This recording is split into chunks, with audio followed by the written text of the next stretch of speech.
All right. Welcome, everybody. We're starting to get people to join here. We appreciate everybody that showed up, to listen to us talk on a beautiful Saturday morning. We appreciate you taking the time to hear, our expertise in this area. Generally speaking, this is a webinar that's meant to be, very educational. Obviously, we're a business.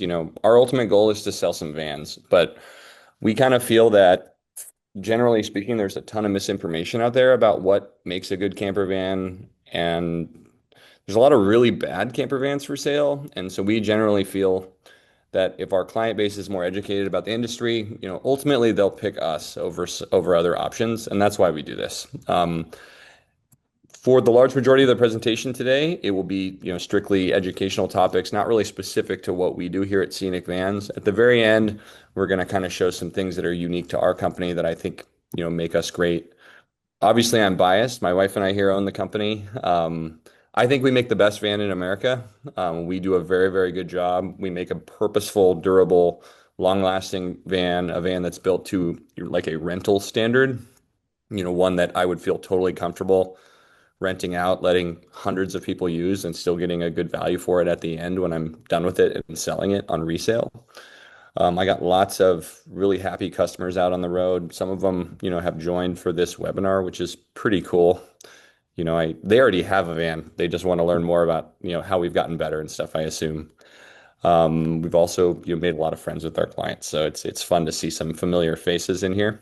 But let's go, I think what's most important is why should you listen to us talk about this? You've come here. Who are we? And so, I'm Kevin. I'm the CEO of Scenic Vans. Emily, do you want to introduce yourself? Yeah, I'm Emily. I'm the Chief Product Officer and also Kevin's wife, but Yeah. And so we own the company together. I have a little brief video to share, kind of the history of the company. And Emily, why don't you get that video going?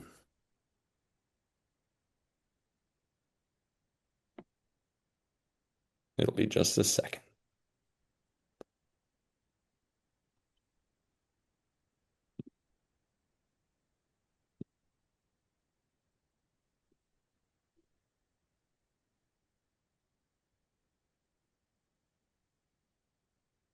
Van life has grown in popularity as more people are working remotely. A Sacramento couple started Scenic Van Life Rentals to fill a growing need in Northern California. What started as a lifestyle for Emily and Kevin Fannin has turned into a COVID-born camper van business for this Sacramento area couple. Photojournalist Vanessa Bizzuto met with a company in Rockland that is really changing the industry. Today's the day that we go on our grand adventure. We sold our house, we sold a car. A little surreal that we're pulling off right now. I know. We did 43 states, 30 national parks. Just driving, and there's just this epic waterfall just right next to the. No idea it was here, and it's just insane. Our goal was to live in the van for at least 6 months, and about 9 months in, it felt like it was time to go home.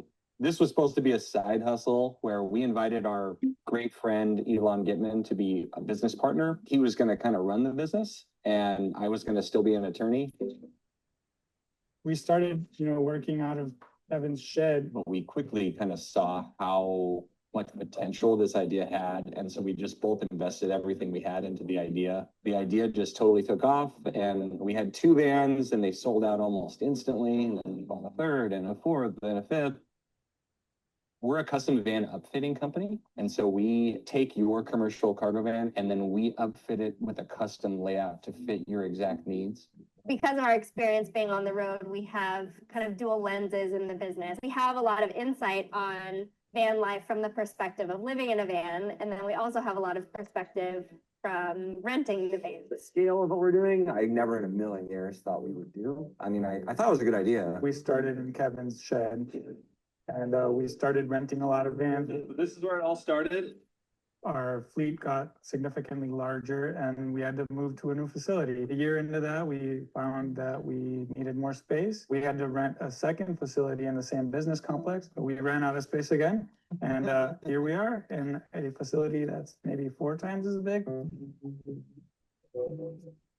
This is our build shop. We can comfortably build about 8 vans at a time. Parts are actually organized, everything labeled, makes it really easy for our builders to get the job done at a high quality and quickly.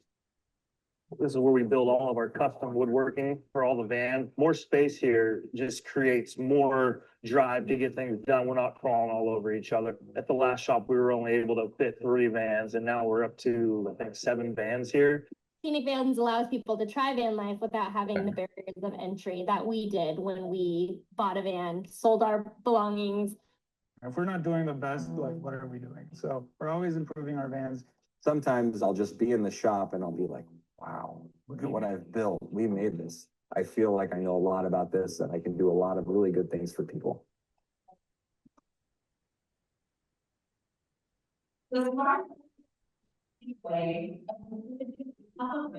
The next generation of business leaders. These emerging entrepreneurs are us that ethics and integrity aren't old fashioned. Presenting a smart ethics.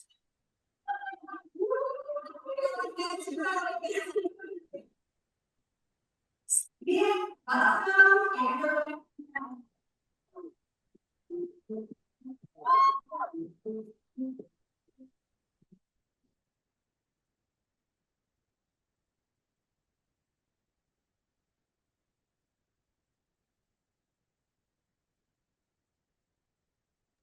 All right. Well, we have several videos to play. I think we had a little bit of technical difficulties with that video, but we're going to get that working for the next one. But I'll just kind of explain a little bit about us.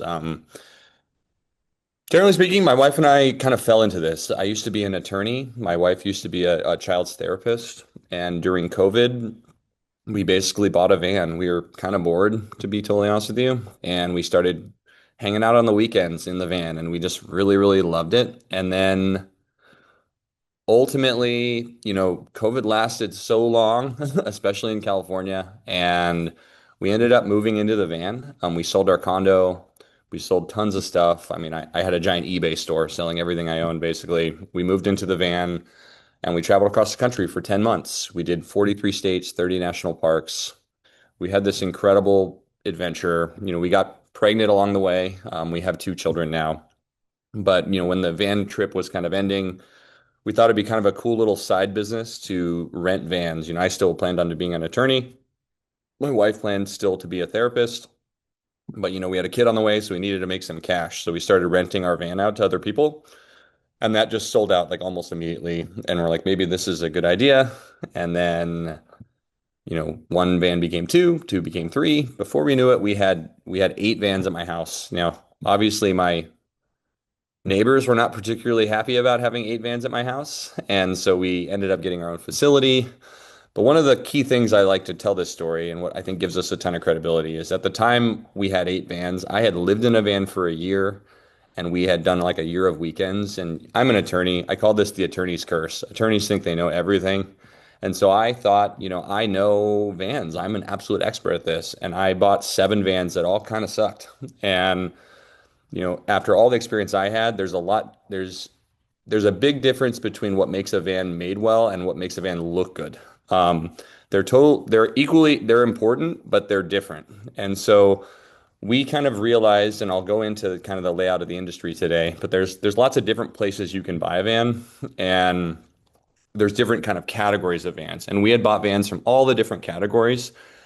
Whether that's mass manufactured vans for like Thor and Airstream, whether that's commissioning a builder to build one for you, whether that's buying somebody's COVID project or like a DIY build, small garage builders, we bought vans from them. They all kind of had equal problems in that they weren't really designed to be used a lot. They had stuff just always was broken, and like the way to fix them was not made to be very easy.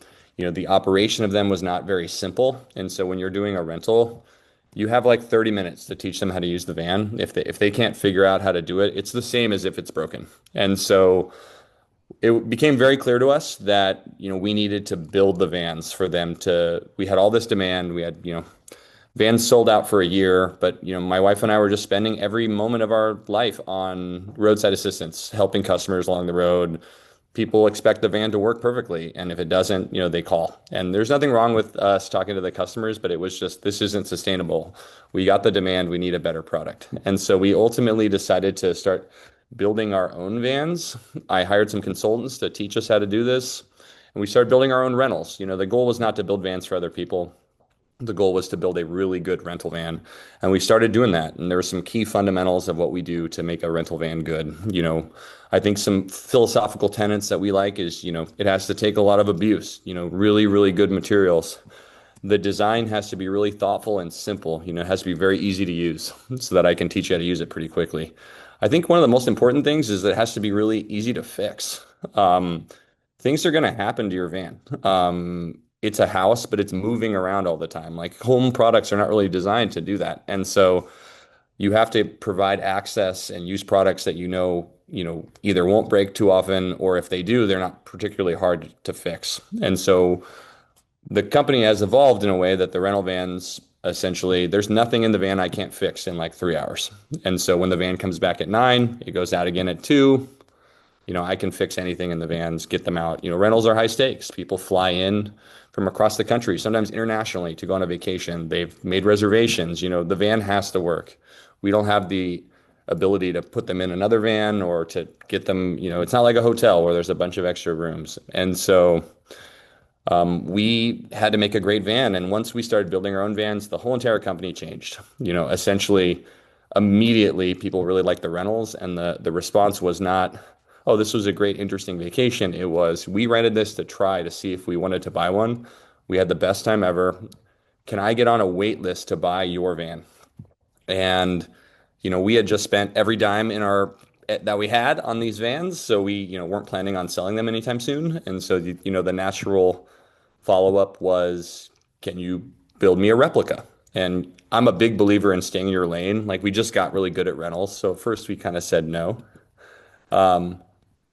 And ultimately, enough people kept asking that we decided to go for it. And so now, 4 years later, the main business is really building. We have a fleet of rental vans available so that people can try our product.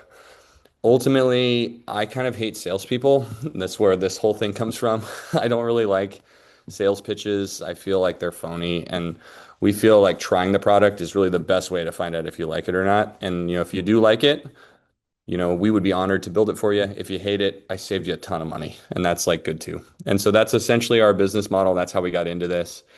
Fast forward to today, we build roughly 70 of these a year. We're one of the largest manufacturers of these in the country. Let me go back to the PowerPoint. We'll go back to the educational thing, but that's essentially why we have what happened? Oh, continue to share. That is why we have the credibility to really give this spiel, and I think that's important. But let's go to what this session is going to be about. So we have, essentially 6 sessions here. Session 1, so you want to buy a camper van. Session 2, what chassis is right for you? There's basically 3 chassis you can build on.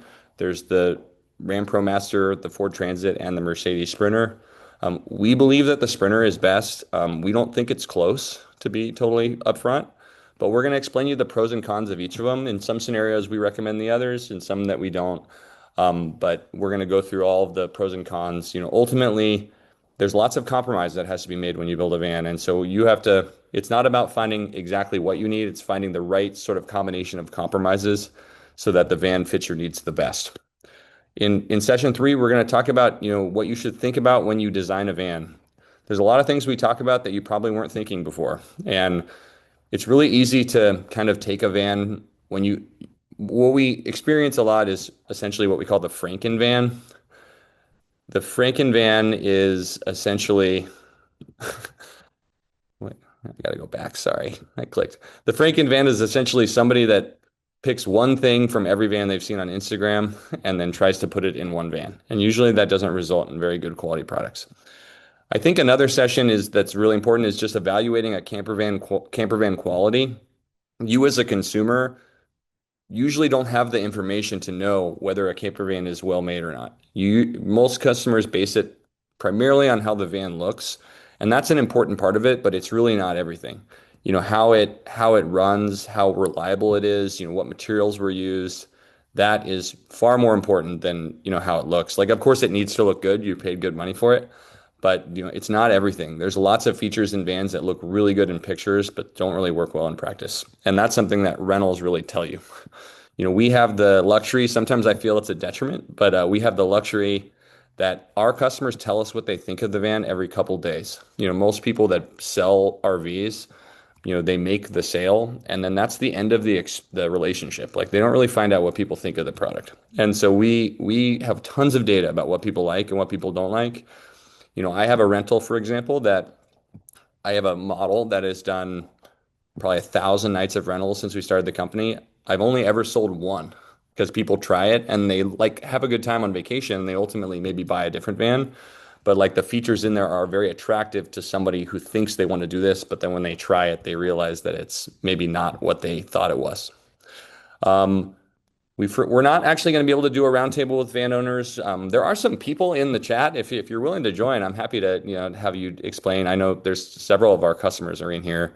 If any of those folks want to give their 2 cents about their experience, we're happy to do that. The last time we did this, we tried to be really open and honest. Some of our van owners, there were things that we had to fix under warranty, and we think it's really important to just be totally transparent about the process. That we have a really good warranty system, and I think that's what makes us a good builder. But and then the last thing, which is really our pitch about why we do this really well, and why, if you're going to do a van with us, why I think you should go with Scenic Vans. But again, most of this is educational. So let's move on. So you want to buy a camper van. There's a big industry here, and there's not a lot of information, and we're hoping that you'll learn a lot during this presentation to give yourself the education and credibility to make like an informed decision about what you're buying.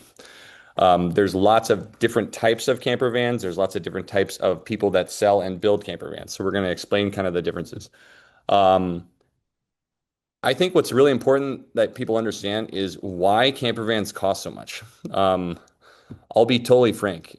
Our margins are not particularly high. I actually made way more money as an attorney than I do doing this business, but I'm having a lot more fun. But I think it's important people understand that you definitely get what you pay for when it comes to a camper van, and we're hoping to kind of explain why they cost what they do. They're not easy to make. They're super hard to make. And then a lot of people want to finance, and financing a custom-made product is just very difficult, and we're going to kind of explain how that works. All right, the layout of the industry. So there are basically, in our experience, there's like really 4 types of vans, like Class B RVs. There's your mass manufactured Class B RVs. These are the vans that you see at like RV dealerships made by like big name brands like Thor, Roadcheck, Pleasureway, Airstream, Winnebago. I'll explain this in a second, but we believe that all these are pretty much dumpster fire terrible. We have a remodel division in our company. It's almost always these cars that people are very unhappy with. I've actually, in the history of the company, I've never met a single owner that that didn't think their van had tons of problems. We've owned them, we've rented them. They're not well made. They have lots of problems. DIY is another option. Some people either they want to build it themselves, which is super cool. Like, it's a really cool thing to build a van yourself. Or they maybe buy a van that someone built themselves. And so we'll kind of talk about how that happens and what to look for if you're buying a DIY van.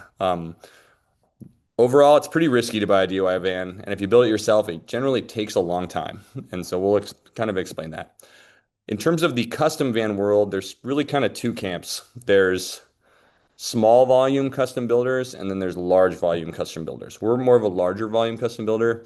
There are great companies that do small volume, and there's small volume builders in all kinds of price ranges. I've included my direct competitors in my town because they make a good van. And like, for some people, a small volume custom build is actually maybe a better fit than what we do. But those are kind of the different pockets that you can buy a van from. So let's talk about mass manufactured Class B RVs. Really what these are is they're RVs that are built in a cargo van body. So they take a Sprinter, a Transit, or a ProMaster, and they really put the same stuff that a bigger RV has, but in a smaller package. These are the ones that you find at RV dealers. I mean, right off the bat, just the general summary is these have tons of issues. Lots of customer, like really low customer satisfaction, the lowest customer satisfaction. I always tell people if you take anything away from when you hear me talk about this, it's just like, for the love of God, do not buy one of these. They're terrible. Um, I'm going to kind of show you some floor plans that you see in this department and really to just kind of show some similarities to drive the main point home, which is you look at this van, you have a bed, you have a shower, you have a fridge, you have a microwave. This is a tall fridge. You have a sink, you have extra seating that has seat belts. Seems like it has it all. This is like a bed that converts. You have an extra seating for seat belts. You have a shower that has full privacy. You have a television. Seems great. Again, big bathroom, bed, extra seat belts, stove, tall refrigerator, television typically. Again, they kind of all have the same thing going on. And, this isn't necessarily negative, but generally speaking, these vans are designed for impulse buying. So it really has everything you think you need before you actually build the van. Back up. It has everything you think you need, like extra seat belts, a shower and a private wet bath, an AC and a heater, microwave, television. Really, the better question is the van comfortable to use with everything? And what we find is, we encourage you, go to the RV dealer and see for yourself. It's usually not very comfortable to be in there. And what their goal is essentially is to get you to buy the van that day. And so if you go to any RV dealer, usually the van has like insane pressure sales, like these are just some ads that we found online. Like, this van is $70,000 off. This van's $100,000 off. Now, if you paid $280,000 for a Revel, you got really taken. We fixed a lot of Revels in the remodel division. I highly recommend you don't buy one.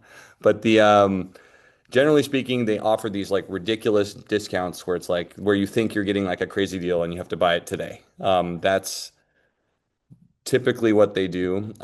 They use tons of really low quality materials. This is a van that was 6 months old that we fixed under remodel. This is an actual picture. So you can see that the laminate's peeling. The upper cabinets are held by a jack stand because they'll fall off the ceiling. We took the door off to install a rear box. There's no insulation in the doors, no sound deadening material, just really cheap stuff. Why do people go this route? I think their main reason is because it's easy and they just don't know how to do a custom. It's usually pretty impulsive when you talk to the customer about why they did it.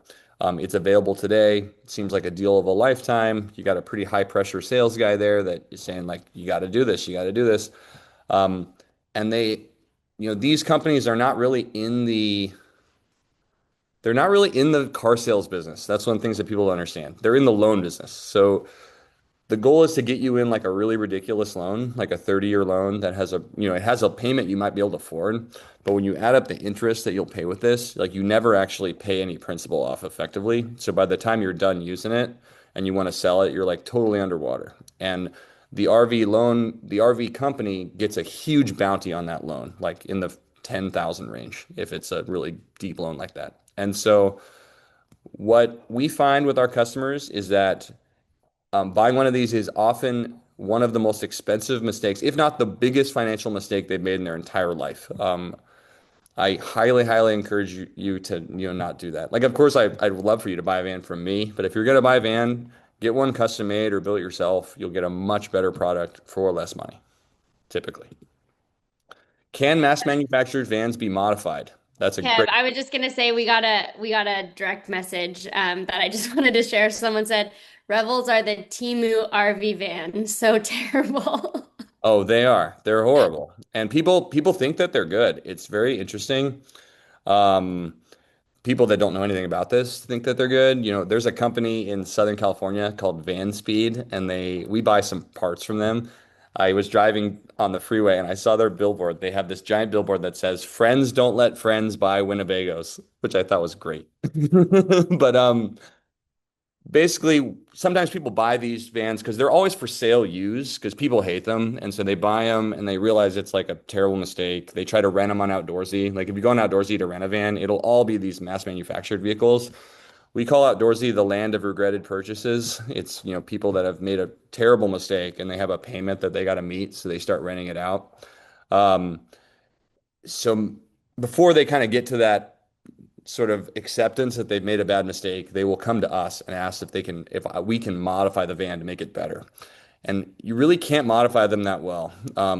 For one, the electric systems are often proprietary. They're not really able to be upgraded. And these mass manufactured RVs, they're not really designed for off-grid use. They're designed to be plugged in at an RV park. So most of the stuff is like pretty cheap RV products that are, they work fine when you're plugged in, but that's not typically how people want to use these vans. They want to have a really off-grid, more flexible experience.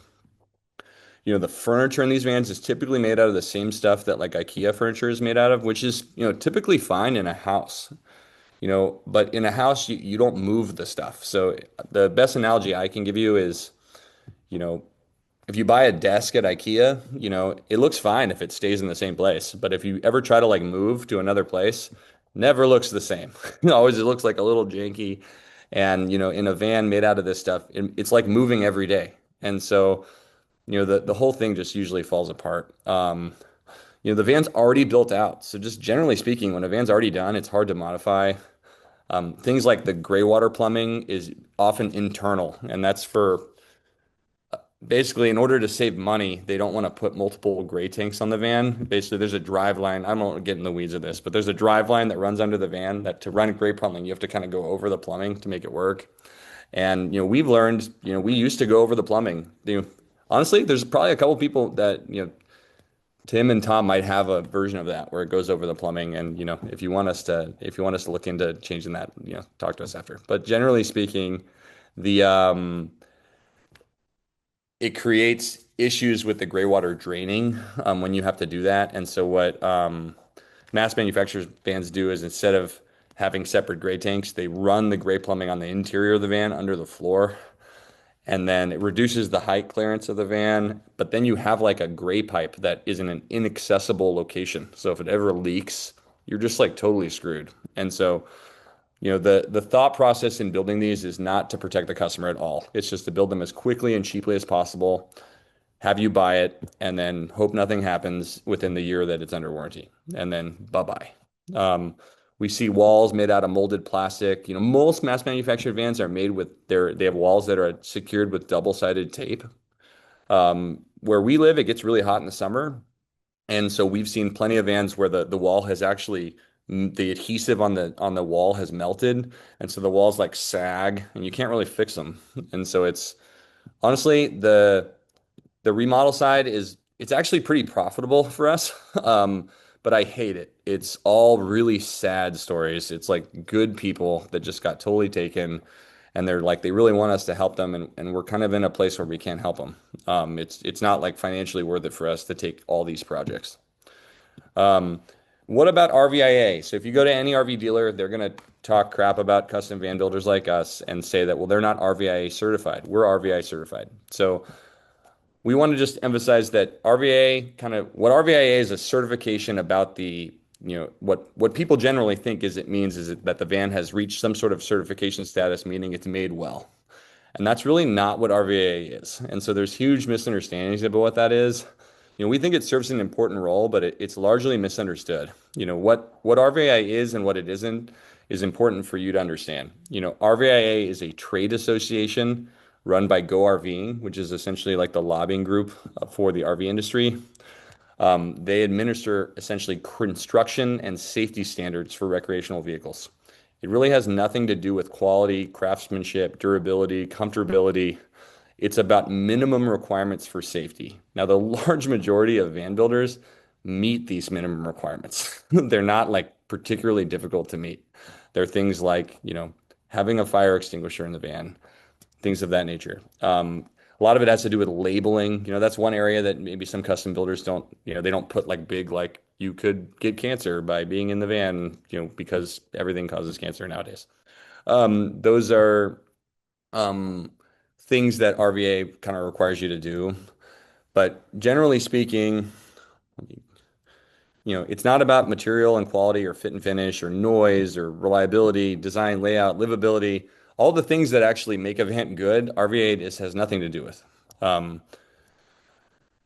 there's also a difference between an RVIA manufacturer and a RVIA certified vehicle. So there are some custom van companies who have gone ahead and become an RVI member manufacturer, and I'll talk about what that means in a second. But that is different than the vehicle itself is RVIA certified, which means it has a label on it.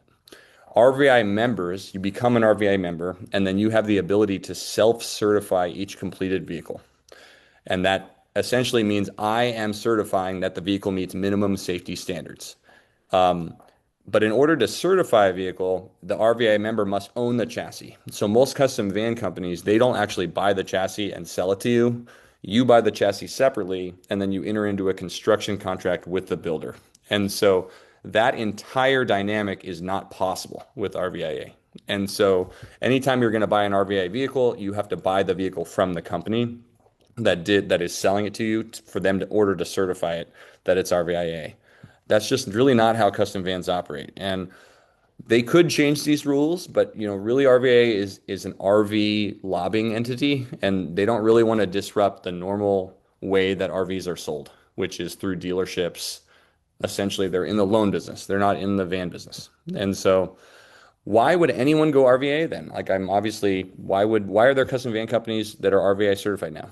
And so I think the main reason is it gives a perception of quality to an uninformed customer. Like oh, it's a certified van, great. But what the practical reason is customers can access a 30-year RV financing of the product by it being RVA certified. You can get like a standard RV loan for the product. And that's, a lot of these, there's some financing companies that if it's RVA certified, you can you can get that kind of financing. And it also allows a builder like me, like if I have a bunch of RVI certified vans, I could sell them to a dealership to resell them. A dealership won't sell a custom van because they rely on their entire business is based on loans. And so they won't take on inventory that they can't sell without financing. And so really RVA is about financing and minimum safety. It really has nothing to do with craftsmanship, function, or quality. To be honest, I find that the RVI certified vans are often the worst vans. It's like the exact opposite of what you'd think. This van right here, this is an RVIA certified van that's like 6 months old. Like this is what the RV dealers are telling people represents quality. And so, just be careful out there if you buy a mass manufactured RV. Are we saying RVIA is bad? No. Like, of course, having minimum safety standards is really good. Low quality mass manufacturers and RV dealers lean on RVIA to really mislead customers. And so we just kind of think it's important that everybody kind of knows what that is. One thing about van companies that are RVIA certified, just because a van company, we're not actually RVIA certified. We're in the process. It's like I'm literally doing it because I'm tired of having this conversation. It's almost like a bribe, I feel like, to do this. But to be a member, you have to pay like at least $10,000 to become a RVIA member. And then every time you certify a vehicle, you have to pay $500 for the sticker, and then you self-certify the car.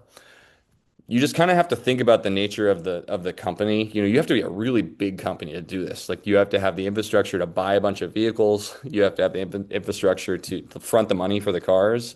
You have to have an infrastructure where it makes sense that you need to sell so many vans that you need to have people have access with the 30-year loan.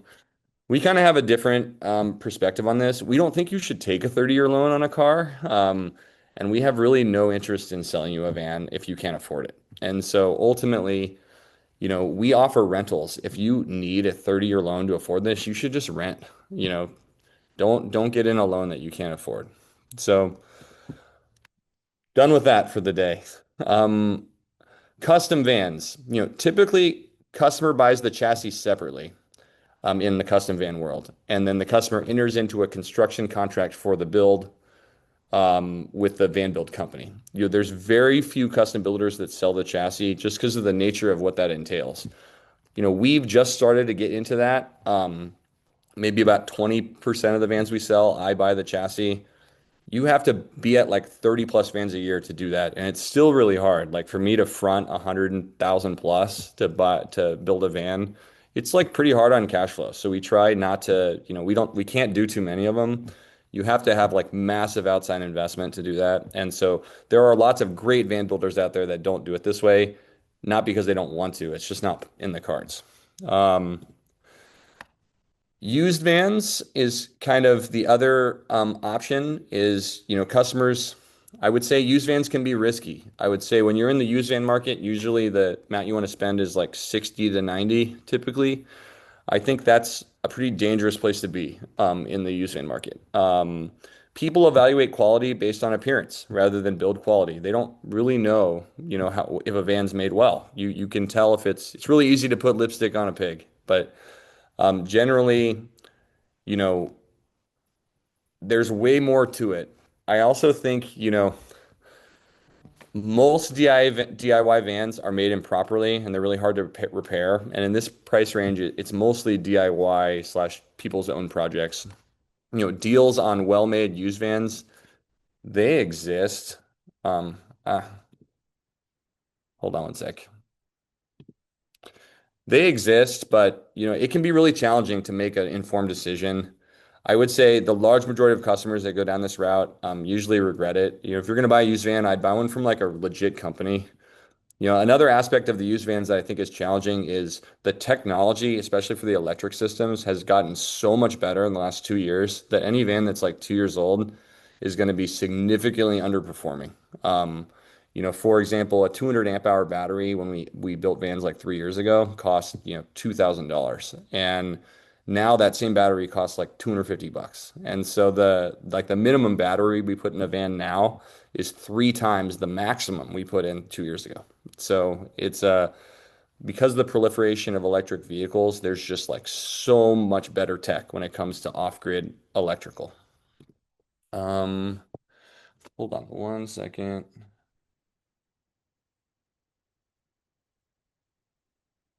Hold on one sec. We got some questions. So hold on one sec, guys. Taylor, when I'm in PowerPoint mode, I can't see if there's any questions. So if there's questions, you should just text me, I guess.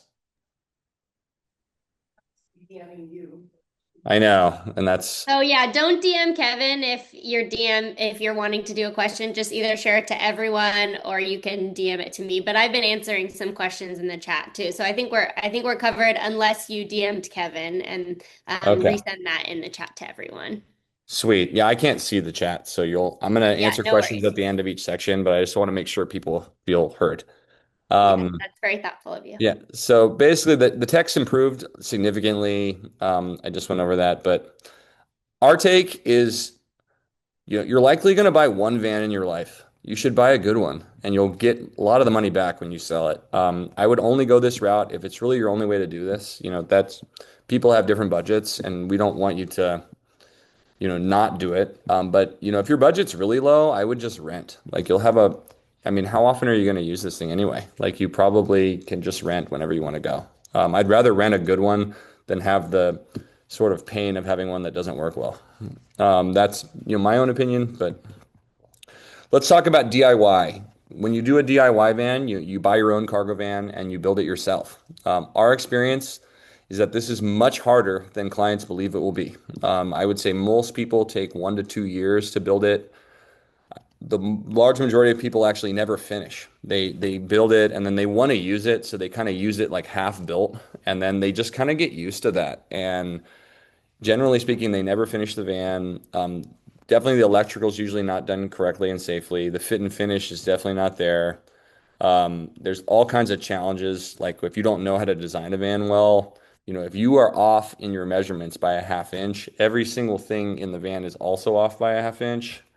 And so it's just really hard to do. Like generally speaking, I feel like we weren't even good at this until we built like 10. I mean, we've built well over 100 now, and so it's, we're very good at it now. But I would say, I think most people can do it, but it's just really hard. We get a lot of business from people that buy one to do it themselves, and it doesn't work out, and then they pay us to finish the project. That's not a good place to be. Because oftentimes, like the products that you bring to a professional builder that you bought online maybe aren't good products that the builder wants to install. And so I think the biggest problem is they're just really hard to resell. Like you definitely should think about resale when you're doing this. We call these experiential vehicles. You're going to have an experience, and at some point that experience will end. And I think that's really healthy. You want to build the van in a customized way that someone will want to buy it. You want to make it customized to you, but you don't want it to be too weird that like no one will ever buy it. And so we talk about that a lot when we do, when we meet with customers to design their vans. If you are going to do the van yourself, I recommend you use a kit. There are companies out there that will sell you like a complete cabinetry kit. Cabinetry is really hard in a van. There's no straight lines. The van has a big curve on it. Even when I hire, a carpenter that's been building cabinets for 10 years, it takes like 3, 4 months before they can actually do work that we don't have to constantly remake. It's hard to do this. If you're not like a really good carpenter, it's going to be challenging. And there are some really good companies that make kits. Surg Supply is my favorite company that does this. They make a really, really high quality kit. There's other ones that are cheaper for sure. But you just get what you pay for I mean, that's true in life. But generally speaking, I would go with a kit if you're going to build it yourself. Some of these kit companies will even install their kit on your van, and that's maybe a little bit cheaper than going a full custom route like with us. Um, Even when you use a kit though, things like windows, plumbing, electrical, climate control, those all require standard construction that it's going to be hard for you to do. I definitely think there's tons of tutorials on YouTube to do it, but a lot of people are pretty nervous to, spend this kind of money on a vehicle, and the first thing you do is take a jigsaw and cut the window out. Like that's pretty intense. And so there are companies, there's even a company that, at least in California, that will drive to your house and install the window, in your parking lot. And so, if you want just us to install your windows, we're happy to do that. There's lots of the van companies can typically do like piecemeal jobs. They don't necessarily take everything, but generally speaking, if you're going to go DIY, I'd contract out the hard stuff so that you make sure it's safe and works well. Um, Now we're into like kind of the build companies like us. There's really two categories. There's like small garage builders. A lot of these got created during COVID. They build, 5 to 10 vans per year. I'd say more so on the lower end of that scale. In a small garage builder, there's like usually a wide range of pricing. Like there's some companies, I have Buena Vista Van Company. They don't make that many a year, maybe five, but they're awesome. Super high quality. The owner is super cool. It's just one guy. That's what he does. And you can get a super highly custom van that's totally unique, that's one of a kind. And then there's also ones that are kind of just starting and, maybe you won't, the price point is more consistent with like maybe even lower than, a larger builder. There's lots of different options there. I think the things you want to think about when you go with a small builder is really like, I think warranty is not super meaningful. When you were making, we have the luxury of volume. I'm making 15 at a time. And so if someone comes in for a warranty, I can like pause one of my builds and have them work on a warranty and it doesn't affect like my cash flow. But like if you are building only one at a time, you're not getting paid very often. And so you get like a big check to build the van and you have payroll, like a couple guys you hire, and you're not getting any money anytime soon. And so like a giant warranty issue can be really devastating to your bottom line as one of these companies. So usually they can't really facilitate warranty very well. I think we'll talk about that later about, evaluating your builder, what kind of questions you should ask, but how they can facilitate a warranty is incredibly meaningful in terms of what should go into your decision. I think this is something that's not said very often, but repetition yields mastery. Like if you do the same thing over and over again, you get really good at it. And every time you do something for the first time, I mean, it's not always the case, but usually it's not nearly as good as the second time, second, third, fourth, fifth time. We have some floor plans that we've built like 30 of them. And so, they're down, we got these things down. And so, the more you build kind of the similar stuff, you get a lot of, mastery through repetition. Whereas smaller builders, every time they build a van, they're doing something different. When you're a smaller company, you need to make that sale. You don't really have the ability to say no. And so you do what the customer wants so that you can kind of keep your family fed. And so you're often agreeing to do things that maybe you have no kind of clue about what makes that it will actually work. And that's why most van companies fail. It's really, really easy when you're in a meeting. Like I'd say I'm talking to y'all right now and saying, hey, you're interested in doing a van, and you say, I want to do X. It's really easy to just say yes, whether you know it'll work or not. And then you kind of say, okay, well, in my mind, we'll figure it out later. And what you don't want to happen is you get into the van, it's a really small space, there's all these dependencies, and then ultimately what happens is what you promised you can't deliver. And then you have to contact the customer and tell them, hey, remember I told you we could do this like X? We actually can't. This is the reason why. And then you kind of lose their trust completely. So, what I'll talk about our company later, but we try really hard to avoid that. And it's almost impossible to avoid that in the smaller scale of builders. Larger volume custom builders we're part of kind of that group. I have some of our competitors listed on here. These are companies that have an infrastructure in place for 50 or more vans per year. Usually they work on sort of a floor plan based construction. And if you're doing every van totally custom, it's really hard to scale. Like just the management alone of making sure that what you ordered is what you get is really hard to do once you're building like lots of vans at once. You have to like standardize things. It's not always the case, but that's typically the case. I would say at this scale, painting is not typically a thing. Paint is really, really hard to do.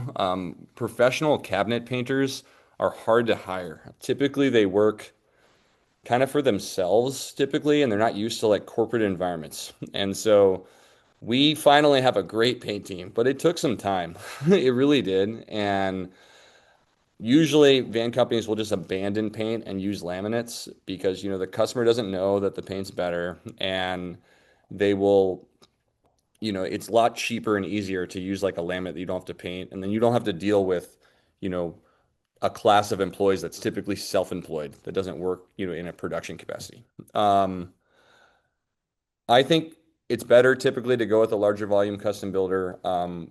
Repetition just yields a higher quality product. And, I think we have a very good warranty infrastructure. Not every company does, but typically they will have a better structure if they're bigger because, the more vans you have on the road, the more opportunity people have to call you if they have issues. And, I can definitely say that, with having over 100 vans on the road now, we hear from our customers more than we did when we had 50. And so you have to have an infrastructure in place. So that leads to the next video, which is why are custom vans so expensive? I'm going to stop sharing. Should I just do it right on the PowerPoint, Emily? How should we do it? That was a little choppy last time, so I'm gonna try it again Because here. I didn't hear the background music when you played the video. It was like very strange. All I could hear was the voices. I think choppy is worse than no background, but that's just me. Okay. I'll stop sharing. Okay. This video is very music heavy, so that's what I'm worried about.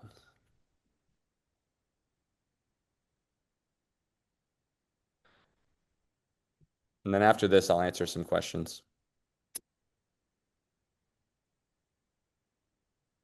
People ask us all the time, why does a custom no camper van music. cost so much? At first glance, it's a van, 4 wheels, We pause. an engine. I'm going to try to do it on my end. Okay. The background music is very cute in this video. It is. You got to have background music. Okay. Is this better? People ask us all the time, why does a custom camper van cost so much? No At background. first glance, it's a van. There's no music? No music. Okay, hold on.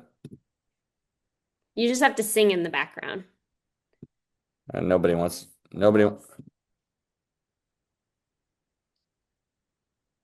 Yes, I'm doing that right now.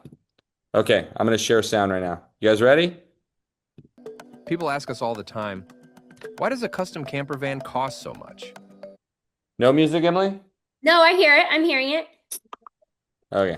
At first glance, it's a van, 4 wheels, an engine, some wood inside. How expensive could that really be? But what you're actually looking at is hundreds of design decisions, thousands of individual parts, and an enormous amount of skilled labor, compressed into a space smaller than most bathrooms. Today, we're going to walk through the entire custom van build process, step by step, from an empty metal shell to a fully finished off-grid home on wheels. And by the end, you'll understand exactly where the money goes and why, if you ever see a van at a shockingly low price point, it almost always means critical steps were skipped. Every custom van starts long before tools ever touch the vehicle. It starts with design.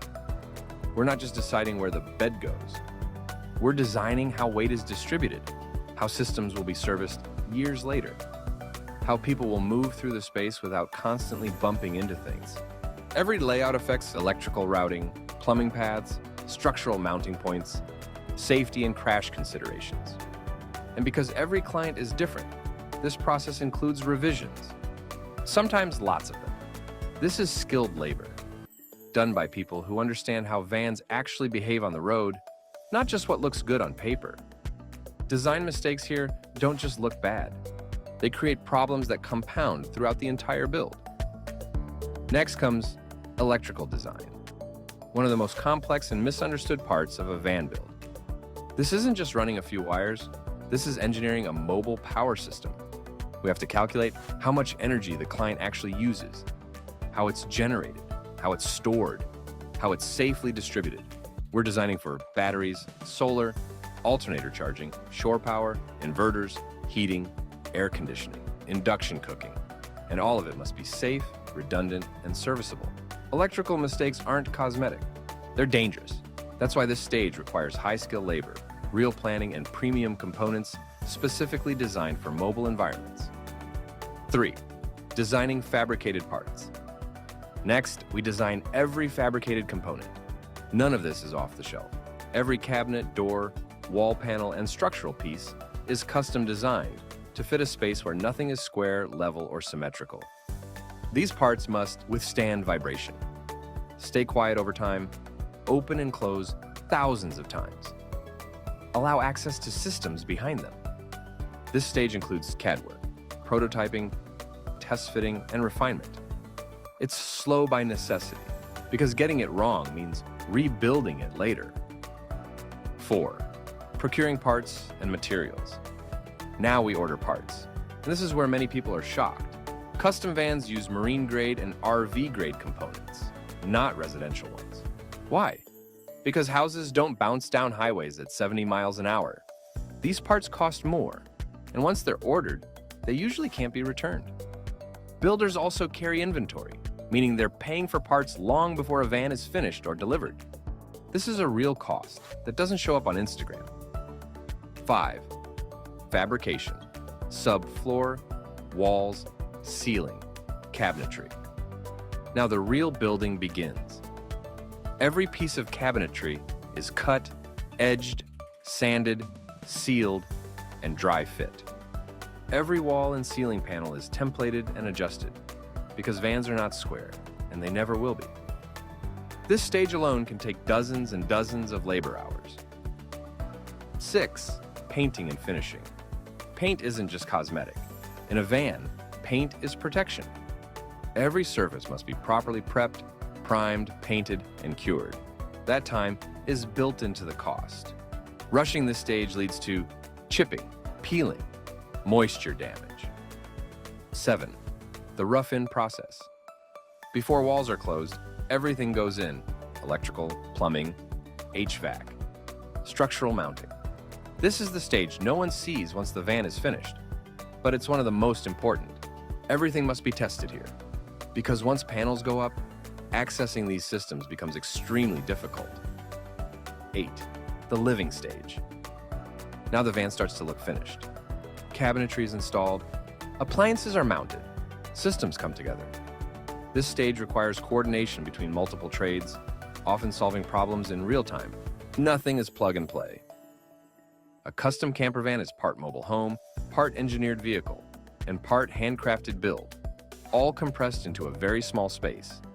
So when you look at the final price, you're not just paying for materials or a finished interior. You're paying for the expertise required to make hundreds of informed decisions. Decisions that ensure the final product is safe and built to withstand years of real-world use. That's what goes into a well-built camper van. And that's why it's worth it.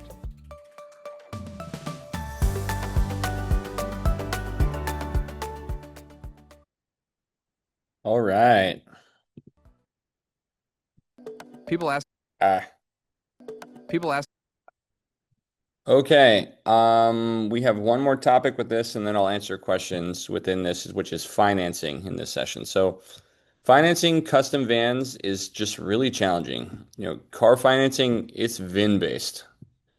Generally speaking, what happens with a lot of financing, just the way auto financing works is you typically have the sales guy will always tell you that they can finance anything. And then the underwriters look at it and they sort of compare what you're paying versus the value of the car. And the way they determine the value is typically with the VIN.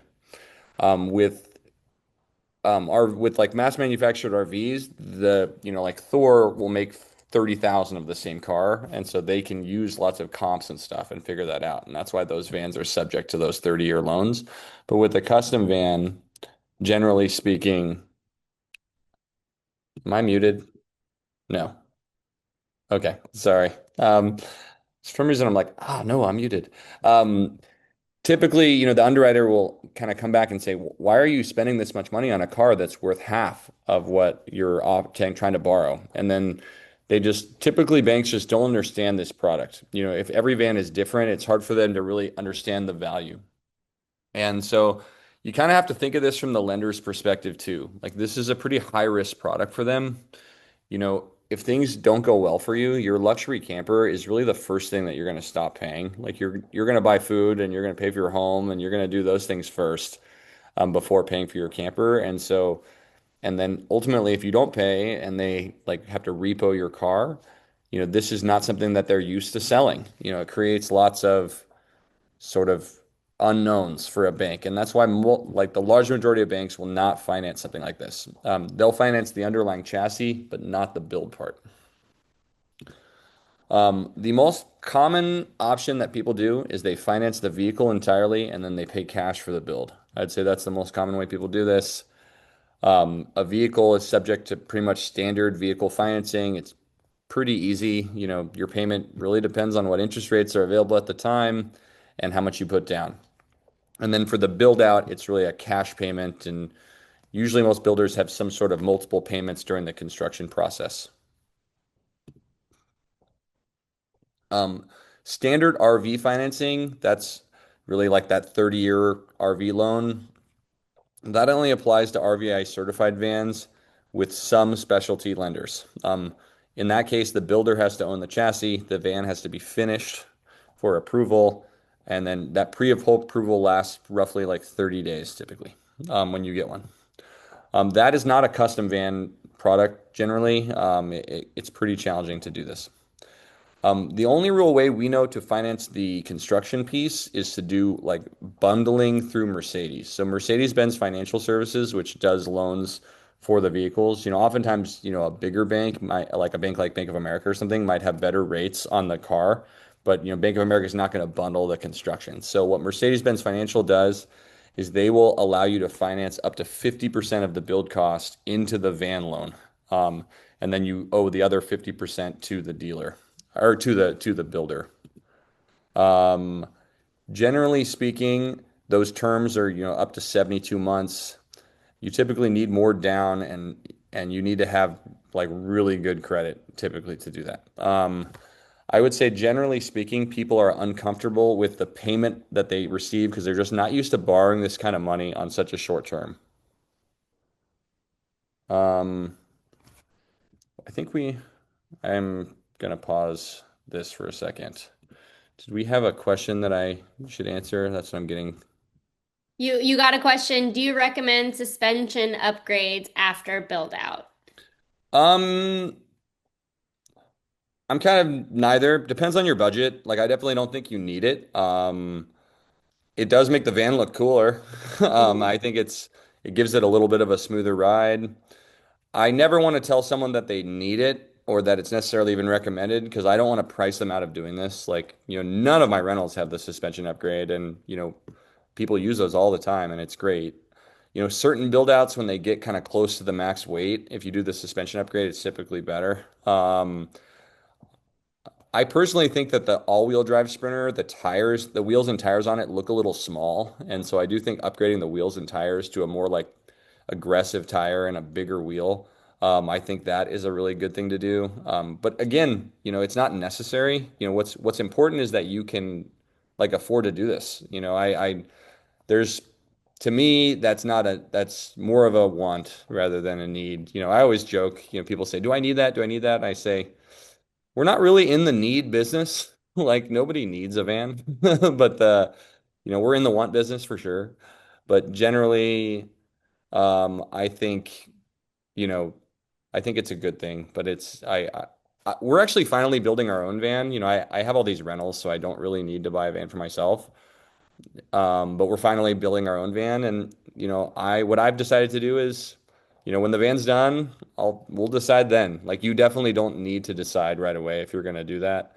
You're gonna want to do it at the end anyway, so that the suspension's tuned to the weight of the van. And so, you know, I've heard it can make, I don't have a lot of experience driving in them with the suspension upgrade, to be totally frank. I've heard that it helps with the sway.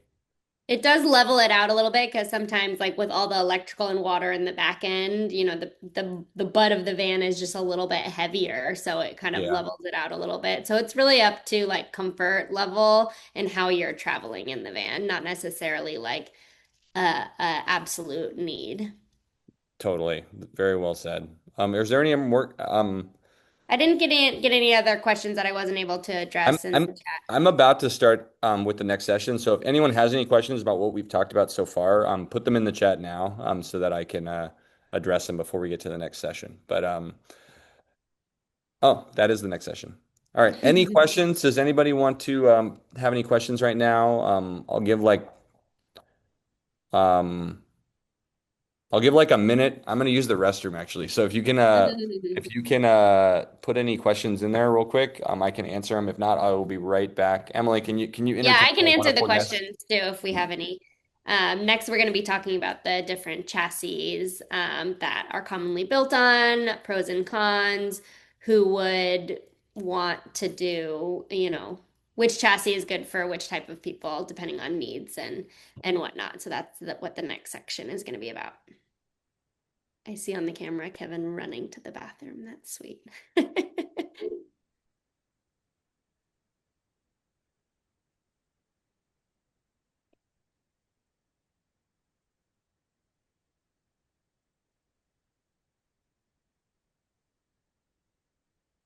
Yeah, so we got a question about how to source a van, looking for a specific van, 4x4.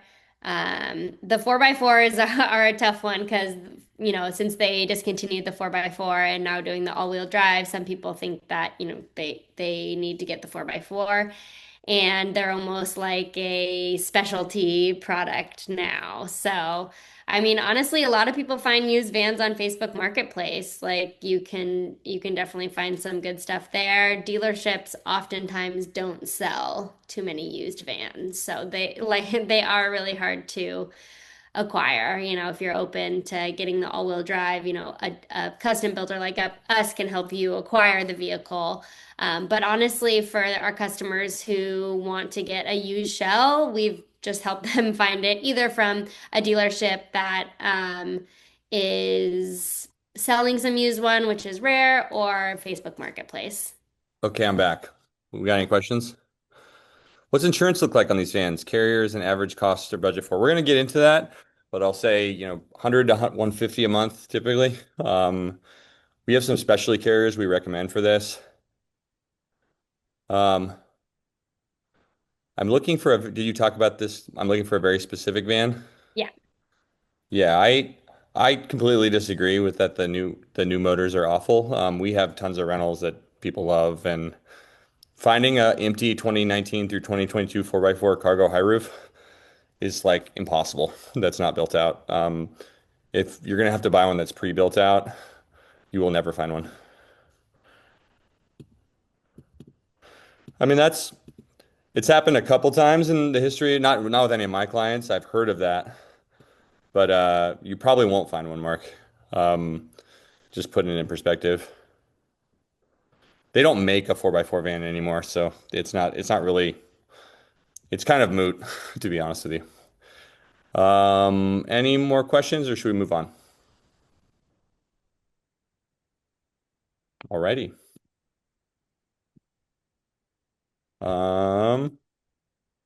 We think diesel's way better. Diesel vehicles last much, much longer. They have much longer service intervals. So, sure, service on a diesel vehicle is a little bit more expensive when you do it, but you don't have to do it nearly as frequently. The entire commercial vehicle industry runs on diesel. Like anyone that any sort of commercial business that uses vehicles like a lot for hundreds and hundreds of thousand miles, they're based on diesel. Generally speaking, that's just how any sort of long durability vehicle is made with diesel. Mercedes doesn't even sell gas vehicles anymore. They used to, but they don't anymore. We'll get into the chassis right now. So why don't we I think that's a good transition. What do you think, Emily? Okay. What chassis is right for you? Let's talk. There's basically three. There's the Ram ProMaster, the Mercedes-Benz Sprinter, and the Ford Transit. I'll go through each of them. Ram ProMaster. So the van that Emily and I lived in actually was a ProMaster. So we've had tons of experience in ProMasters. We've also had them in the rental fleet. I think that generally the benefits, it technically has the lowest MSRP of the three chassis options. It has technically the widest interior. I would say that it's kind of negligibly wider, but it feels bigger because it's boxier. Like you don't have this curve that creates, a feeling that it's smaller. You don't really need flares and capsules to sleep east-west. Generally speaking, if you're, above 5'10", you probably will be more comfortable sleeping north-south. And it's harder to sleep north-south in a ProMaster because they're not as long as some of the others. They have a lower floor height. So like to get into the van is usually easier than some of the other chassis. This could be argued as both a benefit and a detriment, but they're front-wheel drive, so they have much tighter turns. And there's no like drivetrain block. But those are, in terms of benefits, they have good traction. The engine is on the driving wheel because it's, front wheel drive. And, gas engine is arguably simpler than diesel. I think that's a detriment, but some people like the security of having a gas engine rather than a diesel. There's definitely like a wider dealer market than Mercedes for these vans. A key note about this is the van is actually a Fiat that is rebranded as Ram in America. Most of them are white, and that can read like a work van to give you a little bit more stealthy look. It's pretty uncommon to find a non-white ProMaster. You usually have to order that to get that. There's also a super high roof version that's available. In some, if you're over 6'5", like even though I don't think and we'll talk about why, but I don't think the Ram's a particularly good car. If you're like 6'5", I'd rather have a worse car and be able to stand in the van. And so I think if you're trying to build a van for a family of four and you want to build like a bunk bed system, I do think that the super high roof is an option. They're pretty rare to find though. Downsides, there's no all-wheel drive or 4x4 option. It has really low clearance. The transmissions are historically bad. They've changed the transmission in 2023. So it's kind of, we don't really know if it's solved the problem, but Ram vehicles just generally historically have bad transmissions. We met tons of people on the road that had to replace their transmission. It's like $12,000 to do that. I've had rentals where I've had to replace the transmission. I don't think you can be profitable renting ProMasters because they're just really unreliable. The vans themselves are much louder than the others. And the seats sit really high in the van. So I like for my van, when we lived in the van, I actually installed a lowered seat base because I'm 6'2", and I was kind of in the visor. Like I had to crouch to see out the window. I definitely think those are downsides. They have a lower payload than the other options, so you have to be much more careful about weight. And if you go over the weight in some of the other, it's not recommended to do that, but if you go over the weight, it's not that big of a deal in the other chassis, but in the Ram, you're putting pressure on the transmission, which is already kind of a ticking time bomb. ProMasters have really low resale. People that are savvy will sell their van at like 65,000 miles because they know that transmission is going to blow. and it's going to be someone else's problem. And, I think some people like a true American car. It's really not. It's a Fiat that's made with Ram branding. When is the ProMaster a good choice? I think if you're exclusively traveling at campgrounds, you're not going to do any winter travel. If you're super budget conscious, sometimes we can find you a ProMaster for a really killer deal. If you don't really care about resale, if you're taller than 6'5", you can go with that super high roof. Generally speaking, I try to really steer our customers away from Rams. Typically, when we build a Ram, it's somebody that bought the van already and they brought it to us. And, there's no sense in me telling them that their van isn't great because they already bought it, and, nobody wants to hear that. Who should avoid? Anyone who's planning to do any backcountry camping, I don't recommend. If you're trying to do ski or other winter travel, I don't recommend. If you think you'll ever resell the van after a while, you'll definitely get less money for it than you would a Ford or a Mercedes.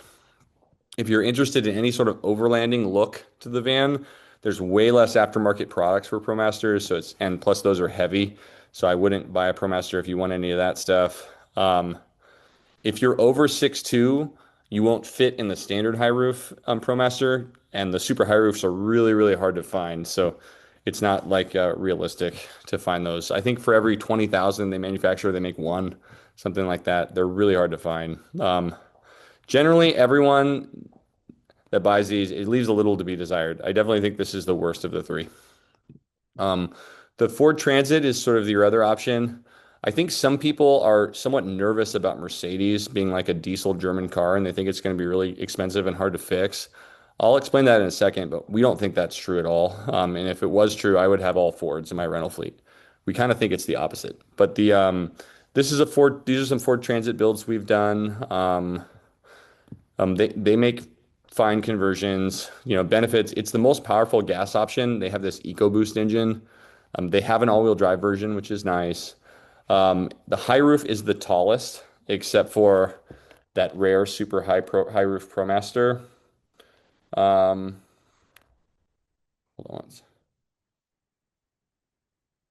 on.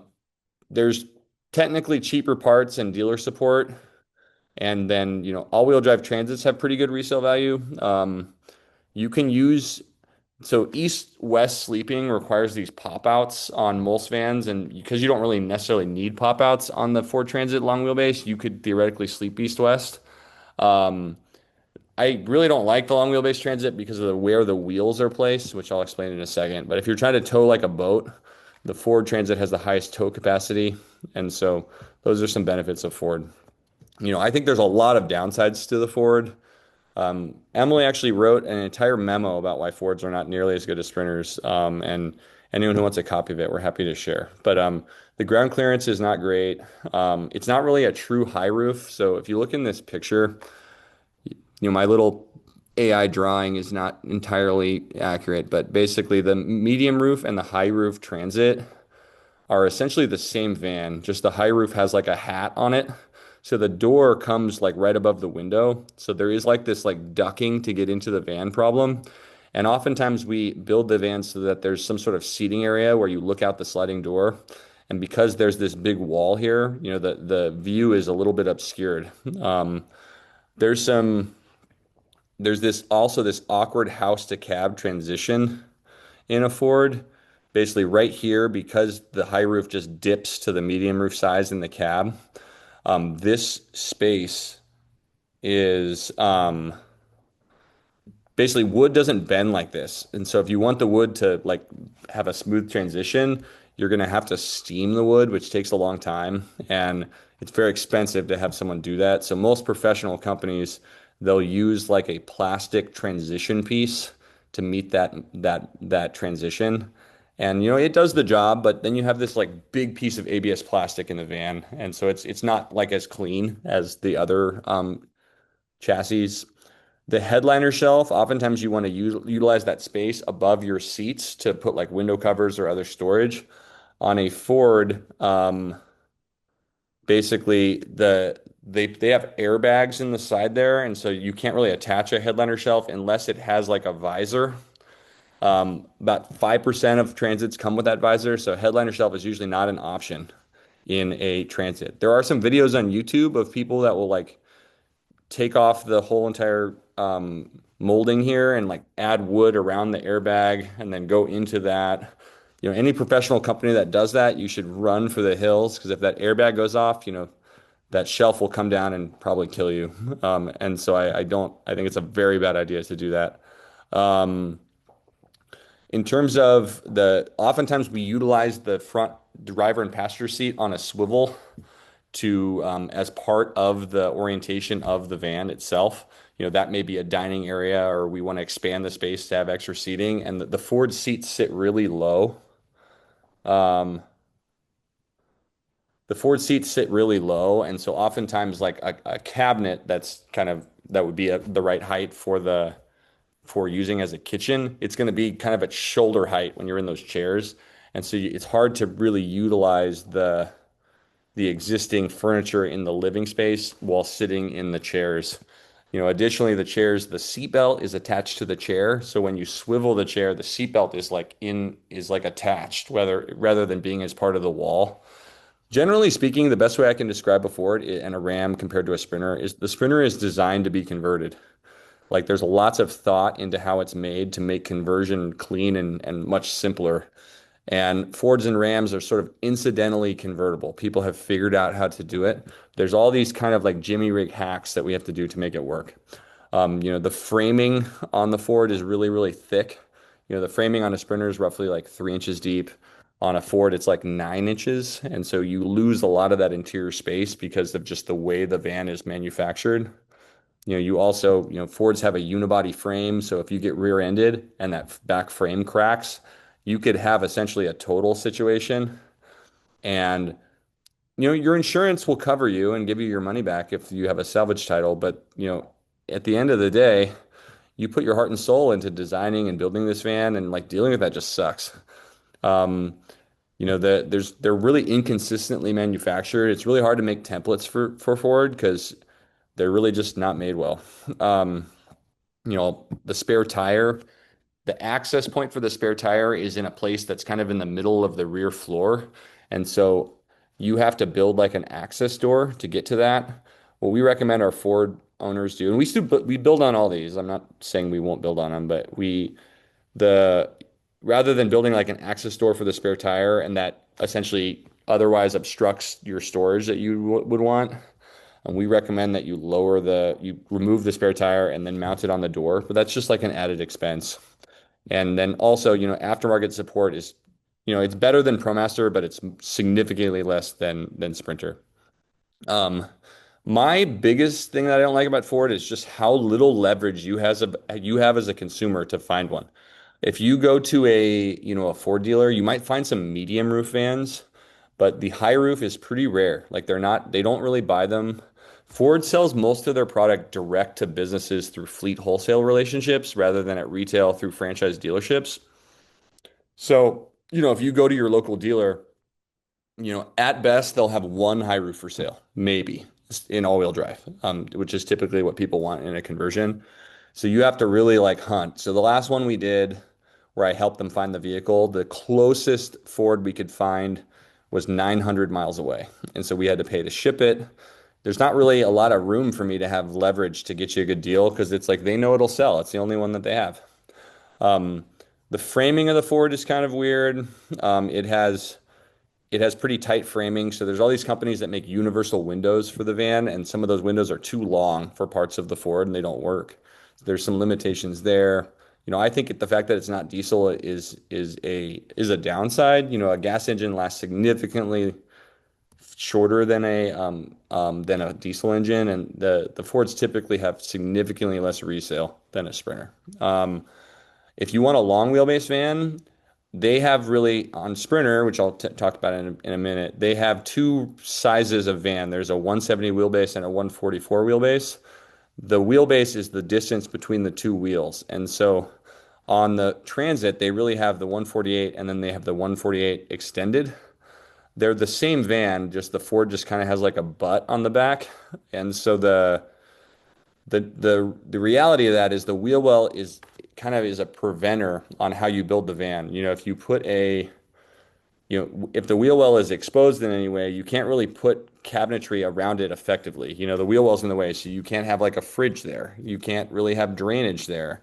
You can't have drawers there. And so generally speaking, you're very limited in what you can build where the wheel wells are. And in a Ford Extended, it essentially requires you to make a really, really long bed to cover the wheels.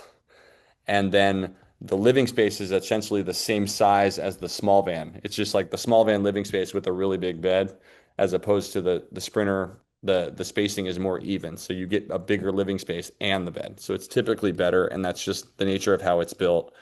Another thing that I don't like about Fords is the framing on the roof requires the AC to be placed in kind of a strange place. Like instead of on your head in the bed, it's usually kind of more towards like your lower chest. And that's just based on how the van is made at the top. And I mentioned that higher risk of total loss compared to the others. When is this a good choice? I think that standing and being comfortable in the van is the number one priority. So if you're between 6'2" and 6'4", you can actually get away with doing a Sprinter, but you might want to consider doing a Ford because you'll be able to stand a little bit more comfortably. And that, being comfortable in the van is probably worth more than anything. I think for some family van application, if you're trying to sleep four, the fact that you can sleep east-west on a long van and you can't do that in a Sprinter gives you a little bit more flexibility to build like multiple bed systems for children. I recommend Ford sometimes in that scenario.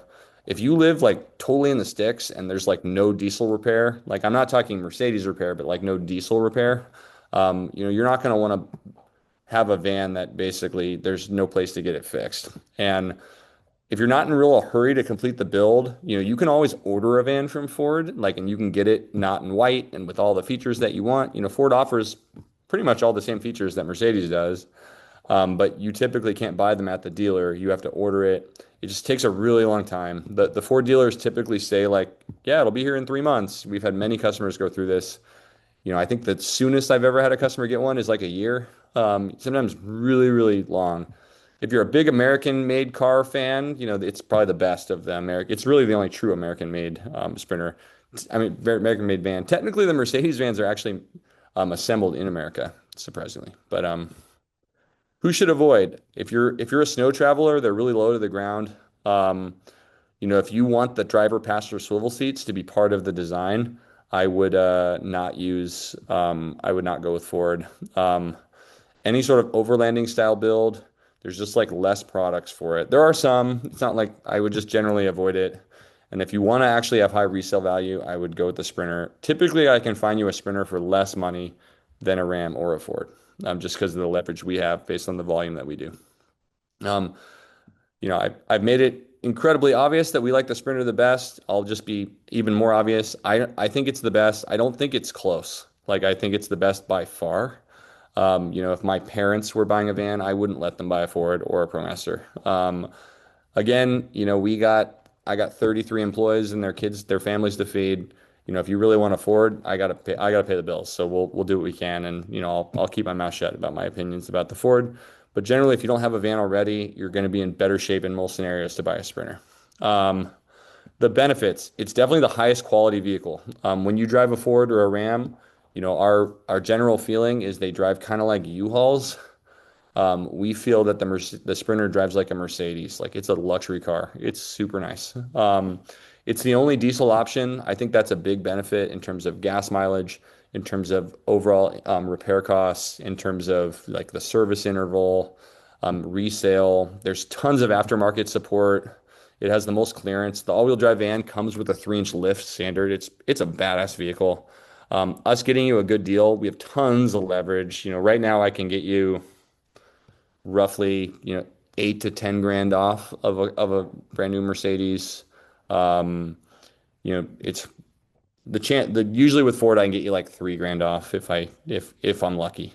One of the things I like about Mercedes is the sales and service is really high, the knowledge of the product. If you go to a Mercedes dealer, Sprinter is its own thing. And there's a Sprinter desk where there's Sprinter salespeople, there's Sprinter service. They're very, very knowledgeable about the product. And so that's really helpful for you to make sure you get a van that makes the most sense. At Ford or at Ram, the guy that, sells you a sedan is the same guy that sells you the van. So they don't typically know a lot about the product that they're selling. And oftentimes we have to kind of wait to do some of the design decisions until the van shows up because the build sheets on Ram and Ford are often like inconsistent with the realities of the van. There's way more variation on the chassis between the others versus Mercedes. You can be very certain of what you're getting just from like the documents that the company provides. And again, they're Can just, you clarify what you meant by aftermarket support? yes, meaning like roof racks, ladders, lights, um, um, steps to get into the van. Um, the Transitions between metal. Yeah, there's all kinds of like because there's way more conversions out of Sprinter, so there's all kinds of companies who have made parts to make conversions look cleaner and nicer. And so ultimately you get like a much better product out of a Sprinter. Um, Little things like there's no straight lines in a Sprinter. So in any of these vans, there's no straight lines. So all kinds of I mean, you can always make a perfectly clean Sprinter or Sprinter, sorry, perfectly clean camper, but the ability to do that depends on how good your trim carpenter is that builds it. And so when the vans, there's oftentimes lots of like aftermarket products that take a curved section and make that straight. So it makes it like a lot easier to make it clean. We try in our products to make the van really look like a home. And you're not used to seeing like car metal stuff in a home. We have a pretty simple theory about what we think makes a good van. A lot of companies and there's nothing necessarily wrong with buying a van like this, but some of these vans are like, they're very dark and they have like upholstered walls and they have like more aggressive like car feel rather than a home feel. We're more on the home feel style is what we like and what we think most customers do like. If you're sleeping in your van that, has those sort of aggressive stuff that looks and feels like a car, um, it's different than if you're sleeping in a van like ours that, looks and feels like a house. When you sleep in a scenic van, it feels like you have your little hotel wherever you want to go. But when you sleep in a van that maybe is that more aggressive style, you're sleeping in your car and then you're homeless and it kind of sucks. And that's just generally how we feel about it. Again, if you really want that aggressive look, that's not really our style, but I'm happy to, point you in the right direction of a super qualified builder that could do that. Again, it's important that you get what makes sense for you. And sometimes we're not the right fit for everybody. Okay. I mentioned the long service intervals. Service is more money on Sprinter, but you don't really have to do it that often. For anyone interested in doing a build, or really anyone who's just interested in this, I'm happy to open my books about what we actually pay to repair the rentals. I mean, my rentals do 30,000 miles a year. They are not expensive to operate. They are, we find that Mercedes has a really good parts department.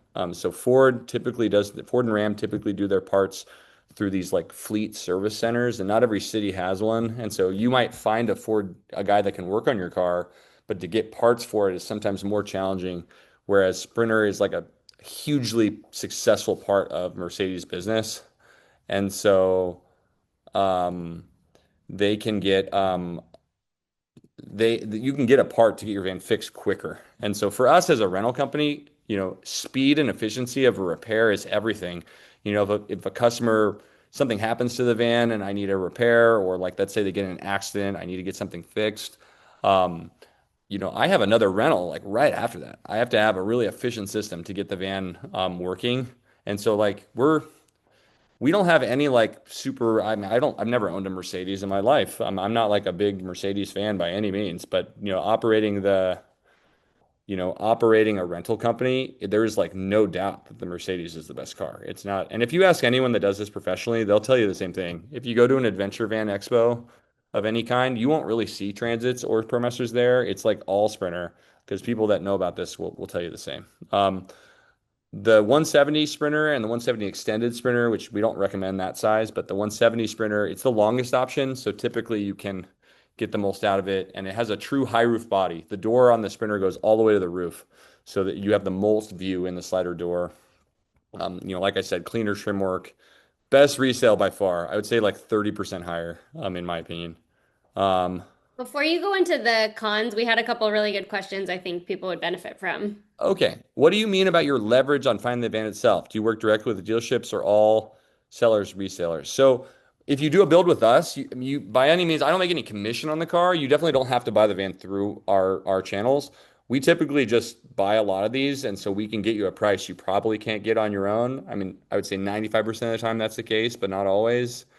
Um, Generally speaking, like if you go to a Mercedes dealer, they usually have that sell Sprinter, they usually have at least 50 there. And so when you have 50 vans, and for me, if they give me a good deal, I'm going to send a customer there, that we sell a van every like 3, 4 days. I'm going to get a I'm going to get a customer, next week. And so I have dealers that are willing to take like nothing burger commissions because they know I'm going to keep giving them business. Whereas with Ford, I have like no leverage. They have one there. It'll sell eventually. They don't really care that I have a lot of volume because it doesn't matter. Like they're not going to have that van when I sell it, and there's no real opportunity for them to sell more to me. So that's what I mean by leverage. Um, Mercedes also just like understands the conversion industry generally. I would say we have like a lot of leverage when it comes to like repairs and stuff.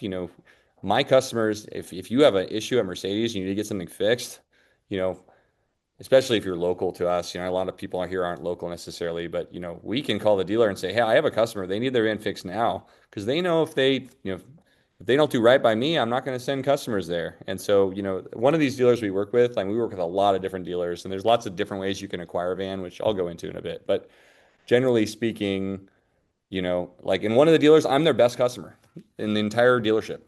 And so I definitely think they have a huge incentive to, help you out because they want to make me happy. And whereas Ford and Ram have like no incentive to do that.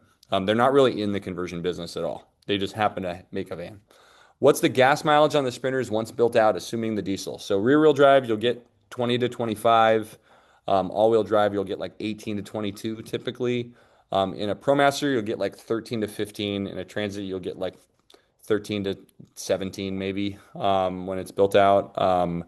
Diesel is more expensive, especially right now. Diesel is more expensive.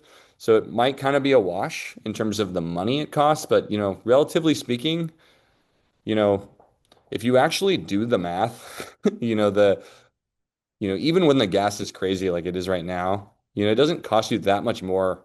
This isn't a daily driver. Like to use it, it's not like that much more than it's not a high expense really, compared to the cost of the van. And so to me, having a vehicle that gets a higher resale value is like way more important than you saving a little bit at the pump. But hey, that's my opinion. Um, what the true high roof of Mercedes is how high? Technically, Emily, we can go a little higher. We can get to like 6'3.5" if we have a way to manufacture it to make it a little bit taller with our framing. But I would say 6'2". I'm 6'2". As a standard with our company, we build all the vans so they at minimum fit me. I'm kind of like the guinea pig standard here, and I'm 6'2". But we can get them a little bit taller. Once you're in like the 6'4", 6'5" range, the Transit's probably better. If you're above 6'5", technically the super high roof you could stand in. But to be honest with you, if you're 6'5", you're used to the whole world not fitting you. And so like, I'd rather have a better car if the world doesn't fit you anyway. Are there certain things you recommend that owners learn to help with maintenance on the road or tools that should be carried in the van? That's a good question. I actually don't know if I've gotten that question before. I mean, I think the easiest thing you can do is make sure that your van is easy to be repaired on is like the Correct. baseline. And That's because if that's you a great have answer, don't Emily. have that, then like no tools can help you with that. So like making sure things aren't rat's nests when you open the electrical cabinets and things like that. Of course, there's basic, tools and whatnot, having fuses with you, making sure you know how to flip breakers, things like that. But I think that's like at baseline. Like if you don't even have that, it's hard to even come back from that. Yeah. And so, anyone that builds vans professionally will probably know how to fix any issue that would come up in your van. The question is, how much do you want to pay for them to fix it? And the payment comes from access. Like if your stuff is not organized and easily accessible, the the guy or girl's ability to fix the van is just super hard. If like they have to demo your van and then rebuild it, like if you have some custom fabrication made out of wood of some sort, and you have to take that down, that's expensive and time consuming and requires them maybe to like build something custom to make it work. You know, when we design the vans, they're designed as rentals. Like we want them to be, you know, totally easy to fix so that I can get it out for the next rental. Do all these vans all have an independent AC in their electric solar system that will keep inside safe, cool enough for extended times in the dead of summer for our dogs? I have an entire section on this later in the presentation, but that is an option you can get in your van. I think there are builders that have different opinions about what you should put, what's possible. You know, I know in our vans we install independent air conditioners and that, you know, you can leave your dog for an extended time. I would say we traveled without an AC for a year, basically with dogs, and it was actually fine. The vans are super, super well insulated, and the whole house fan is usually good enough. But generally speaking, the AC is helpful. Right now, you know, lithium batteries have gotten so good that, you know, we can put a huge battery pack, so you can run an AC for like 24 hours off the batteries. What is the total height on a Sprinter? I'm talking external. I want less overall height. It'd be my daily driver, and I don't want too much. Also, what would be the toilet? What would be? And then I think after this question, I can keep responding in the chat, and then we're going to start answering a lot of these as we move forward too. Yeah, the questions are so fun though, Emily. I know. The total height of the Sprinter is 9'5" in all-wheel drive, like 9'2" with the AC and rear wheel. I would say generally speaking, if you go, there's only a low roof Sprinter and a high roof Sprinter. The lower Sprinter, I don't recommend you buy. They're like impossible to resell because nobody wants them. And you won't be able to stand, and um, it's super hard to get someone to work on them. So like our company, as a policy, we will not work on them. And that's because I have employees that this is their livelihood, and I don't want them to have to like crouch for 3 months. It's like bad on their life. And so because we don't think it's good for most customers, in terms of an overall like high satisfaction experience, we just straight up refuse to make them. You might find like a small builder that's just like desperate for money and will do it, but it's not a fun experience to build them. And so it's pretty hard to make them. There's really like no aftermarket support for low roof Sprinters. There is some for medium roof Fords, but not a lot for low roof Sprinters. I don't want too much. Also, there is a 144 Sprinter, so there's two different sizes of Sprinter. The small one is, you know, if you're like a solo traveler, a lot of times people buy the short one, and we build both. What are your experience with lift beds? Also, can you just talk about different toilet types? So we have a whole section about that. I'm going to skip over that. We have a whole part of the webinar about that. Lori Maxwell. I love Lori. She's so cool. I have read that if you are in freezing temps, you need to add diesel anti-gel additive. That's actually not entirely true.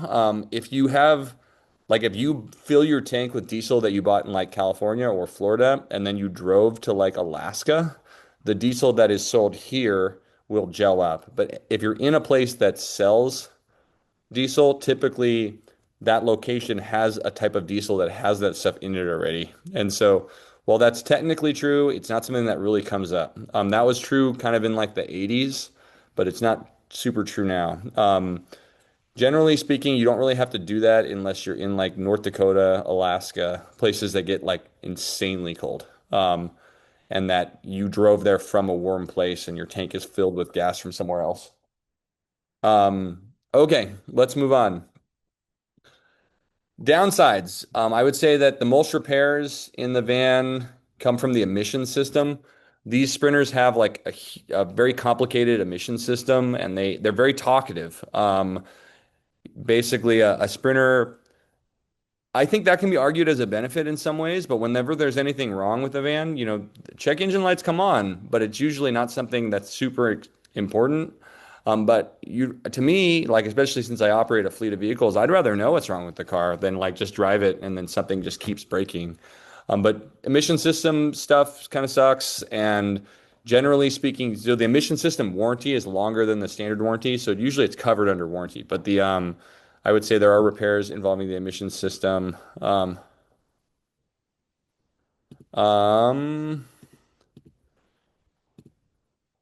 You have to go to a diesel repair specialist. Sometimes people think they have to go to the Mercedes dealer. I only go to the Mercedes dealer if it's a warranty thing. But typically we go to a diesel repair company. The entire country runs on diesel. You have diesel mechanics in your area, most likely. If you haven't owned a diesel vehicle before, you probably just don't know they exist. But if you Google in your area of a diesel repair company, Sprinter is one of the most popular diesel vehicles on the market. And so you should be in good, you should be find someone to work on them. It's pretty easy to do. I don't want to say this happens a lot, but when you do enough rentals, like things happen. I had like someone break down at the Grand Canyon. There's a diesel repair place like right outside the Grand Canyon in the middle of nowhere that did like a repair on my car. And so typically we find that even in like the most rural places, it's not particularly hard for us to figure that out. Um, Limp mode, this freaks people out. So the van has an emission system that if the emission system isn't working or there's something like really wrong with the car can go into a thing called limp mode, and the van in limp mode only goes like 40 miles an hour. And then, you know, it's very annoying when it goes into limp mode. You have to take it to Mercedes and you have to get it, or you have to take it to a dealer to get it out of limp mode and get it fixed. The other side of this is that if the van goes in limp mode, it means something's really wrong with it. And like you need to get it fixed so that it doesn't cause further damage. That's really part of Mercedes' commitment to providing a really high quality, durable vehicle so that you get those things fixed before they cause other damage. Crosswind assist, people don't like in the Mercedes. There's this feature.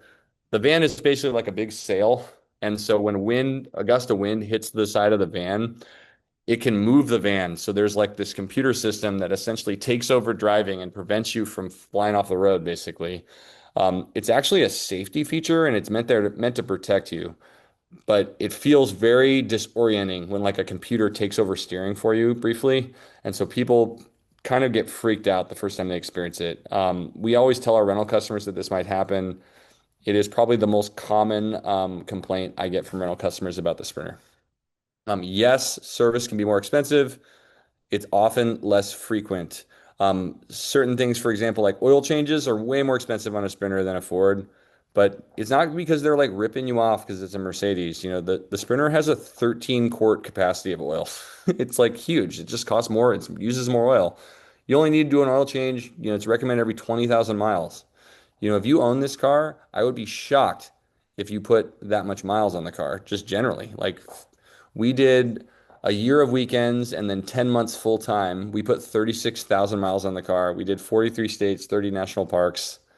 If you that's enough van travel for anybody, I promise. Like if you put 50,000 miles on the car, I'd be surprised before you're done with it. And so generally speaking, if you ask anyone that owns a Mercedes, there are some horror stories of people that have had some sort of lemon issue. Like that's true of any car. But generally speaking, if you ask someone who owns a Mercedes, you ask them about the maintenance, they'll say what maintenance typically. They do have the highest MSRP. It's easy to spend more than you need to. If you work with us, we will make sure that you don't spend more than you need to. But because they have a higher MSRP and they have a really large range of vehicles based on the features that can come inside them, you can end up paying way more for the car than you need to. Typically, our customers that bring us a van that they bought before they met us, sometimes I'm even nervous to ask how much they paid because it's always like 10 more than I could have got them the same car for. And it's not valuable for me to tell them that they got ripped off in the past. But typically, at the end of the day, they're a car dealer. They're trying to make as much money as they can. If you're going to buy one of these in your life, they don't have a great incentive to like give you a good deal like they would with me. And so, a diesel vehicle has the sort of wrong gas risk. I would say that's a biggie.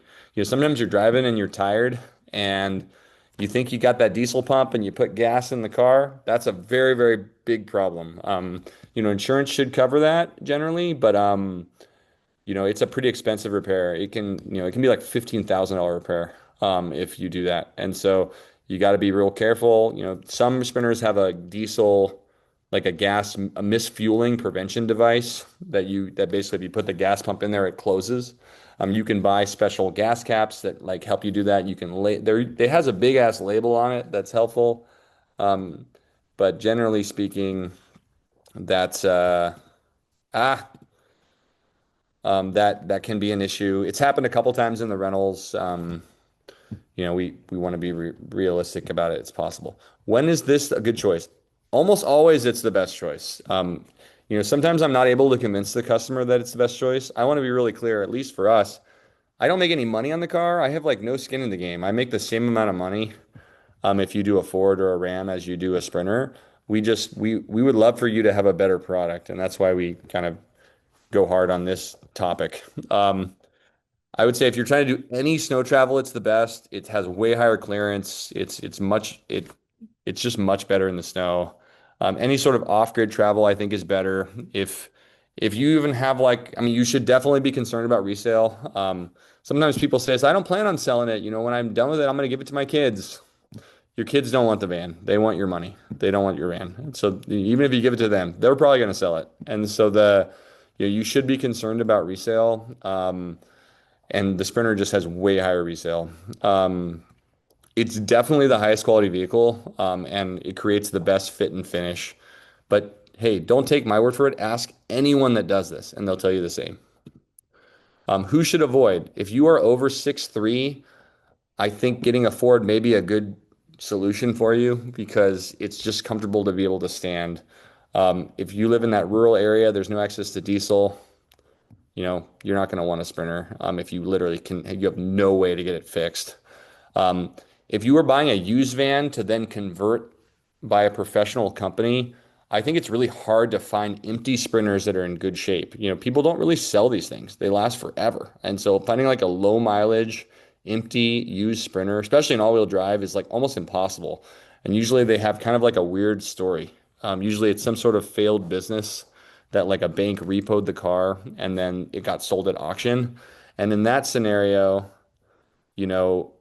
typically if your business failed, like maintenance wasn't high on your list. And so usually they have lots of issues. It's not to say that it's impossible, but if you're going to buy a used van to do a new build in, you usually can find a Transit in better shape. And so I usually do recommend you do a Transit in that scenario. What about the Ford Ecoline and Chevy Express GMC Savannah, the classic 80s, shuttle van that they used to make? Generally speaking, they're really hard to build on. They have like an egg shape. They have an egg shape. In order to get a wood to bend that way, you have to usually use particle board, and particle board is not a good a material for a van. When you put into like fiberboard, basically the van is constantly vibrating when you drive. So like a screw will vibrate in the wall and slowly bore out those holes. And so we've seen these vans, this happens in those manufactured vans, like the cabinet doors will just fall off. And so they're just really hard to make. As a policy, we won't make them. It's not worth it.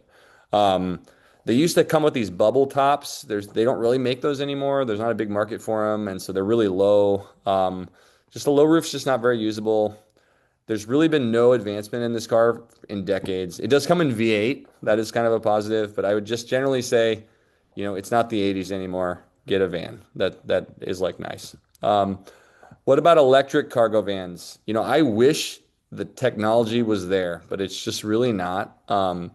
Right now they have very limited range, 100 to 140 miles. This new Chevy Bright Drop was somewhat promising. They just discontinued it though. It was like it wasn't successful. And I think the reason why they don't really work for conversions is you can't hook the house and car battery systems together without violating the warranty. And so the way electric cars work is, you have a battery, you charge it, you drive until it's dead, and then you go to a charging station and then you charge it. If the companies would let us connect the two systems so that when you plug in, it charges both the house and the car, that could maybe be viable, and especially if the range was longer. But right now you can't do that. And so the main way you charge a battery in the van is by driving using the alternator, and that is not an option in an electric car. And so the charging just doesn't work all that well. And then just roadside charging is just not really the supercharger type style doesn't really work for the house batteries. Then the rear door issue, the Rivian has an electric car vehicle. I've never seen an RV built on the Rivian one, but the Chevy Bright Drop, there's one company I know that was trying to do it, but the back door is like a garage door, so it comes up like a roll-up door, and basically like a garage. That prevents you from putting things on the ceiling because the door has to like come up. So like you can't add an AC because the door will be blocked. And so There's been a couple RV companies that have taken the door off and put like a glass panel on the back. I think that's kind of dumb to have a glass entry point for a rear end collision scenario. But that's what they're trying to do. But they just discontinued the car, so I don't think it's going anywhere. I personally love my electric car that I have, but they're just not good enough for conversions. Okay, let's do some questions. Okay, what do we got here? Since there are only I three think, tests. What, Emily? sorry, I answered some of them in the chat, just this last one about diesel mechanics in rural areas and based on kind of our experience. I would say it's particularly not that hard to find somebody.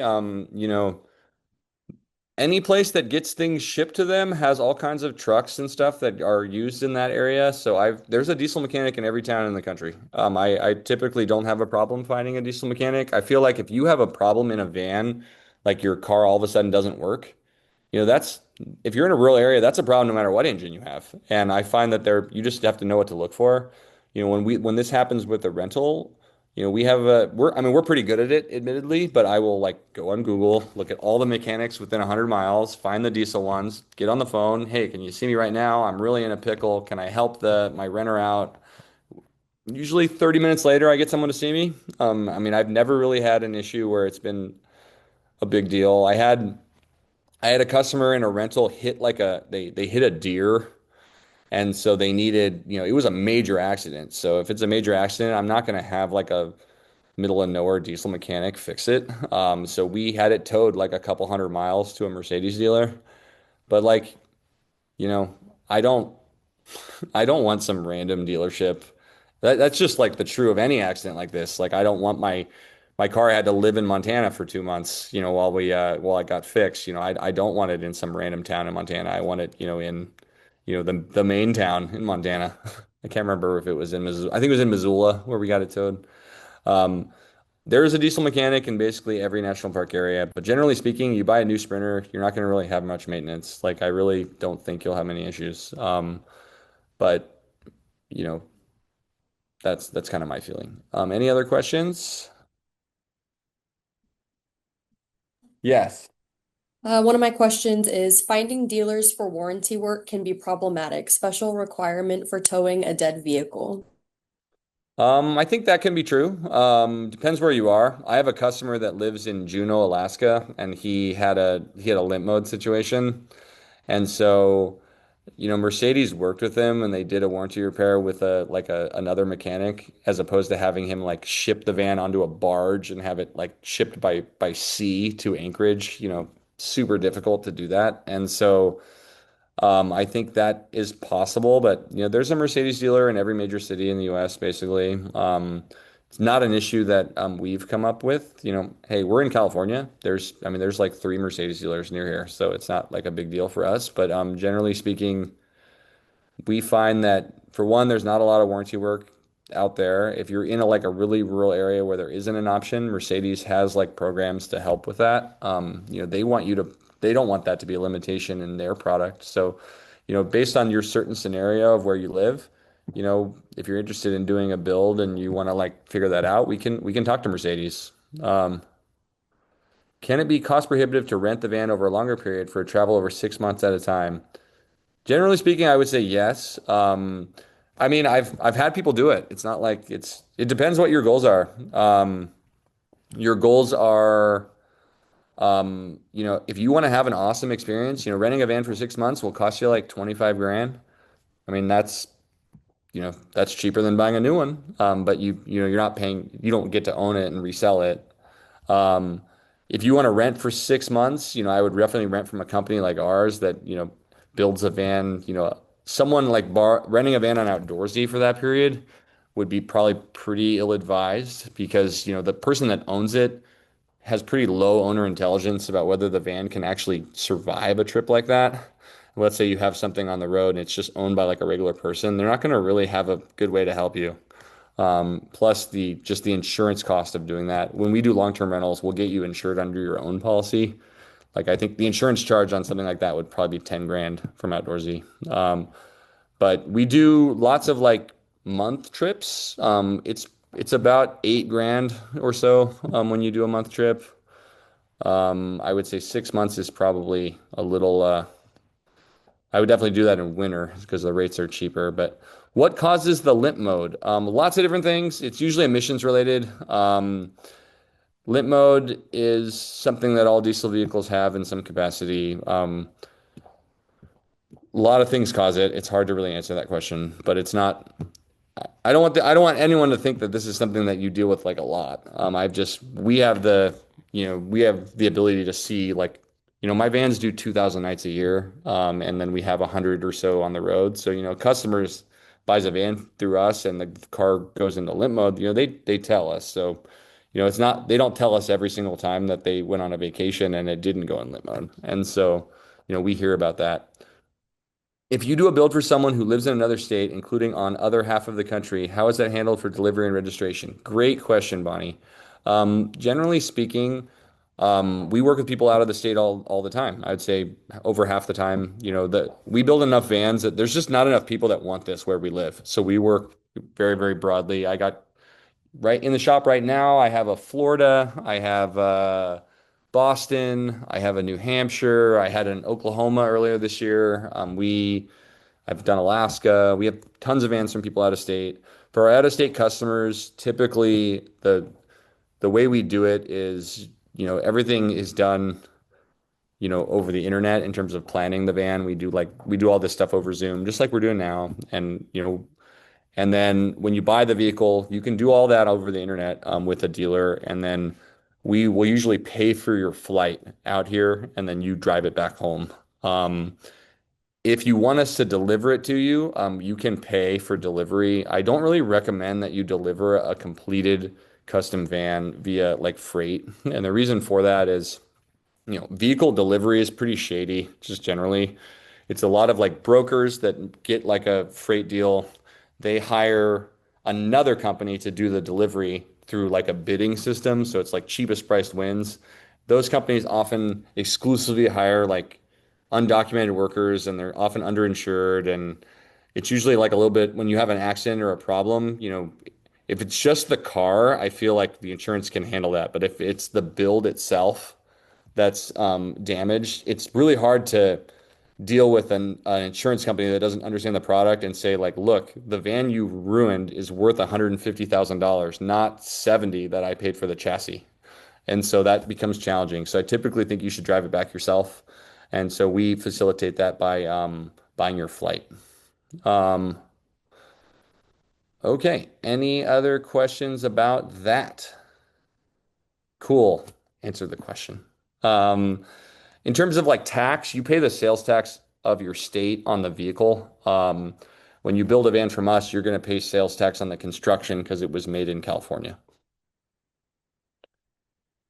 Are the vans that you sell rented vehicles? We do occasionally sell the rentals when they've kind of reached their end dates for the rental. There's kind of a ceiling on what people will want to. I charge, $200 to $300 a night to rent the vans. There's kind of a ceiling on what people will want to rent. The minute it has like 70,000 miles on it, they expect it to cost less. The van has plenty of life left on it, but we kind of get rid of them at that point and you get a new build and give it fresh. I mean, honestly, we're still a new company, so we figure that out as we go. But generally speaking, we're always improving.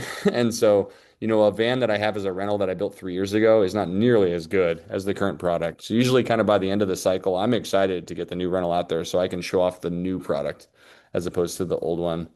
How do we stock the van when it's ready for pickup? Should we ship it out to you and you stock it up? I have to drive it back to Minnesota.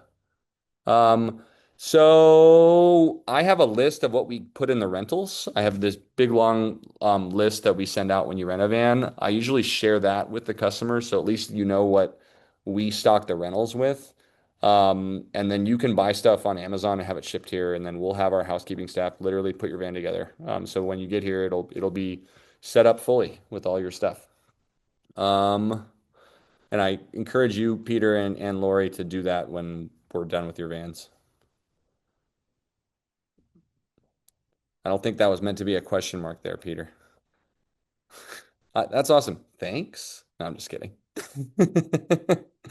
Um, let's go into van build design.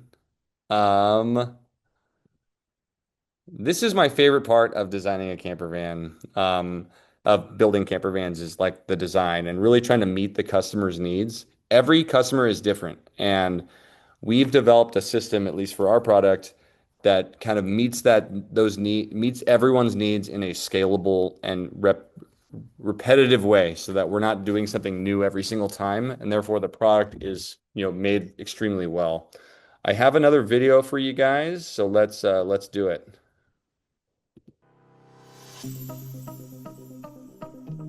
When people start thinking about a camper van build, the conversation almost always starts the same way.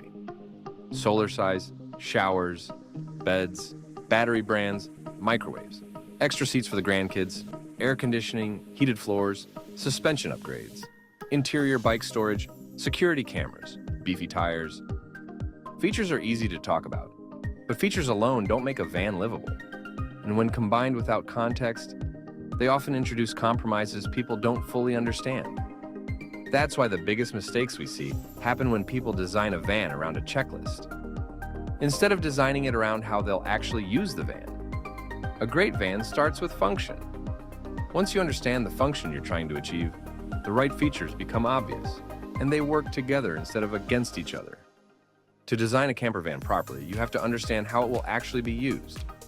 That starts with a few fundamental questions. How often are you planning to use the van? An occasional weekend van can tolerate compromises that a frequently used van simply can't. When you travel, how long are you staying in the van for each trip? A van designed for 2 nights at a time feels very different than one used for weeks or months. And the difference isn't just comfort, it's logistics. Longer trips require more storage for things people don't always think about. Food staples, dirty clothes, dog food, gear and clothing for multiple seasons. All of these needs scale based on how long you're using the van continuously.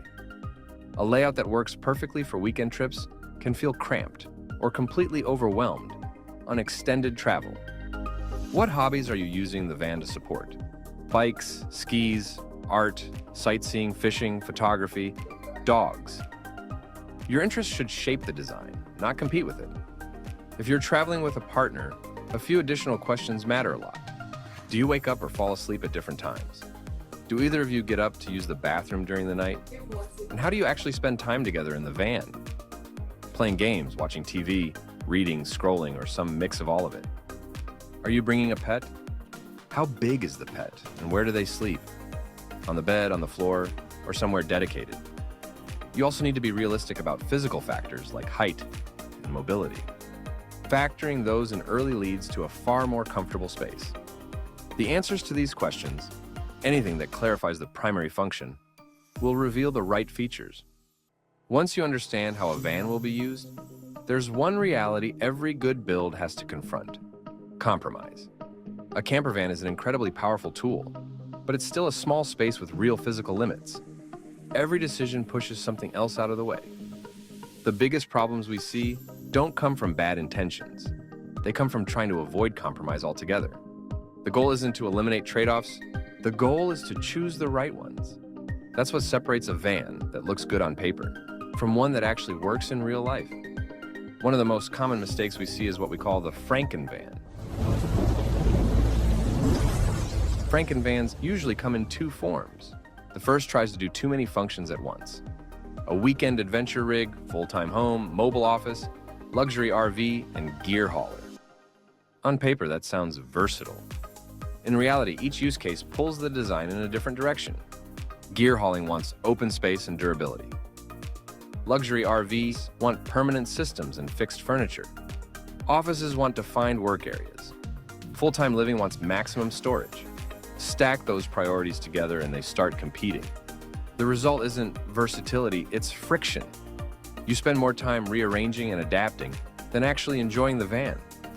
Good builds are very focused. They do a few things extremely well, not everything halfway. The second type of Frankenvan comes from chasing features instead of function. This usually starts with inspiration. A great bed design from one van, a kitchen from another, a shower idea from a third, a power system from a fourth. Individually, these are all good ideas. The problem is they weren't designed to work together. Each feature assumes a specific layout, power capacity, water usage, and daily routine. When you mix and match without understanding those assumptions, systems clash. A dinette bed might seat 4, but requires nightly setup and sacrifices storage. A shower adds convenience, but increases water demand and reduces living space. A farmhouse-style ceramic sink, tile backsplash, or a tile shower may look great on delivery but will need repair because of van vibrations if the van is used frequently. On social media, features are shown in isolation. What you don't see is how they affect access, storage, weight, openness, and daily effort. The result is a van that checks boxes but feels disjointed and uncomfortable. You end up with the roaming pile of stuff problem. Moving items from the bed to the bench to the shower just to function. Space isn't used effectively because minor use cases were prioritized over daily life. This is why features alone are dangerous. Good design isn't about collecting ideas from the internet. It's about making sure every feature supports the same daily workflow. We hate to break it to you, but you can't have it all. After walls and a standard bed, you're working with roughly 25 to 38 square feet of usable space, about the size of a walk-in closet. Good design isn't about getting everything you want. It's about choosing what actually matters and letting the rest go. When someone promises every feature, no compromises, and maximum luxury in minimal space, that's usually a red flag. Either the systems are undersized, the layout hasn't been lived in, or the trade-offs just haven't been explained yet. It's easy for a builder to say yes to everything to get a signature. It's much harder and much more valuable to explain why some visions won't result in a well-made van. The best builders are honest about limits, transparent about trade-offs, and intentional about priorities. That honesty is what leads to vans that actually work, day after day.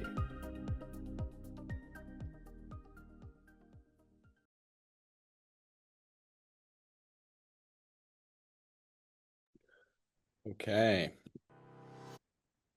So I'm going to go over a couple of features that I think make the most sense. So kind of the first thing I think that you should think about when you're designing a van is like your height. And so I make that assessment when you come in person. Immediately I can tell which van you need based on how tall you are. If you're 6'2" or under, I recommend, all the vans will work fine. If you're 6'3" or under, you can do a Sprinter or Transit. If you're 6'4" to 6'5", Transit high roof. 6'5" and above, super high roof ProMaster. That is kind of a hard and fast rule. Your height should really frame your chassis purchase. It also frames how you sleep. So on the short wheelbase vans, you usually to sleep east-west, you have to add these pop-outs. Now, technically, the bed is relatively the same length, either between the pop-outs on an east-west bed or at its full length on a north-south. But on an east-west bed, I'm 6'2". Sure, I can fit in an east-west bed, but it's pretty uncomfortable to sleep when your head and your feet are a couple inches from the wall. The way you sleep has an effect. If you're a stomach sleeper, east-west bed typically isn't great, like even if you're like 5'7", just because your arms are kind of in the way, generally speaking. I would say the large majority of customers, when they actually rent and try them, they find that the long van is much, much better.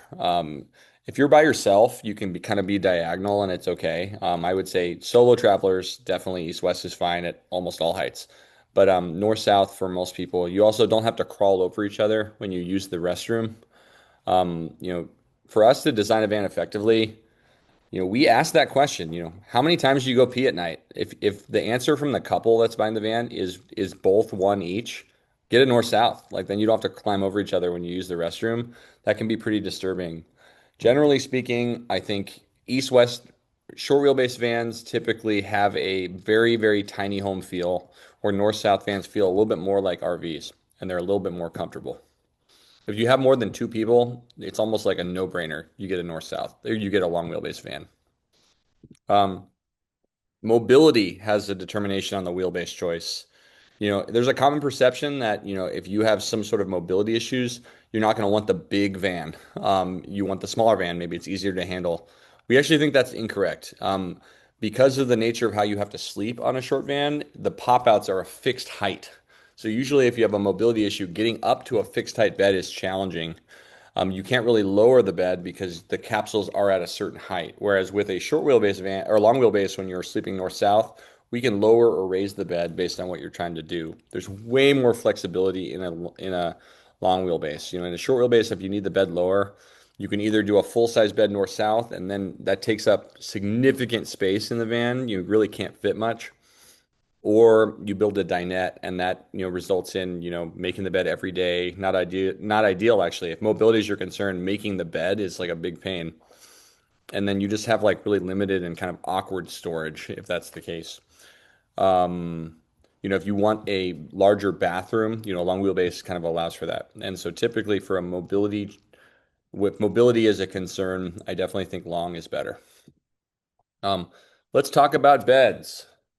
So, like I said, short wheelbase, fixed bed height. A lot of these are pretty much standard across the industry because the capsules are a standard product that people buy, these pop-outs that are on the side. It's a fixed bed height, large garage under the bed, and then you step up to the bed with some sort of step, or like I've seen other companies make ladders or other kind of ways to get into the bed, but there's a stepping up that's involved. You can also do a dinette in a short wheelbase. Dinettes can be nice, it provides this nice sort of eating area. Again, it depends on how you're trying to use it. If you're doing like little weekend trips, making your bed every day is not that big of a deal. If you're like going on a month trip, making your bed every single day is such a pain. And like you're gonna want to have that storage to keep all your stuff for, long distance travel. On a long wheelbase, you can have varied bed heights. So this is just how we do it, but we have a low bed which has 30 inches of clearance, a standard bed, and then a high bed. Technically, I could get rid of these cubbies entirely and make like an ultra low bed. Where anyone who's interested in doing that, I'm happy to do it. We want to develop that product, so you can be our guinea pig. But long wheelbase, you can do a dinette bed. Again, same storage sacrifice. If you want two separate sleeping areas, this is kind of the way to do it. You just basically build a dinette and you just don't convert the bed. And so you can turn this into like two twins or just the king. But again, huge storage sacrifice. Lift beds. There was a question about lift beds earlier. I don't recommend lift beds unless you're trying to sleep four people. Basically, in order to have the lift go up, the bed has to be square, and the ceiling on except for a Ram, the ceiling on a cargo van is much narrower than where we normally put the bed. And so this bed is actually smaller than a double, and so it's pretty small of a bed compared to others. Additionally, a Happy Jack lift that's right here, it's really expensive. It adds kind of what we think is unnecessary cost. They're also really noisy. There's a chain inside that works with the motor, and as you drive, that chain kind of hits the side of the metal, and it makes a vibrating, like a tinging noise, and it kind of drives you crazy. Additionally, having like a dinette under may sound like good, but it's not super comfortable to sit in this like cave. My head can clear. I can sit under here at my height. I'm generally kind of like the max height for most people that are into this. But like when I use this fan, I don't like sitting under here.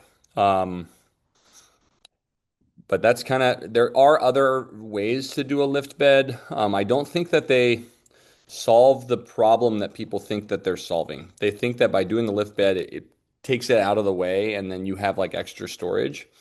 Maybe if you're doing like a toy hauler style where you want to park like motorcycles in here and you like need to have the bed lifted to do that. That may be a good reason to do the Happy Jack if you're not with a family of four. But in reality, in order to make that storage useful, you have to have it can't be used or you can't lower the bed. And so it doesn't really have any more utility than a platform bed would have. And I think it's better to just have a bigger, more comfortable, non-modular sleeping area. Save you some money.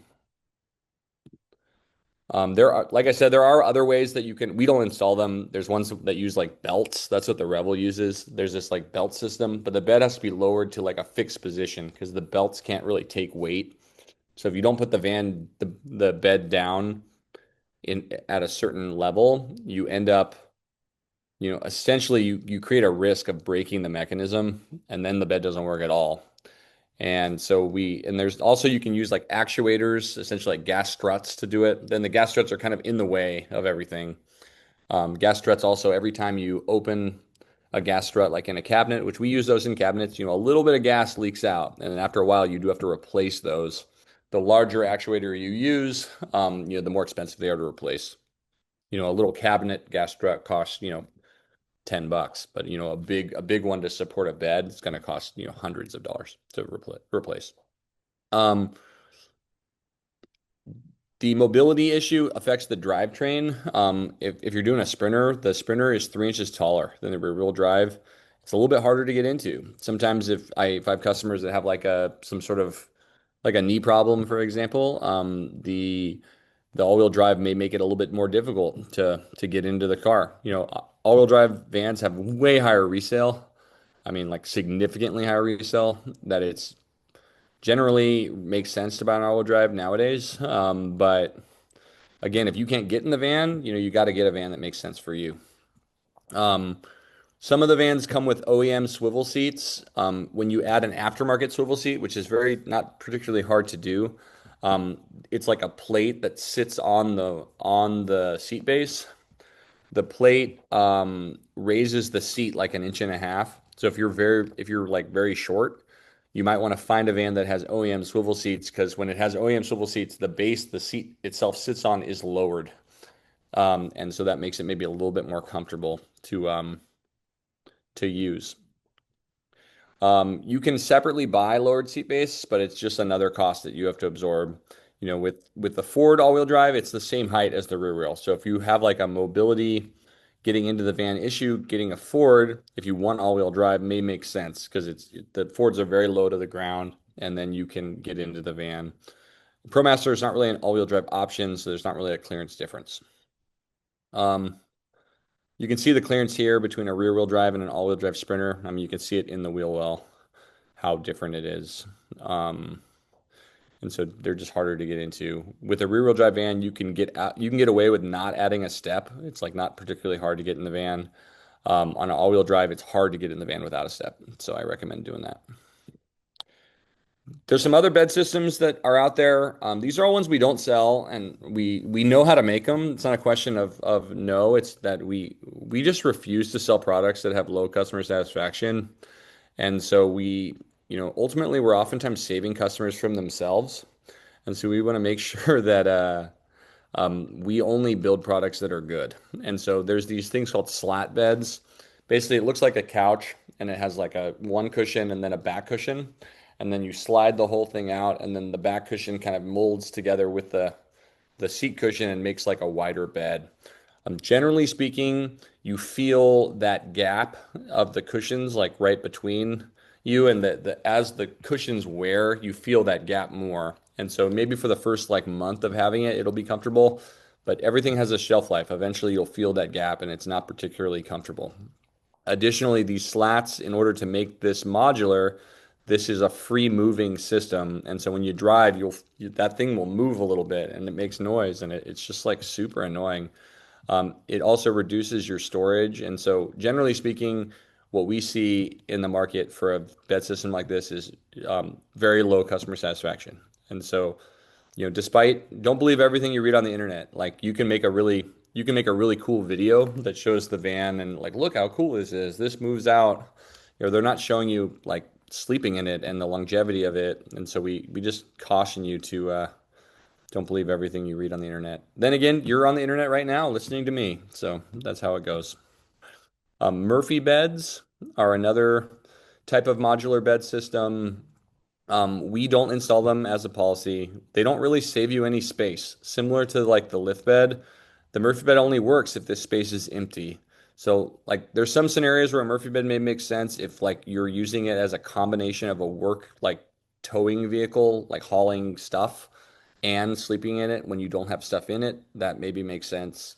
But generally speaking, a Murphy bed, it's going to make a lot of noise because it's basically held up by like a strap. And then also, this cushion is a trifold mattress. And so the trifold, again, it'll be tight when you first get it, but eventually, everything has a shelf life, and you'll start to feel the cracks in the mattress. what happens with these Murphy beds is when they first buy it, it's fine, and then the bed slowly becomes uncomfortable. And so they buy like a mattress pad to cover it to kind of clean up those gaps in the mattress.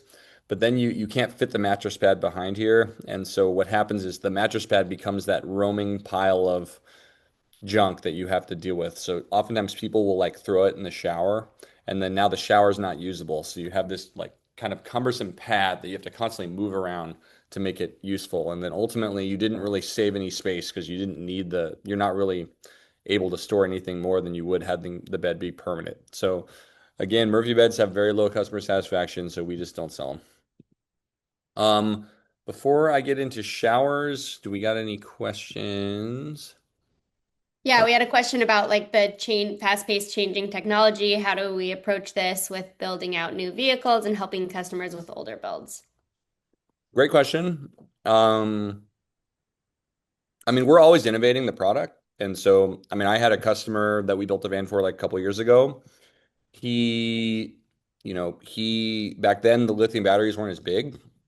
And so instead of getting an air conditioner like that works off grid, we installed a evap cooler. It works. It works okay. It doesn't work as good as an air conditioner, of course. Ultimately now the tech is better, and so he paid us, of course, but we swapped out the Fresair evap cooler for an air conditioning unit. Upgrading batteries is somewhat easy to do. It depends. Like oftentimes, if you like the inverter, like a 2-year-old inverter is probably not equipped to handle a battery of voltage that you see today. So sometimes we got to swap the inverter out. It can be challenging to update an older van, especially like a really old van. It's definitely like those mass manufactured vans you cannot update because they usually have like proprietary electric systems that only can be operated by like the original manufacturer. And so they make money off of the repairs on them. And so there's not like much you can do. And oftentimes, the van was designed for a physical battery size of a certain size. And so like to replace the batteries, it's not necessarily like that it doesn't work together, but you need a physical space where you can fit this new, bigger battery.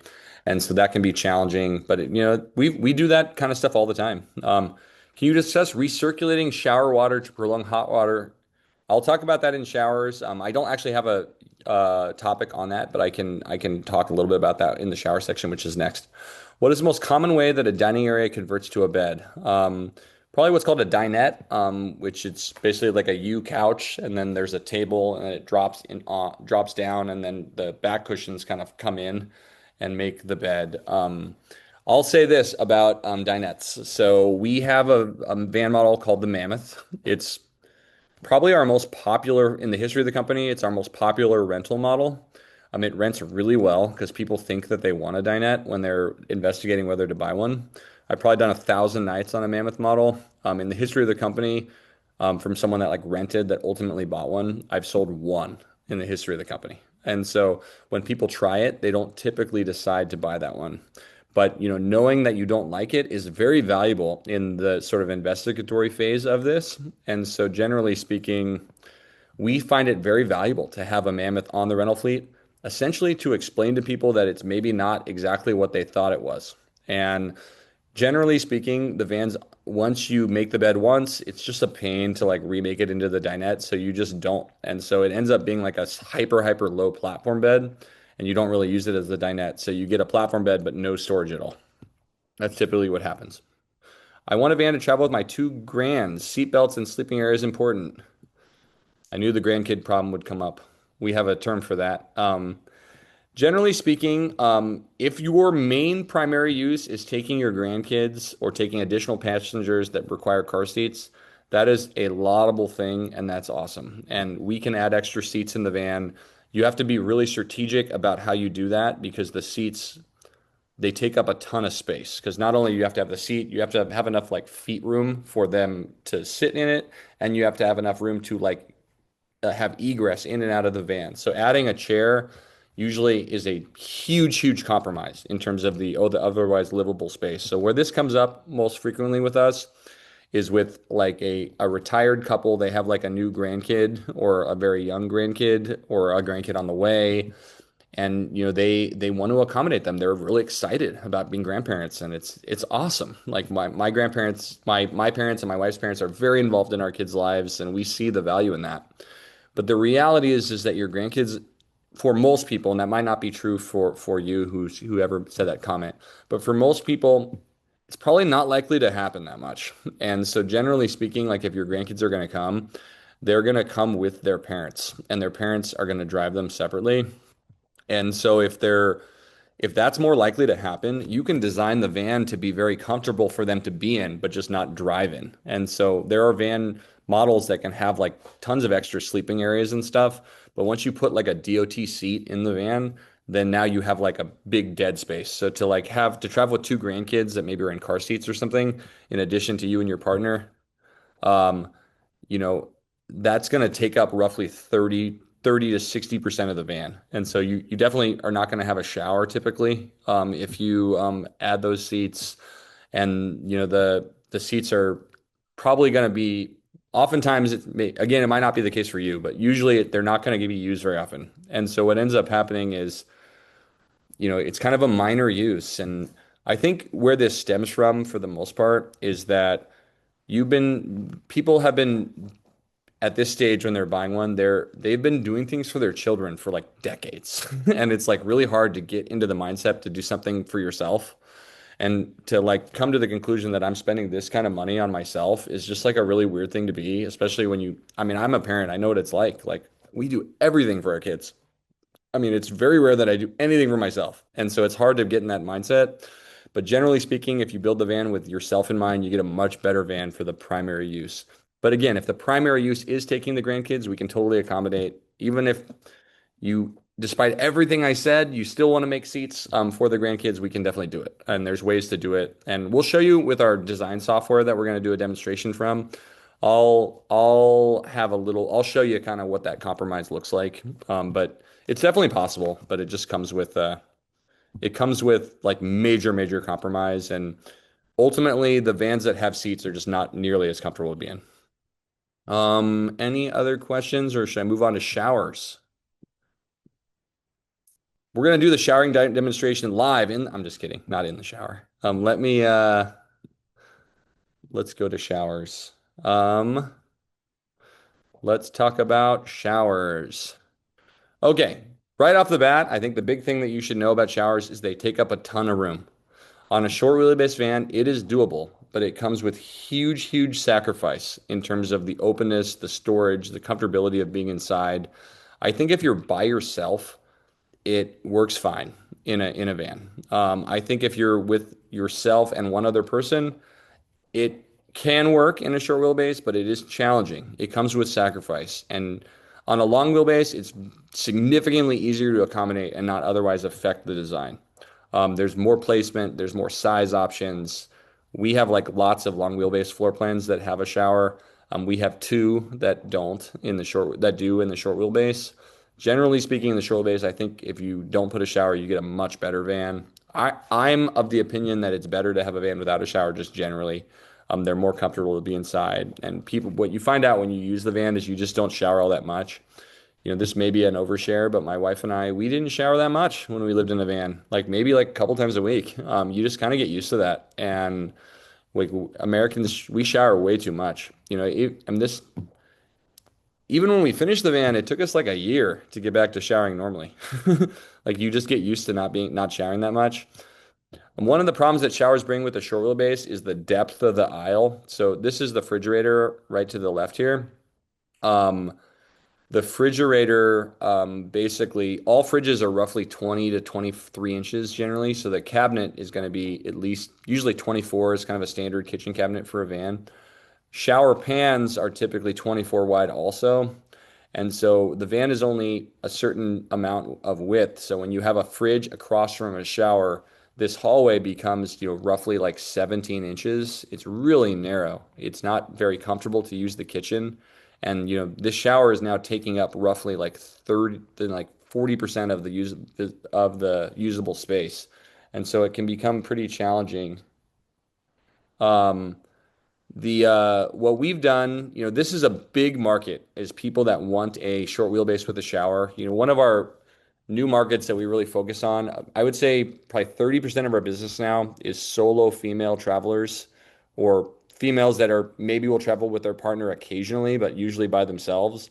And this is usually what they want is the short wheelbase with the shower. And so we've really worked hard at developing it. We're on the 9th version of this floor plan. I think we've kind of finally nailed it, but the way we handle it now is we relocate the fridge to the bench and it's like a chest style. It's an electric fridge that's like an ice chest. And then this slides out from under the bench. And then that way we can make this galley narrower and make this space more open. I actually have a van in this model that we're building where I own the chassis to sell. It will be available in a couple of weeks. We're selling it at pretty good price. If anyone's interested, you can email us at reservations@scenicvans.com. But and I'm sure Emily on her tour of the factory will show you it. But that's kind of the sacrifice that gets made with this short wheelbase shower. When you do a long wheelbase, we have more options on the size. So we have 3 shower options that we sell. There's not like a lot of variety in showers and vans. Typically they're 27, 32, 36 is like the width of the pans by 24, pretty standard in most RVs. The difference between the showers is really the bathroom privacy option. So if you do the small shower, the toilet faces out. And so you have kind of 3-wall privacy. You cannot close the door while you're using the bathroom. If you want full privacy, the medium shower works okay, and then the big shower is better, of course. These showers are ginormous, and so if we only offer this shower in the short wheelbase generally. It's possible to do one of this size, but it's tough. It's not perfect. I got a bunch of questions. Are there cons to a wet room in the rear of the van? So as a policy, I talk about that in a second. As a policy, we will not build you a rear van shower because they have lots of cons. We think they have incredibly low customer satisfaction. And so we as a policy don't build them. And I'll explain that in the misconceptions section later. Short wheelbase consideration, living space is roughly 25 square feet. Beds are mostly east-west. Shower and storage options are limited, but they're more stealthy. They're easier to park and drive, though I think they're pretty similar to the long wheelbase. Long wheelbase considerations, you get significantly more living space after the bed, roughly 33 square feet versus 21. North-south bed usually is more comfortable. It's closer to, we call it a near king bed. A king bed is 72 by 80. Our beds are 68 by 78.75. The bed height is changeable. There's more shower options. There's more storage options. But yeah, it's harder to park, I think, is the main issue. Let's talk toilets, everybody's favorite topic. Before I move on I didn't talk about the recirculating shower. We have never installed one. I'll be just totally honest. We never have. It's something that we brought up in our innovation committee. I'm not opposed to doing it. We just have never done one. Generally speaking, I don't think recirculating showers are a rental-friendly product. If somehow the filtration isn't working, someone could reshowering with your old water, I think could cause some health issues. And I don't want water in the recirculating shower to be from someone else's shower, theoretically. And so we typically test everything in rentals before we build them. And so that's really not a rental-friendly product. And so I just haven't had a customer willing to be kind of the guinea pig on the product. And so we would totally be willing to do that. But typically we use the rentals as kind of a testing ground. So those slide out showers, we don't install those typically. The ones where they're a closet, they're really expensive, and I'm just not convinced that they're waterproof. I've never seen any large scale any van builder that actually has any liability build one. I've seen a couple in the remodel division, and they came because they had water damage in the closet section. So we do have these Tetravan convertible showers. Essentially it looks like a dishwasher, and it folds down, and then you set up a curtain, and then it drains out in this pan that you stand in. I think those are pretty cool products. They're more of a product for a short wheelbase van. But yeah, the slide out closet showers. There's now a company selling like a prefabbed slide out shower product, I would be like maybe interested in selling that because at least if it breaks, I have someone to like blame. But it's just to do kind of stress testing on something like that to make sure that it's high quality. It's just really hard to do. And again, I any type of modular thing is going to create, it leaves risk for it to break in a deployed fashion. And we never like to have products like that in vans or in rentals because anything that breaks deployed kind of prevents driving and then it reduces my ability to rent the van the next time. And so it's just one of those products we don't have a lot of experience with, but my expertise kind of says that I don't think you should get one. But the Can I add something? Yeah. When we're innovating products too, we're oftentimes wanting to ask what problem or issue or concern are you trying to solve? So is this solving a problem, is this solving a problem that exists or kind of a fabricated problem? And if we want to get to the core of what you're trying to accomplish and see if there's a better way to accomplish that isn't so risky for warranty or durability. And usually we find there's another way to accomplish that goal that doesn't sacrifice like the quality and the ability for something to get fixed or the overall sellability and things like that. So we're always like, sometimes we answer a question with a question of like, what are you trying to accomplish? And those are the kind of things that we like suss out in a build consultation to make sure that we are meeting the needs within the build without like sacrificing some quality standard. You're muted, Kev. This was a different shower than I thought he was talking about. I've actually never seen this before, and so I'll pull up the picture. It's I'll kind of tell you why I wouldn't like this.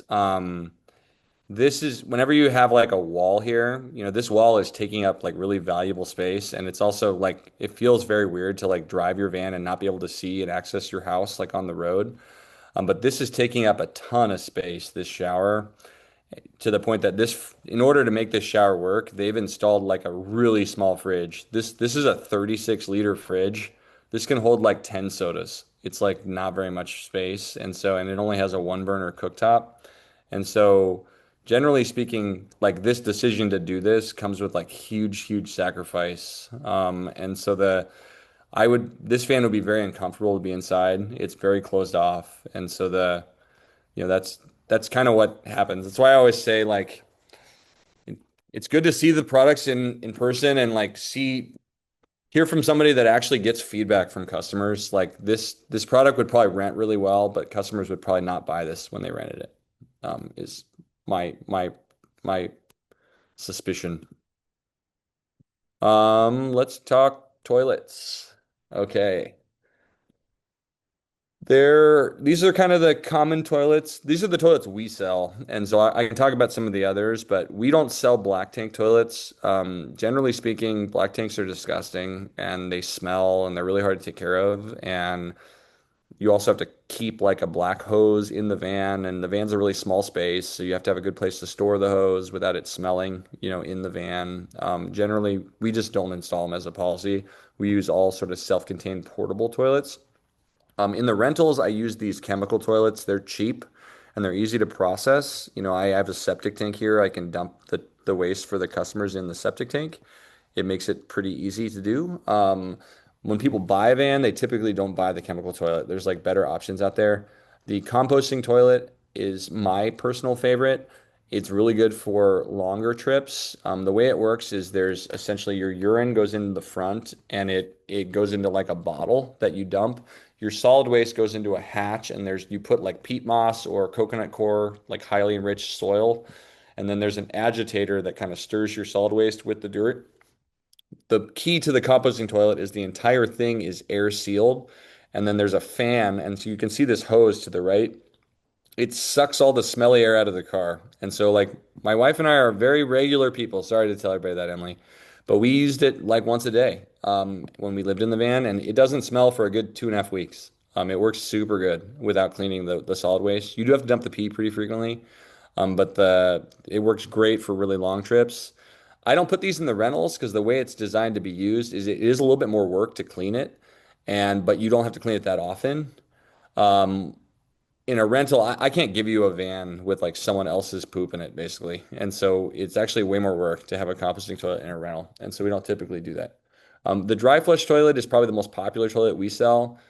It's kind of like a diaper genie, but for adults. The way it works is there's like these, it's essentially you go into like an aluminum foil bag and there's a motor that sort of twists it, seals it, sets up a new one, twists it, seals it, sets up a new one. And then when you're out of cartridges, there's a trash bag under this toilet.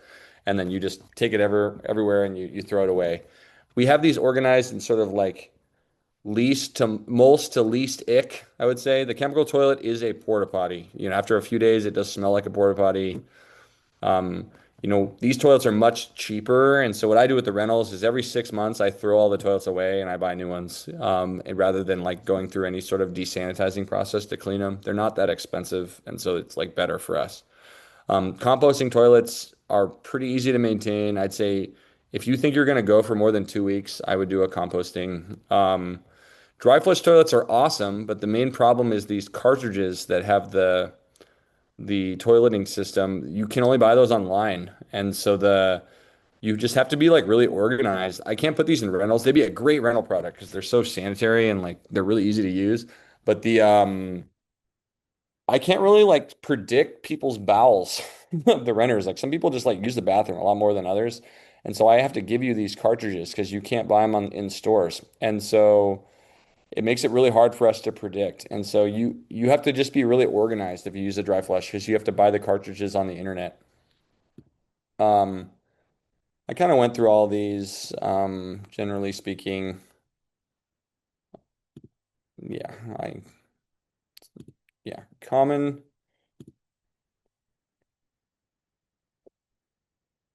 Peter, you crack me up. Emily is your perfect foil. Um, okay, cool.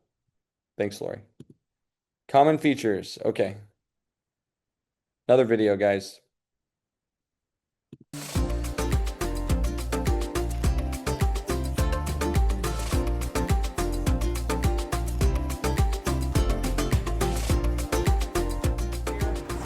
a slide out tray, so you can put bins on here and slide this thing out. This thing can hold up to 500 pounds. Yeah, that's nice. This is just to access the battery.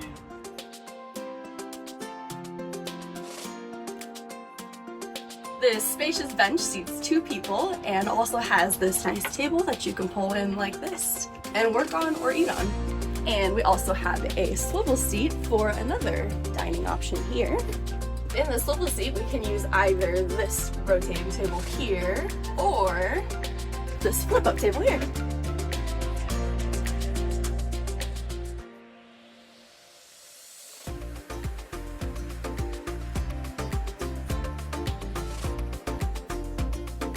A little step for you to hop on. Okay, yeah. Yeah, I explained, I was like, I'm short, I'm gonna have a hard time hopping up, so. We also have this convertible shower called a Tetravan shower, which helps save space in the Shasta. You open it like this, unzip the bag, and pull out the curtain. Hang your curtain up here on these hooks right there. It also comes with this shower head so that you can wash yourself off.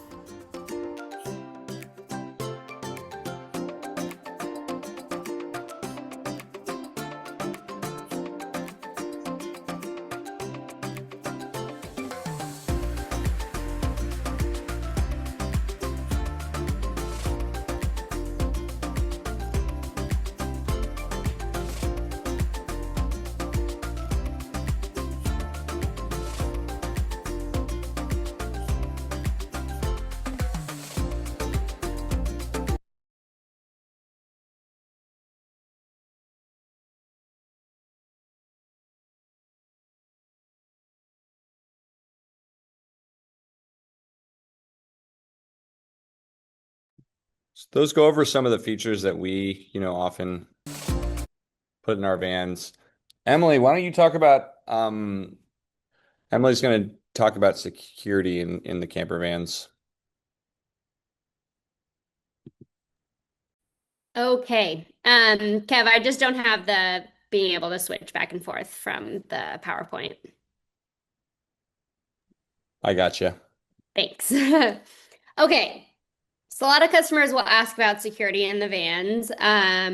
So I do want to clarify that, most camper vans never face a theft. And if you can make sure to do some basic safety things, that'll set you up for success like from the get-go. So some things include keeping your doors locked, parking smart. So there's lots of different, if you're boondocking especially, there's different apps that can help you find places to park. Like read the reviews. If there's any, we were pretty strict about where we parked when we lived in the van. If there's any sort of report of suspicious activity or things like that, like don't stay there. And some of those like basic fundamental things will help you stay safe and help your van stay safe. So everything like I'm going to talk about beyond this is just like for extra peace of mind and for those who want it. No van can ever be completely theft proof, but the goal is to make it less attractive of a target. So next slide. So 4 things that we like to think about in layers for safety. Deter, detect, delay, and recover. So deter, some of the things I mentioned, making your van an obvious hassle so people move on. Detect, sorry, that's a repeat, but detect basically know if something's going on. So ideally reduce the time that any sort of theft was taking place and delay, slowing an intruder down, and then recover. So if anything is taken or destroyed or anything like that, you can recover that back through insurance. So next slide. So deter. Some examples of deterring things that can make your van a hassle would be like upgrading lighting systems. So you could always like flicker your lights on and off if you feel like something's suspicious and deter people. Having any sort of like steering lock mechanism. So if people are peeking in the windows, they see that, they know that maybe this isn't the van to burglarize. There's aftermarket alarm systems, which also is like under the detect model, but there are some aftermarket things in addition to the locking systems that Mercedes have that you can add that will like have loud alarms if someone opens the door. There's also some security camera systems. The downfall of any sort of camera system is that sometimes like the power in your van is off or you're not connected to some sort of Wi-Fi setup, so you won't be able to have that like remote connection to a camera. And just like general visible deterrence, like locks or decals saying, you're on camera or things like that. Of course, smart parking, like I talked about, keeping valuables out of sight. Okay, next slide. The next slide is the detect. So there's certain things like we can add aftermarket dash cam systems before the build is done to like run wires so that there's some sort of camera systems. Aftermarket alarms, like I talked about. These ones are a little bit harder because of like the Wi-Fi compatibility, like I talked about before. Next slide. So delay. So steering wheel locks, like I talked about. And then another good one is like safe. So there's different things that you can lock up things just to make it, thieves like to come in quick and leave quick. So if it's just, there's certain things that can delay them.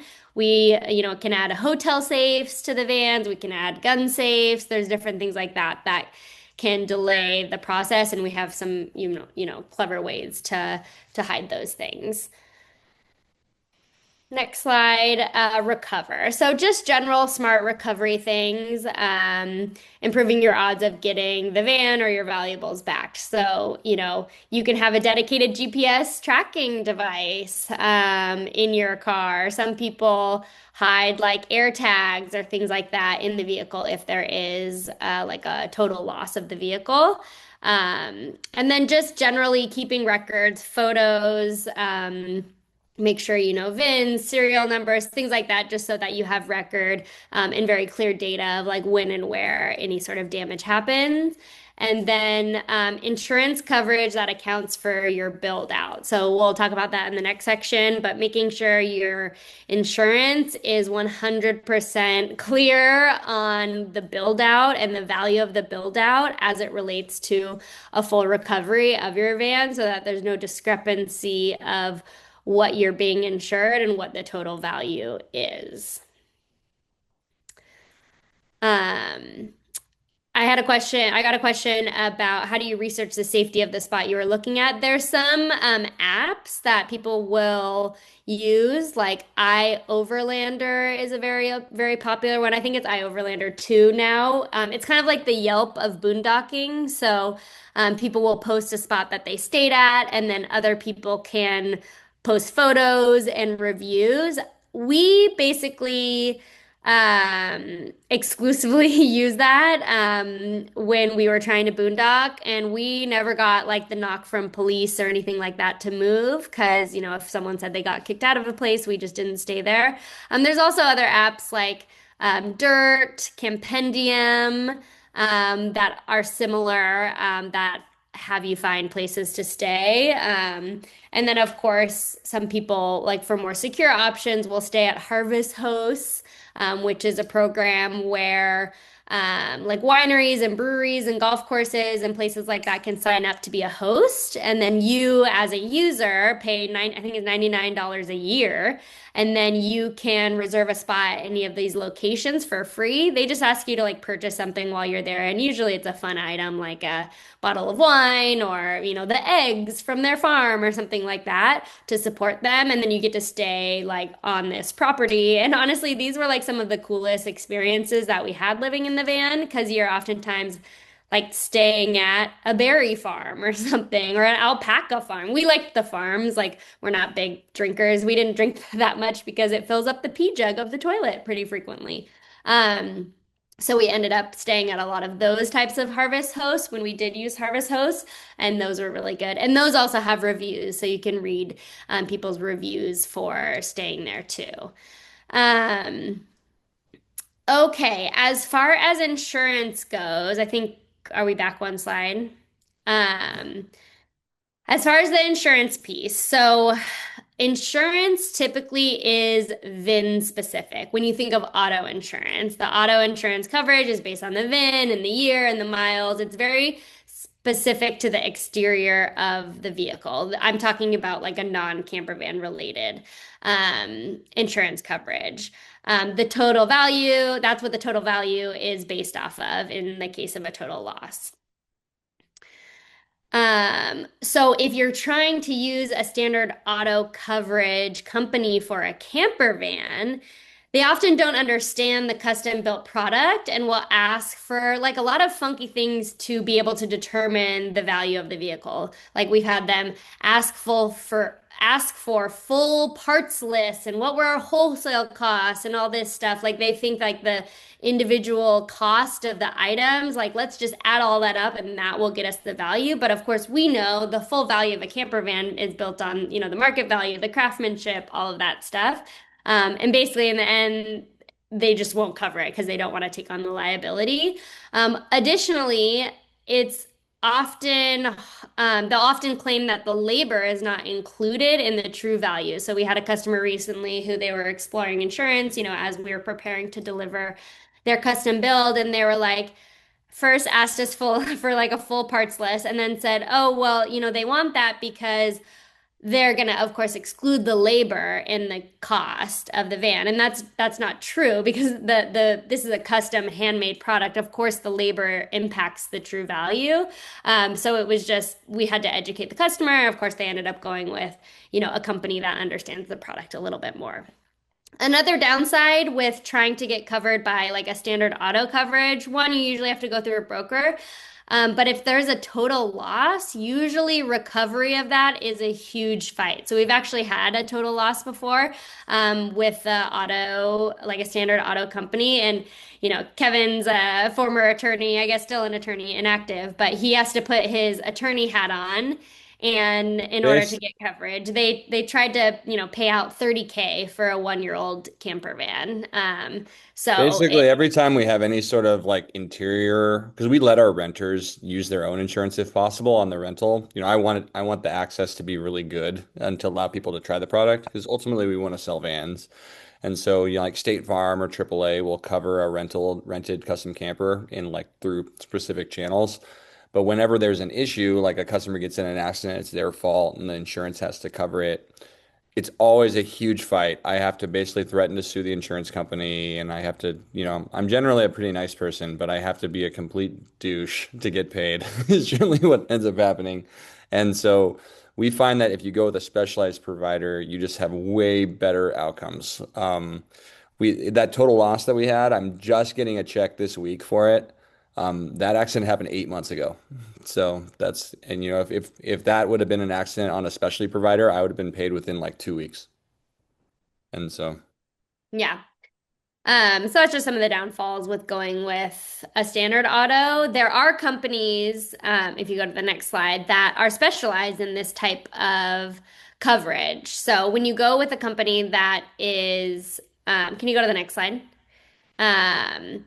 That is specialized in this. They understand the market value of the camper van. It includes the shell and the build out, and then a claim. We talked about that. The interior, is accounted for, decreasing the overall weighting for repair and compensation. And it's usually, ranging 130 to 150 per month. We just got report. I texted a customer who we just delivered like last week because I wanted like the most up-to-date monthly value, and they said it was like in the 140s per month for coverage, for both the shell and the build-out portion, for their auto coverage. Roamly, ROAMLY, is the most common option that customers will use, for this type of coverage. Roamly's also owned by Outdoorsy, so they're just like pretty familiar with the product just generally. And then also they are familiar with the custom van conversion market. So like who you buy your van from is probably in the best position to fix the van. And so we've had tons of experience with Roamly essentially having us be the vendor to rebuild the van. And so that's a helpful place to be. Whereas with an auto coverage, they're going to question, they're used to working with like collision centers and things like that. They're not used to using like a carpentry business as a function of repair. Exactly. Let me get this set up. Let's answer some questions. Do you want me to answer this question while you are getting that set up? I want to answer a question too.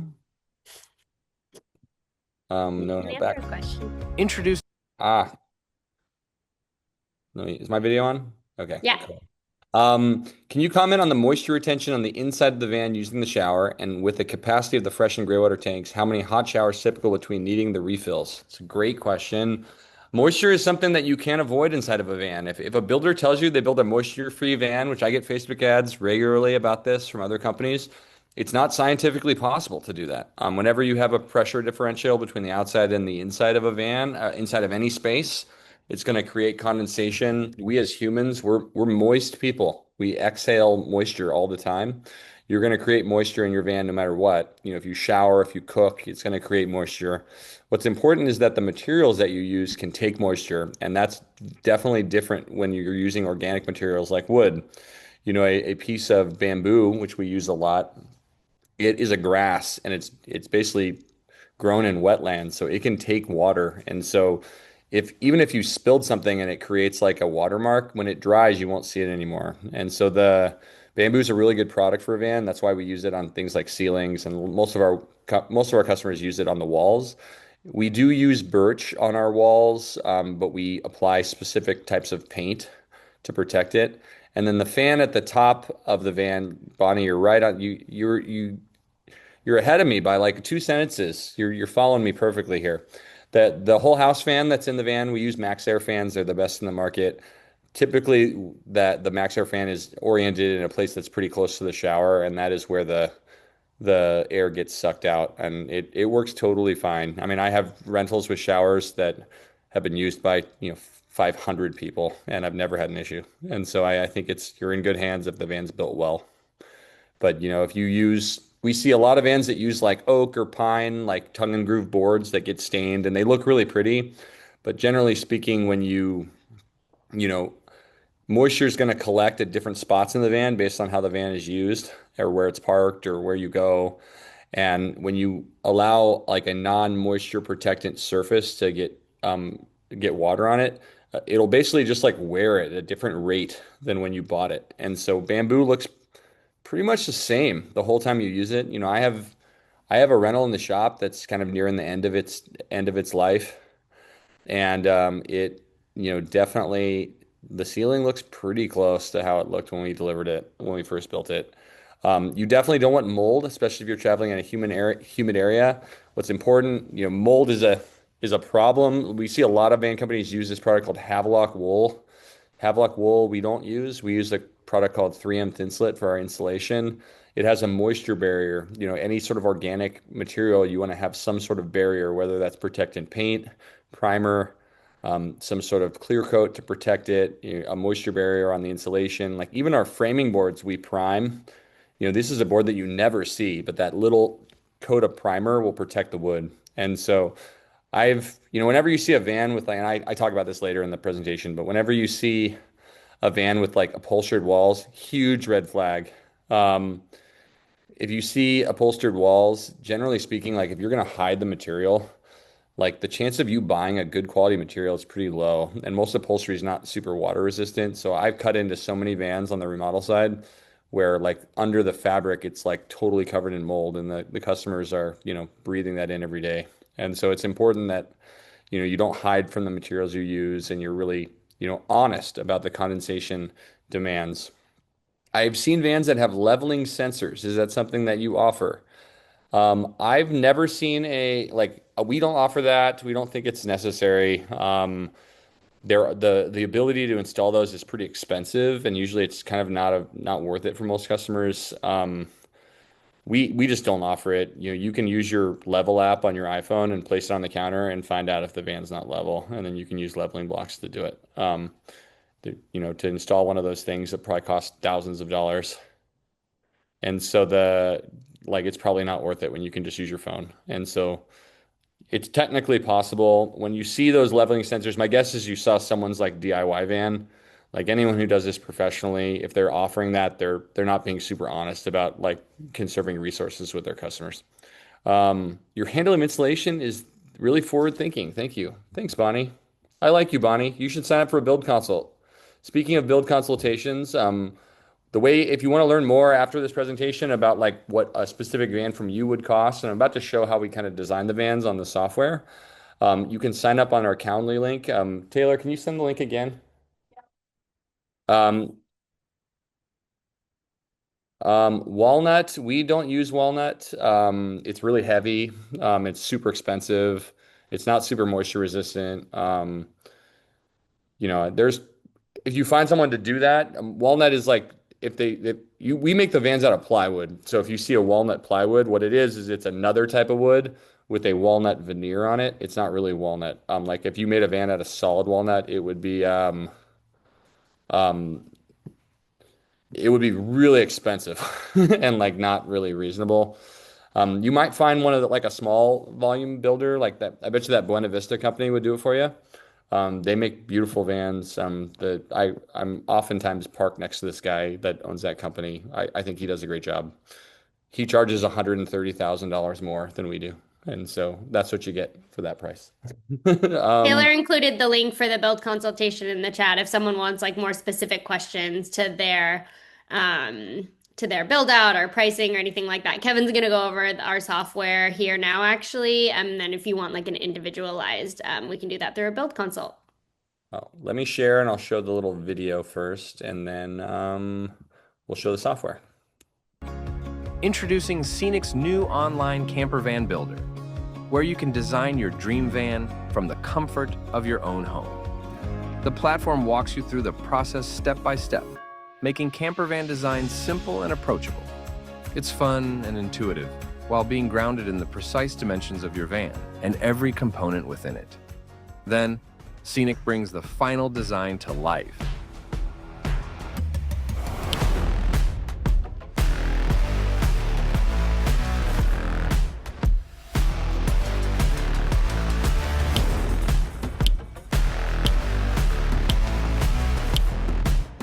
And what's it called?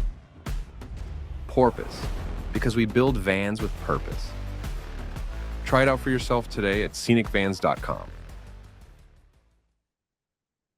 Cool. So let me get out of this and I will load Porpoise up. So Porpoise is a software that we developed ourselves.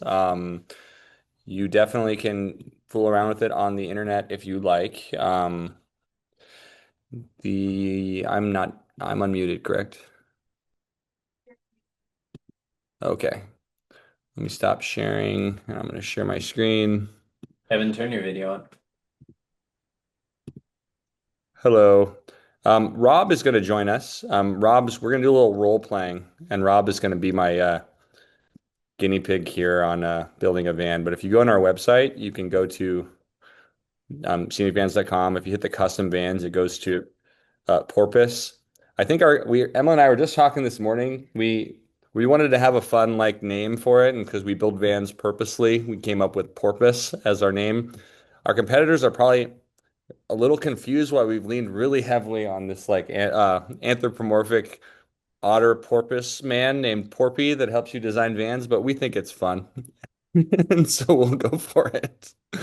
But on our site, you can build a van on Porpoise, and there's essentially 3 ways you can do it. You can take our quiz that helps identify which floor plan we think makes the most sense for you.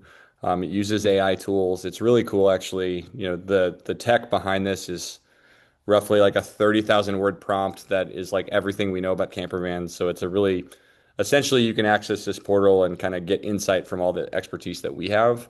Then there's a floor plan wizard where you can go and actually go through each of the floor plans and see the different options. And then I actually launched this morning. There's the comprehensive builder where you can do a full-on custom version. You can play around with it and see what fits and what doesn't. The reason why we developed Porpoise is pretty simple. That moment I mentioned earlier in one of the videos, it's really easy, when you're designing vans, to just say yes to everything the customer wants just to convince you to pay. And that's not a good place to be when you're designing something that's this niche. People spend a lot of time researching online and they see all these bits and pieces from other vans and they have a vision of what they want to do. And that vision is not necessarily always possible or will make it actually a good van. And what we used to do is just sort of explain our expertise and kind of, I shouldn't say hope for the best. It was well researched, but it's a little easier to explain when you can build it online. So the best way to kind of start, I think, is to take our AI quiz, and this is available for free on the website. The tools on the website are somewhat limited. The full suite of tools are available if you do a build consultation. That essentially is a total sandbox mode where we can build really anything. Because of the nature of it being available for free on our website, I don't really want our competitors to use this total sandbox mode for free on my site. It is a competitive advantage that we have over other people. But Rob, are you ready? I am. Okay, Rob is he's one of our van build experts and designers in the company. If you do sign up for a build consultation, there's a chance you might be doing it with Rob. He's very knowledgeable, but I've kind of given him a rough biography here of what we've kind of made a persona for him, and he's going to answer these questions for us. So, Rob, how tall are you? 5'11". You're 5'11", and you're going to be traveling with your partner, correct? How tall are they? Yeah. 5'8". 5'8". So, okay, so everyone's under 5'10". Great. Right. So we're going to write Rob and partner are 5'10" and 5'8". All right. Cool. Will there regularly be more than 2 people in the van while you are driving? No, just me, or just 2 of us almost always? Basically, you got more people than 2 regularly? Not ever, but regularly. Just you 2? Okay. Right. How many people regularly sleep in this van? 1 or 2? 3 regularly? Yeah, 1 or 3 2. Okay, cool. Any constraints on where you'll park the van at home? When I say I need a short van for my driveway, meaning you have no possible way to park a long van. Not that you just want to park it on your driveway, that you just don't have an option and you're not willing to store it. Or a long van's fine, or you just don't know.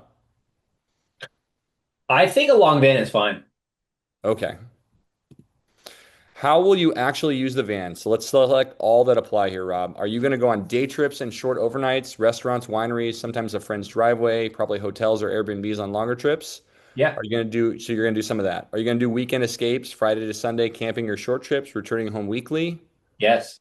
Are you going to do multi-week adventures, 1 to 3 week trips several times a year, national parks, road trips?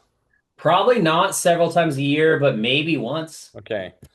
Maybe one. And so this technology can read natural language, so you can write anything that you want that's specific to you. Maybe one multi-week trip a year. I am still working for Scenic Vans, actually. No, I don't want to confuse it. I'm still working, so can't do that too often, but would love to do that later, more often when I retire. How about that, Rob? Yes, that's all true. Okay. Long road trips and seasonal travel, months at a time, probably not correct. And then full time, you're not going to move into the van. No, that's not the plan. Okay, perfect. What is coming with you? Now, bikes, and when I say bikes, that means you want them inside the van, not on an external rack. And the reason why we say that is there's lots of challenges if you want the bike stored in the van itself. That's something that we have to build around. If you're comfortable with them on the rack, doesn't really matter which floor plan you have. Are you big into bikes? A little bit, not really. Okay, so no, you're not. You don't have like crazy expensive bikes that you need to store inside. No, I just have like a regular mountain bike, and I might bring it, maybe. Okay, so I'll write that here. Might bring mountain bike, but can use external rack. Skis or snowboards? Yeah. Okay. You surf? Yeah, I do. Sweet. You play golf? Yes, I do. You gonna bring golf clubs? Yes. Okay, sweet. Climbing or paddling gear, ropes, racks, paddleboards, kayaks. Yeah, I have a paddleboard that I'm really You have a excited paddleboard? Oh, that's awesome. Okay, photography or work gear. Are you gonna work in the van? Since I'm still working right now, yeah, it's Okay. probably So I'll likely. write that. I have a paddleboard I want to bring. And so I'm gonna put wondering if I should bring my full length board or buy an inflatable. I plan to occasionally work out of the van. Right. And since I still work, may be nice to just go to the beach and work during the day. Go to the beach and work during the day. Okay. Do you have a dog? No. No dogs. I know you do have kids, but we're not going to say you have kids for today because it'll put you in a different van. Got it. And you're going to bring clothes. You're not going to go clothesless the whole time. No clothes. Okay, no clothes the whole time. All right, we're going to put clothes on there. Let's talk showers. Now, when I ask how important an indoor shower is to you, the more important question is why. Like, do you want to, if you don't care about shower, you're like, I'll shower outside at campgrounds or friend's place. That's one thing. If you want showering, what I want to identify is, do you want showering to clean up? Do you want showering for bathroom privacy? Or do you want showering for both? Or do you just not really know and you want to be open? I think I just want to shower after like hikes and paddleboarding. So what would you recommend? I'd say just for showering. I would say Okay. I want to shower after hikes and paddleboarding. Right. Total bathroom privacy is nice, but not my main concern. Yeah, that's true. Okay. Like nothing's absolute. And so it's important to just kind of talk, like truthfully about it. When you are in the same van with someone else, you and your partner, do you go to bed or wake up around the same time or different schedules? Same time. Okay, we're on the same schedule. And the reason why we ask this is some floor plans, like if your dining area is right next to the bed, sometimes it's not like super nice to, like if you wake up really early before your partner, like if you are too close to the bed, you kind of feel like you're just like in the room while someone's sleeping. And so having a little bit of separation between the hangout area and the bed is nice in that scenario. But you guys are on the same schedule, so it doesn't really matter. Right. Does anyone traveling regularly have trouble climbing into a high bed or stepping into the van? You got any mobility issues you think we should know about? No. Okay, no issues. Knock on wood. No issues. Knock on wood. Picture yourself in the van, parked, hanging out for the evening. What sounds best? Select all that resonate. Sitting across from each other at a booth, sharing a meal, or playing cards. Does that sound fun? Yeah, sounds great. A comfortable bench with a view out the slider door to nature. Sounds better. Yeah. That sounds better. So I'm going to put a comfortable bench with a view out the slider door to nature. Sounds best of the options. A real kitchen for cooking. Rob used to actually be a chef. He's a great cook. Do you think you're going to cook some great meals in there? Absolutely.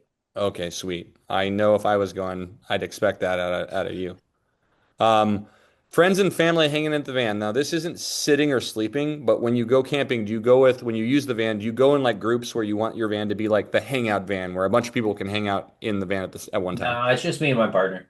Okay. So you'd say the van is my quiet retreat, efficient, minimal, place to recharge. That would kind of be more like it. Yeah, that's me.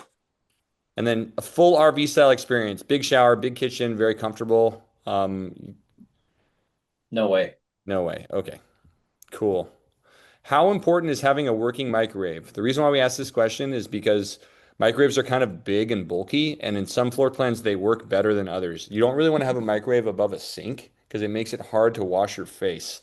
Additionally, you don't have a microwave like over a bench because it reduces the clearance for you sitting in that area. So like how important is a microwave? Do you use microwave at home a lot? Do you think Not you'll at use all. them on the road? No. Okay, so I don't care. I don't really use microwaves. Okay. I ask these questions because it's helpful for us to kind of know where to direct you. These don't get interpreted. If you do end up filling this out on the website, these don't get interpreted for the AI stuff. Instead, what it does is it helps us guide you in the right direction. Like if you have 50K or less, you cannot buy a scenic van. But I'm happy to send you an email and say, hey, these are some directions you might be able to go. And we always want to help our customers, but we want to kind of assess, relatively what makes the most sense. I'm going to kind of put where most of the vans that we sell are in that price range. How you are paying for the camper van. Again, this is not used by the AI to determine a layout suggestion for you. But it's important for us to know because it allows us to direct you in what you can possibly pull off. Like if you're paying cash for everything, it doesn't matter. If you're just taking a loan for the vehicle, it doesn't really matter. But if you need the build cost to be financed as well, there are less avenues for you to do this. So we like to know that. It's helpful for us to guide you in the right direction. Again, you don't have to answer, but we do like to know that. It is helpful for us. Anything else you want Scenic AI to consider? Do you have anything else that you do that's unique? Give me like a curveball, Rob. Sleeping. I really want to have the most amount of room for sleeping. You have the most amount of room. I sleep like a starfish. Sleeping. I sleep like a starfish. That's funny. Okay, so then you press see my recommendations. I'm going to just use my email for this. So we'll send to me. 8675309 is my number. You verify, and then now it's going to build a personalized recommendation based on your needs and tell you kind of some things that you should think about. And we're going to use this as the basis to kind of build your van. Now, we used to do this by manually just entering the depths of Kevin and Emily's brain. Now this allows kind of our whole team to have kind of some of that input, in addition to all the input that they have. It's a very helpful tool. All right, Scenic AI's recommendation for you. Kevin, actually it should have been Rob, but Rob, based on what you've told me, wanting an indoor shower for post-hike and post-paddle cleanups, working occasionally from the van, bringing skis and surfboards, and sleeping like a starfish, and being open to a long wheelbase, you're a strong 170 wheelbase candidate. The near king bed on a 170 is 68 by 78.75, which is meaningfully more room than the East-West Queens on a 144, and it'll matter every night for a starfish sleeper. That's hilarious. One thing to flag. So it always tells you there's always compromise. And so one thing worth raising, you mentioned maybe bringing the mountain bike via external rack and asked about a full length versus inflatable paddleboard. The 170-inch garages will fit a full length paddleboard inside without issue. I don't know if that not like a long one, but maybe a smaller one. So you don't need to go inflatable for space reasons. For the bike, an external hitch rack works fine on any of these, but if you'd rather have the bike inside, ask us to build a consultation about a Cascade or Tahoe's high bed height option, which is specifically configured so all bikes fit in the garage. The best next step here is to rent a Cascade or Tahoe for a weekend before locking anything in. You'll know within 2 nights which layout fits how you actually live. So it's saying the Cascade, the Tahoe, or the Whitney. So we're going to build a Cascade. So let's see what it says about a Cascade. You said you want to actually clean up in the van after hikes and paddleboarding, and Cascade is our most complete shower setup on a 170. You mentioned total bathroom privacy is nice, but not my main concern. That opens up the 27-inch shower option, which is a 3-wall with no door. Toilet faces the aisle when in use, but keeps the driver's swivel cab seat usable as cabin seating. You also set a comfortable bench with a view out the slider door to nature resonates, and Cascade's bench layout opposite the slider delivers exactly that. The Near King bed gives your starfish sleeping the most width and length we offer, and the garage handles your skis and surfboard inside the van. Trade-off. Cascade has no captain shares option, so you can never legally drive a third passenger, but you told us it's almost always one or two. Yeah. So this shouldn't bite. We'd recommend the 27-inch shower configuration here so the driver's swivel stays usable as cabin seating. If you decide privacy when toileting matters more after spending time in the rental, the 32-inch is a clean upgrade, but the 27-inch matches what you told us. Okay, so that's giving us a pretty good starting point. Let's go into the builder. I'm going to use the full builder for this, but let's build you out a Cascade. So this is a Sprinter. This is a 170 wheelbase. I do on the website, I only have Mercedes, but if you do a build console, you can build all the different chassis. But let's build out a 170. Some of these options and stuff are related to which van you bought, and they have an effect on how we build the van. But for now, we don't have a van here, so we don't know exactly where it will land. But so swivel seats, I'd say generally in a Cascade, it has a passenger swivel only. If you want to add a driver swivel, you can. But adding a driver swivel, you're going to need leg room here so that this can work. And so when you hit the driver swivel button, it tells you kind of how much legroom you should leave open in order to make this work. It's not simply just installing the driver swivel. You have to have enough space so that it's actually usable. So do you think we should add the driver swivel or just the passenger? How do you feel about having just the passenger? Okay, just the passenger. Cool. So you have your Near King bed. Now in a Cascade, typically you get a Near King bed, but you can do a dinette with any Near King option if you really want to. I think based on your storage needs, if you put a surfboard in here, then there's just a surfboard like in the van. That's a big pain in the ass. And so you're going to want to have it either under the bed or in a rack off the side. So let's talk, you mentioned the bikes. You have a bike. You don't seem like the vibe I get. You don't seem that into biking. You seem like you bike occasionally. No, I'll maybe bring it. Maybe bring it. So I don't think it makes sense to build the bed in a super high configuration to put it inside. So I think standard bed seems fine. Do you agree? Yeah, that sounds about right. These are sort of choices that we don't need to go over, but you can pick either bamboo walls, you can pick birch shiplap walls. They do have an effect on the width based on the flex of the walls themselves. I would say bamboo gives the look of a more cabiny feel, whereas the birch shiplap, it's a more homey feel. I personally like bamboo better. Some people like that view, like it's like a tiny home. Are you looking for a more like cabiny adventurous van or a more like sort of cutesy home style van? Not cutesy home. I think the bamboo would be great for me. Okay, awesome. Now you mentioned that you're going to store a surfboard, and we'll talk about that later about putting it on the outside.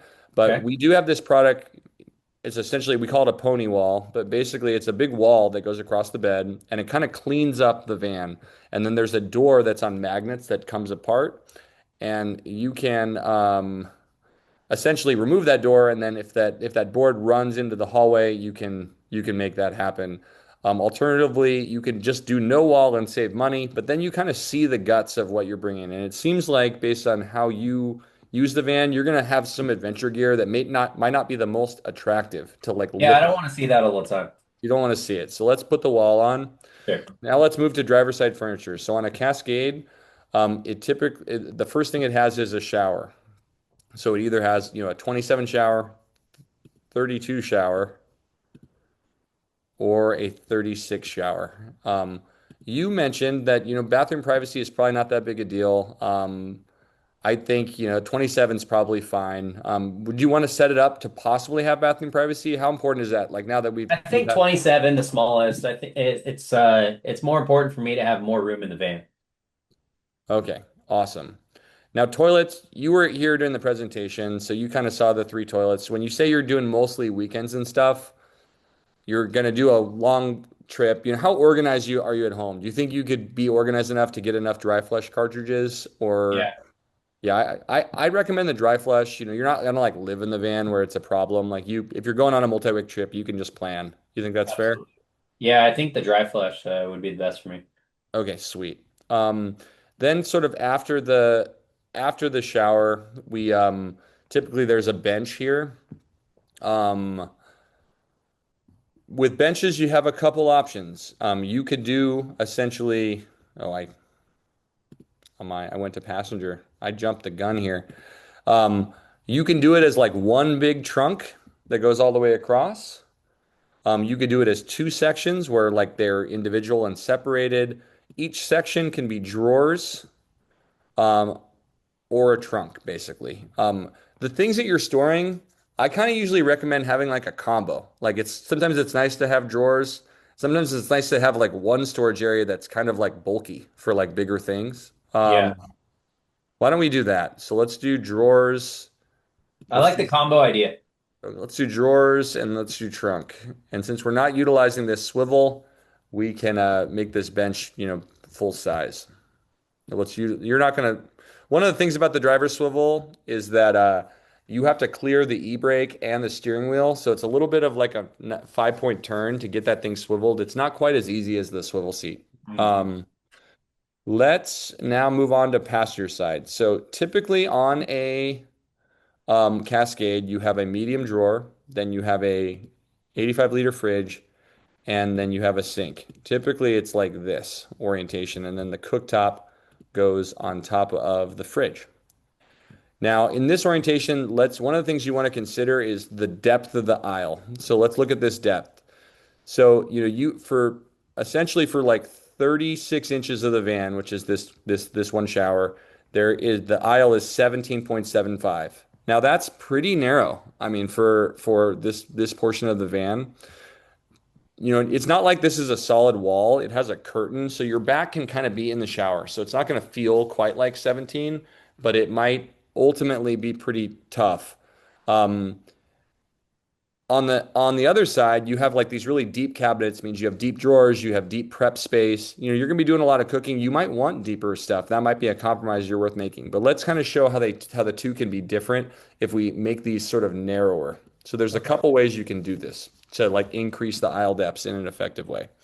So there's basically three ways we can do it. We can make this bench house the fridge. That's one way we can do it. And then we make these all short, or we can essentially have a combination of long and short galleys. So I'm going to try what I think is best, which would be, let's do large, and then let's do a farmhouse sink. That seems pretty cool. And then we will do a fridge.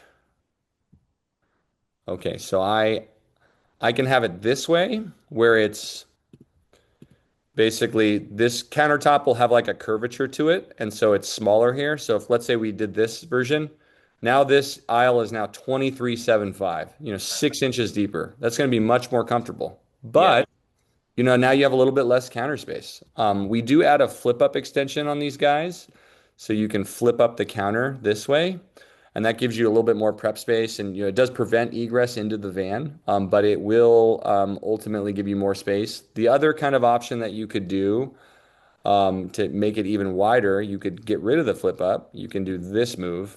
I've been selling, you make the drawer a medium drawer.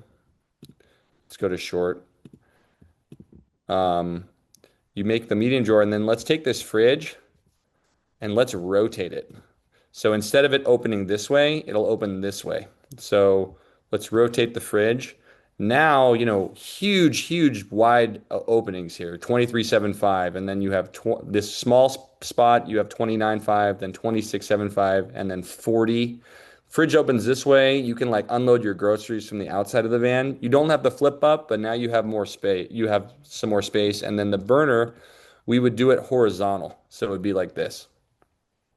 And then you could have like your two pans side by side. I kind of like to cook with a horizontal orientation anyway. I find it easier to access the pans. I really like that. Is there any way that we can have some type of table for the bench or something? Yeah, awesome. Great idea. Okay, so tables, there's a couple options here. So we install a lagoon table. So I'll place the table here. Let's turn aisle depths off. Typically the table will be attached to the side of this bench, and we have room to make it bigger, however you want to make it. There's like maximum limits to the size it can be while it still rotates effectively and is stable. But I think this is a good move, having it like right here. You're going to want some table. If you do a flip up here, if we flip this flip up extends long enough that it can meet this swivel seat, which is a pretty nice place to work. Based on the fact that you're going to work in the van, this table is on like a swinging arm. It's not as stable. And so I think you might want to swap this so that you get this opportunity to like work from this seat. Because, hey, we make a great bench, Rob, but the reality is that a bench is a bench, and like a seat that's designed to be sat in for like long commercial drives, it's going to be much more comfortable. And this view, like looking out this door with the table, is super nice. Like, what do you think about that?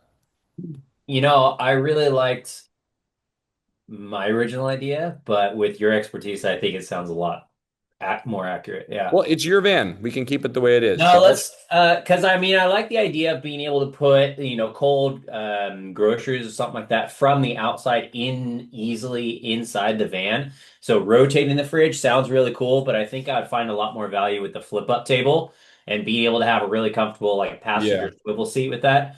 So I think how you have it this way would be better. Yeah.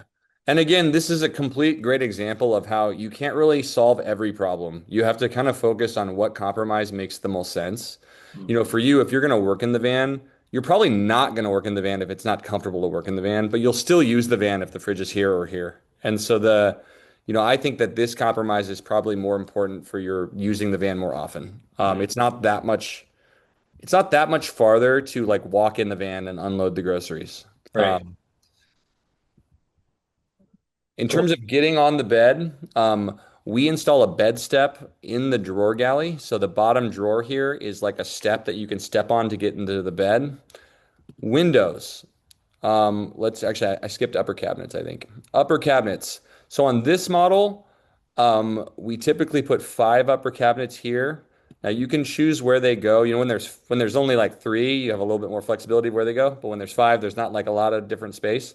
But typically they have 5. Now, you said you don't really want a microwave. No, I don't. Yeah, I will say, I don't think you should get a microwave, but just showing our guests here, microwave cabinet's bigger. And if you get a microwave air fryer, it's even bigger. And so in this van, I agree with you that a microwave probably wouldn't work. And one of the reasons, you see how these cabinets are offset, Rob? The reason why they're offset is because the ceiling is much narrower than the floor. And so this is how it will feel when you're in the van. So if, let's say, you put an air fryer, you've now just negated all of that extra space you gave yourself. I'd probably hit this here. And so you don't want that. If you did this standard size, it probably wouldn't matter. Like it wouldn't have that same effect. But again, everything has a dependency and affects everything down the line as you build. Let's check the frame rails of this van. This is all what's under the van. And so there's this drive line right here. And if you run plumbing across the drive line, over a long period of time, it can create drainage issues. And so generally speaking, on this floor plan, how we make this today, we would put the gray tank we would put a separate gray tank for the shower and a separate one for the sink. Therefore, the drainage plumbing never needs to cross the drive line. Drainage is a problem in these frame rails, but you see where this sink is? We got plenty of space. Obviously you can't have the sink go straight down because you can see where the drain is, but we can use a P-trap and put it like over here, no issue. This shower, I still have the way we do showers now, I can place the drain wherever I want, so it's not really an issue. But my builders, we want to make sure that they don't drill a hole in a frame rail. So this information is shared with the builders to make sure that they don't make that mistake. In terms of so let's move on. Let's talk windows. So the windows are defined by the vehicle themselves, not by the build. And so, you want to see kind of when we put windows in where they'll end up. So typically people put a window here. You can see it's not entirely centered, and that's just the nature of how the van is, but that's where it goes. But you can see when you're sitting on this bench, you have a window here, which is nice. Yeah, I like the cross breeze. The cross breeze is super nice. On your bed, you're going to have bunk windows by the bed, and then you can have rear windows here. Middle window, there is a spot on a 170 to put a middle window here or here. You wouldn't put it here because the shower is blocking it, but you may want to put it here. I probably wouldn't recommend that because I don't think it will provide that much for you. Like you have a window right here, and the more windows that you install, the harder it is to regulate temperature in the van. And so I would say that the benefit of having this opening is probably more of a negative in the temperature regulation department. So I'd say we go without that window. Yeah, it makes sense. In terms of the way you're doing it, we have different electric systems. I personally think the basic is probably fine for what you're trying to do. You're not trying to like go out into the woods and live in the van for like a week off grid. I think the basic is probably fine. Like when you go places, it sounds like you're going to be doing a fair amount of driving to get somewhere. Yeah. And then, you're not staying in one place a lot. So the basic, it'll charge off the alternator. Your van will be, full. Our basic system that has 600 amp hours, 450 watts of solar, 3,000 watt inverter. That thing has like the equivalent of 12 car batteries. It's a huge system. Like you should have no problem. Hey, Kevin. Yeah. Can you kind of explain that in maybe a little bit more simpler terms? Like, sure. I have two iPhones. I'm going to be using my laptop, possibly inflate my paddleboard that I want to use, run the stove. That's about it. Why is the basic appropriate for that? Basically, those features that you're talking about don't use very much energy. The main source of energy is your air conditioner, your water heater, and your cooktop. Your whole van, the AC. What do you say? I said, oh yeah, the AC. I forgot about that. Yeah. So the AC can run off batteries for roughly like 12 to 15 hours on the basic system straight. You're not going to be sitting in your van for 15 hours at a time. And generally speaking, the van is very well insulated.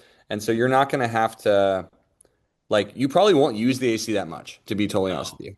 But it depends on kind of what you're doing. If you were like visiting your children in Texas all the time and you're just using it as sort of like a mother-in-law unit outside their house, you might want to have more batteries so you can use the AC more. It kind of just depends on what you're using. But the way you're using it, my guess is you're not spending a lot of time in the van like during the day. Like you're using this as an adventure vehicle, you have a meal, but you're going out exploring, hiking, paddleboarding, that kind of stuff. Yeah. Generally speaking, the basic system, like you'll run out of water way before you'll run out of power. And so I think the basic system would be fine. Your whole van on neutral, for example, like when you're just like charging your phone, that kind of stuff, it's going to use like 50 watts. That's it. 50 to 150 watts generally. But if I am running the AC in the middle of Arizona or something like that, I can just kind of turn on the engine.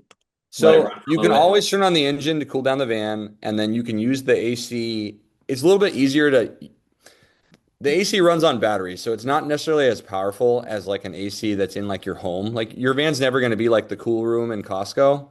It's going to essentially be, you can maintain a temperature with the AC a little bit better than you can bring the temp down. So what we recommend if you happen to be in Arizona and like the van is really warm, you can turn the car on, cool the whole van down with the car engine, and then use the AC to maintain that temp. Cool. But generally speaking, you're not going to use that AC too much. And I think basic is fine for this scenario. But the AC uses about like 500 to 600 watts, but it's one of those things that you leave on for a long time. So it can drain your battery pretty quickly. Each of these burners uses roughly 900 watts. Your water heater uses 1800 watts, but you're not cooking for hours on end. And Yeah. so it's typically okay. In terms of the outlets that you get on the basic system, you get two for free. And so typically, this is where they Cool. generally are. You have one at the foot of the bed, and these are defined by the framing in the van. You have one in the foot of the bed on driver, and then you have one on your galley here on passenger. There are options to add additional, like if you want ones for your partner, on passenger side bed, you can do that. If you want ones in the garage, like for you, you're going to inflate that paddleboard if you get an Yeah, inflatable that's one. right. You probably want to add one of these cigarette lighter ports in the garage so that you can, attach that pump in here. If let's pretend your mountain bike's an e-bike, it probably has an AC charge. And so you might want to add a garage outlet as well. And so that you can charge that battery while you're driving. You can take that battery off the bike that we're going to store in the back on the outside of the van and then charge the battery. But all those things are choices that you get when you do a van with Scenic. And let's talk lights. So let's look at the ceiling here. This is typically the standard lighting configuration. You have gooseneck reading lights here. Let me add the AC here so it shows on the schematic. So you have all your lights here. They don't come stock with dimmers. You can add dimmers if you want. You can see the dimmer represented by the blinking here. You get one down the row and then one over the cooktop. And then there's bench lights, shower light, and then there's lights under the cabinets. If you're going to do dimmers, I recommend the bench light dimmer just because it's nice to have like your own little kind of quiet corner over here. I think I only need dimmers on the bench. Okay, just dimmers on the bench. Yeah. Great. Let's talk your water. So on a 170, you get 33 gallons of fresh water. You get a 4-gallon water heater. There'll be a 22-gallon gray on driver, 11-gallon gray on passenger. Outdoor shower, most people do get that. It's like a hose off the back. Super nice for like washing your gear off. Yeah, that's perfect. This van has a lot of storage, so I don't think it's a big deal to like carry water per se. But sometimes it's kind of nice to have a water filter that you can like filter the drinking water so that you don't have to bring like bottled water in the van. Oftentimes people like fill these up at places they don't know if they can trust the water. And so getting a water drink filter, a lot of water. drink a lot of water. I think water filter makes sense. Sure. Whenever we have two gray tanks, I typically recommend you have a sensor for all three. When you have just one gray tank, you can kind of tell the level of the gray based on how much fresh you have. In this scenario, that's gonna be hard to do because you're not gonna know like whether a gray tank's full. Are you showering more? Are you cooking more? It's hard to tell. So let's add those sensors. You mentioned that you're gonna go skiing. You talked about skis and snowboards. Do you think you're gonna camp at the ski resort? Yeah. Okay, so I think you should probably get gray water tank heaters. What these are is they are electric blankets that essentially when the temperature gets below a certain temperature, they fire on and they raise the temperature in the tank to like just above freezing, and that prevents them from freezing. So if you are doing like ski camping, it's a pretty good system. Sounds Definitely great. because you're camping, I recommend doing an S-bar diesel heater. These things connect to the diesel fuel tank in the car. They're really awesome. You just set the temperature and then it keeps the van that temperature for the entire time that you're using it. It'll turn off and on as it goes. Honestly, the heaters in the vans work better than the heaters in my house. They're fantastic. I assume based on the way you're using the van, you're definitely wanting all-wheel drive. So I think we should get a step to get in the van. It'll make it a little bit easier to get in. We do offer 3 different kinds. I'm not going to go over all the 3 different kinds, right? For purposes of what I'm doing today, it's really to give you a relative idea about the cost of the van. And, we have a whole design process where we show you like more detailed pictures of all the different options that we have. But definitely you want a step, correct? Yeah, I do, but I think I only need it on the passenger side. Oh, interesting. Yeah. So we do offer it on both sides or just passenger only. For the most part, all of our features, we have some way to we try to meet the budget of everybody. So like there's ways where you can just get on passenger to maybe save some money. And so there's things like that down the road. Now I know you, Rob, personally, so I know that you'll probably want upgraded wheels and tires, but I'm going to recommend that you kind of wait to do that. You have wheels on the van right now, And you can upgrade them, and that's something that we can do. But you can also just wait for the wheels you have right now, the tires to wear, and then when you have to buy new tires, then you can do the upgrade then. How much is a new pack of wheels and tires? Like really cool looking ones are probably like in the 4,000 range, 3 to 4,000 range, for all five. But that's something again you can think about. We wouldn't do it till the end anyway, so it's Cool. I'll something wait. you could think about. You're going to want a roof rack. Now, roof racks are something that you don't necessarily need, but they're very helpful. Roof rack is a stepping off point for like other stuff. And so typically I recommend to get a roof rack, and you'll need a roof rack if you want to install this surf ladder. I do think the surf ladder would be cool for you. You plan to have a paddleboard. If you get that Surfside surf ladder, you don't really have to buy an inflatable one. Like you could just store it on the side. And how cool would your van look with your cool board on the side? Yeah, that would look really cool. That would look super cool, right? Again, if you're going to ski, I would say skis are kind of problematic in vans in one respect that they have sharp edges and they tear up your cabinets. If you're really good about putting your skis in like a carry bag, that's actually okay. But if you want to just have a box off the back, you can. Now, boxes are pretty expensive, and so I don't totally recommend them all the time. But for skiing, it is kind of a nice thing, especially because skis are wet when you use them. Yeah. And so having ability to drain is nice. I don't think I want the outdoor ski box. I have carrier bags for Sweet. her skis and then my snowboard. Sweet. Exterior lights, they all have different utility, some more than others. You're not traveling with a dog. I would say the slider door lights are usually for a dog, like to take the dog out to go to the bathroom before you go to bed. It's nice to just flip a switch. Emily spoke a little bit about security. If you're worried about security, it's nice to have the ability to turn on a light from the inside, like without starting the car. That's something that's there. You also can pre-wire for it so that, at a later time, if you want to have that installed, we can do it without having to demo the van. And so those are some options that you have. The rear lights, if you're doing super backcountry stuff, sometimes you arrive at a campsite like really late at night, and that essentially the brake lights, the reverse lights are not like that strong to get a sense if you're parking safely. So getting rear lights with a button like on your control panel on your dash is pretty nice. Good idea. Yeah, let's do that. I think that could work for you. Can we pre-wire for it? Yeah, let's just pre-wire for it. Yeah. The front I'll light probably bar, do that at the same time I get the upgraded wheels and tires. yeah, I think that's a good idea. The front light bar is we're very transparent about the front light bar. It looks awesome. It has basically no utility, but it looks cool. And that's actually okay. Like you're spending all this kind of money. If you want something that just looks badass, there's nothing wrong with that. I don't get that vibe from you, to be honest, but I'm more functions over features. you're definitely a functional type of guy. Yeah. In terms of your control panel, this is kind of how your control panel will look on the van. And so, in the design phase, we can kind of change, we can move things around based on your needs, how you like them. We can move things to other control panels, but this is typically how it will look on the wall. On your kind of main control panel by the cooktop, it'll be here. On the side of your shower, you'll have lights for your bench and your shower light.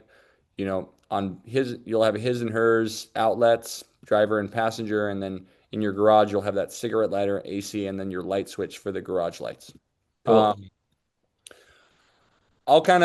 I think they get the point a little bit about how we do this, but this is kind of what we do when we design a van is we try to really get to know you, and we see ultimately that this van is designed incredibly well. There's no choke points in the van. Essentially every single space in this van is wide, and the smallest space is 23.75, which is pretty good. Generally speaking, if a van is over 20, it's under 20, it's going to be uncomfortable at that place. If it's over 20, it's going to be nice. And so, generally speaking, I think you'll want a slide tray. I'm going to add some things just so I can, these are the paint color choices. Of course, you can pick any color you want, but we do have some standard stock colors that we can show you pictures of what they look like. You do get to pick your upholstery, your flooring, etc. You get to pick your outlets. You can add Velcro to your cushions. You can change the seat thickness of the cushions. Your exterior, based on the color of the van that you get, you can change it to white or black for your outlets, etc. It's a totally customizable product. And at the end, we can get you a price for this. Now, right now, this guy came out to 100K. It has a lot of stuff. And so we can kind of go through it and see, where's some areas where we can cut stuff. Right now for like webinar attendees, not people that watch it on the video, sorry if you watched it on the video, but for webinar attendees. Wait, I didn't want a surf rack. You didn't want a surf rack. Okay, perfect. Let's take the surf rack off. So all I'm trying to say is there's a lot of room here. Like we kind of like to start high and then move our way down. So that ultimately you get to make the decision that makes sense for like what your needs are. For all of our webinar customers, we are doing we're doing 4,000 off. If you're an existing customer and I already gave you a deal, I'm happy to match the deal, but it's not a on top situation. But happy to do that for our new customers. But generally speaking, we are willing to do some deals for people especially that have sat to listen to me for this long. But you can basically, it's a really transparent invoice. It's all based on, what we do. But that is essentially Porpoise. Ultimately, I think it's a really great way to build a van, and we can do all kinds of things. And if you sign up for a build consultation, which Taylor, why don't we send that link one more time? If you sign up for a build consultation on Calendly, we do what I just did with Rob, but for you, and we try to really design the van in an effective way. Let's see if I have any questions I need to answer. Okay. Yeah, there were a couple good ones. Okay. Are you just gonna send me on Slack? What do you think of the pop-up for extra sleeping space? I don't like it. I think they're really expensive. They are very much like camping, and so it provides like a disjointed sleeping space for the people under. Like the people in the van have like this amazing van, and then the people on top are sleeping in a tent on the roof. Generally speaking, the van is really tall and it's affected by wind. So when you sleep on the roof, if it's at all windy, it's kind of scary up there, to be honest. I don't think people generally like it. Additionally, pop tops are really expensive to install, and they're all made out of canvas, so they typically get holes in them and stuff. We see them on the remodel side. I don't think they have great customer satisfaction. They cost about $20,000 to have them installed, and then you can't have an air conditioner because there's not enough space if you do a pop up. And also, if you do solar, you have to use a different type of solar panel, and then the wiring for the solar is not very clean. There's not like a good way to do it. And so generally speaking, I think there's a reason why most van companies, there's only 2 van companies I know of in the whole country that will do one. There's a reason for that. So they're just not really good products. If you're trying to sleep more people, than 2, there's better ways to do it, I think. My wife and I are building our own van. I have this new family floor plan idea that we're doing. I'm really excited about it, and we're hopefully just going to start selling it. But it involves beds that it's like a higher bed, and then kid beds that are kind of under the bed that go backwards. And so we're building like little bunks, and I think there's better ways to do it than having extra sleeping. Again, it's not super comfortable to sleep on the roof of a van. Like we put rooftop tents on the rentals when we first started the company, and the feedback that we got, this is so an attorney thing to do. Like think super logically about something and be like, well, if we can sleep more people, we'll sell more product. But people would basically go up there to sleep, and then they would come in the middle of the night because it's like terrifying. Because if the van's windy at all, the whole thing's moving, and you're really high in the air, and it's freezing up there, and so it's just not the jam. I don't know any other better way to say that. Next question. How do you prepare for all season, all weather travel? So there's a difference between preparing for all season storage and all season travel. If you are traveling in the van, at nighttime and stuff, when you're leaving the van, you probably have the heater on. So the heater is going to keep your stuff cool, and you can do tank heaters to keep your winter, like your water from freezing. Generally speaking, just the insulation alone is good enough. I'm from Lake Tahoe. We take the vans up to Lake Tahoe, even the ones that aren't like winter prepped. And so they're not really, it's not that big of a deal. But if you're like using it to ski bum, we would probably make the van in a little bit of a different way. We built a van for 4-season people in Alaska before. Like we might use different windows to do that. Like there's windows that are made out of acrylic. They're a little bit better for temperature regulation, but it's a compromise. They're not as nice. They feel cheap. They're made out of plastic. And so But in terms of storage, we do have winterization procedures. We can put a gravity fill for antifreeze in your van. I feel like the issues come from storage rather than travel. And then for a water filtration solution. There's two types of water filters you can install. You can buy one at like Camping World that kind of goes from the hose to filter to your tank, and that would filter all the water that goes into your tank. Typically, that may stop like bad stuff in the water itself, but it's not going to make the taste all that good because the van still has to run through the plastic tank. And so the other option that we have, and you can do both, you don't have to do just one, but the other option is we install a water filter at your sink entrance. And so there's a separate water line for your filtered water. And so that's what I think is the best way to do it. Customer talking about working remotely in the van. Can Starlink be installed so you have internet access and not have to rely on wireless or Wi-Fi? We install Starlink all the time. We don't always tell the customers this, but I almost always pre-wire it, even if you don't buy it, because if you change your mind, it's super expensive to add it after. And so we pre-wire it, like knowing that you might buy it later, and it just saves us some money. And so that's typically what we do. It saves us time. We always want our customers to be happy. And so like if you get the van and you added something that doesn't make you, then you wish you did something that makes you that would have made you happy. We want to be in a position where I can do that a little bit cheaper. For me to, if we didn't pre-wire it, like the way to do Starlink is like to literally demo your ceiling. It's a big pain. And so I have to charge you for that. And then you think like I'm kind of bait and switching you generally. So we try to pre-wire for things like that. And that's why we give that option to like pre-wire for lights. Like we didn't talk about this with Rob, but if you think you're going to upgrade your wheels and tires to get a bigger size wheel, you have to change the fenders on the van. Like we'd recommend if you think you're going to do that, let's change the fenders now. So like down the line, it's very easy for you to change the wheel if you're not going to do it right away. Oftentimes people just say, "Hey, I'm spending this kind of money. Let's make it how we want it." That's generally sometimes how people feel. But okay. Do you offer solar panels to help charge the house batteries for boondocking? So every van comes with solar. I think solar is just widely misunderstood. If you put solar on your house, you're probably going to put like 30 panels on your house, and that doesn't even power your air conditioner.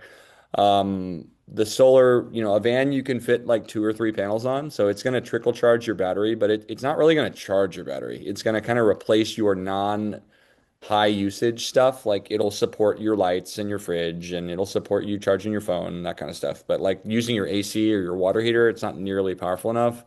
The way you really charge the van is by driving. So our philosophy is we put absolutely enormous batteries in the van that you just keep charged every time you drive. And I'll just say this: we've done almost 6,000 nights of rentals. I haven't had a customer really run out of battery before, and so we're always really conscious of the power. We have this other tool that we made, another piece of software which I'm not going to demonstrate today, but we've done stress testing on every single appliance we sell.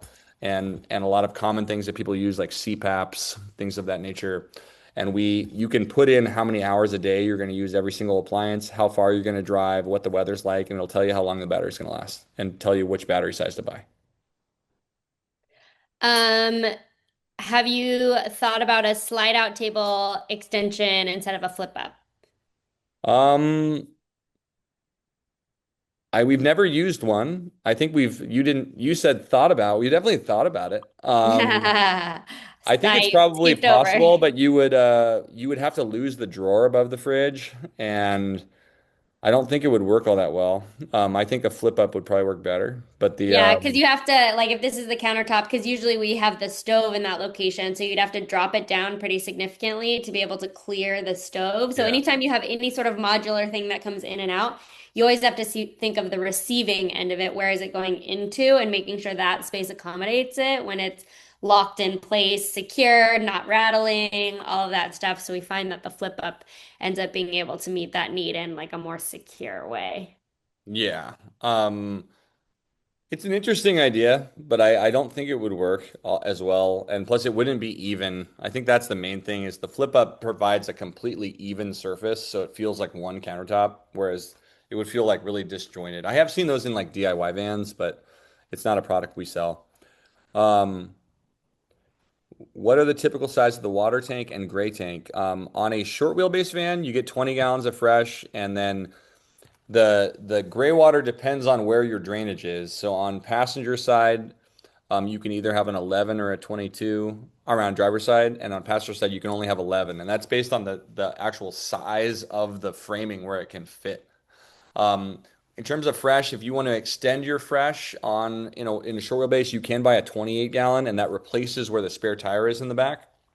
But there's a big cost because we have to either not have you carry a spare tire or relocate it to the door, and that increases the cost. On a 170, the water tank's 33 gallon, and then the gray tanks are the same.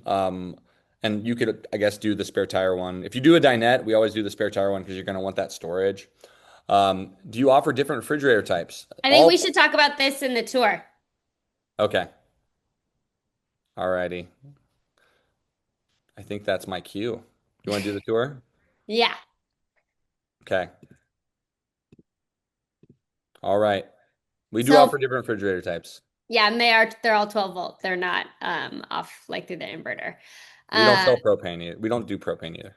Yeah, I'll show you all that. So for the tour portion, I won't be able to like take questions unless you text me or something, Kevin. So feel free to text me if like I'm missing something. But I'm gonna start the tour. Okay. And I will be on the chat, so if you have questions, I can answer for Emily as she gives the tour if you'd like.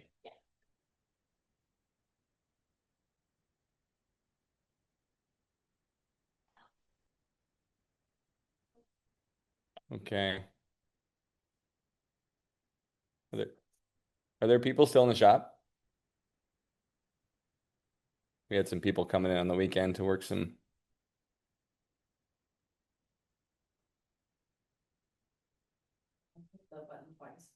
One second, guys. This was so helpful. You're welcome, Zoom user. There's no name associated with your account, so I'm just going to call you Zoom user. I learned so much today, even after having rented from you guys a couple times. Thank you for putting this together. Looking forward to sharing the replay with some friends. Hi, Rita. The best way that you can learn, really, if this is in the cards for you, is to sign up for a build consultation. It's really a no pressure meeting. Our goal is to really show you what we can do and, give you the opportunity to have all the information you need and then to see if you want to do this. And so we highly recommend you do that if you want more information. Right now, the vehicles are really cheap. We hate to talk politics with our customers, but, gas being as expensive it is definitely making people not buy cars. And so we have a ton of leverage on, especially with Sprinter, to get you a good deal. I can save you like 10 grand right now on a car. The prices were a little better like last month, to be honest. But I could have saved you like 15 like last month, but we're at like 10 right now, which is not typical. This is kind of the high season typically of doing this. And so just the nature of the world.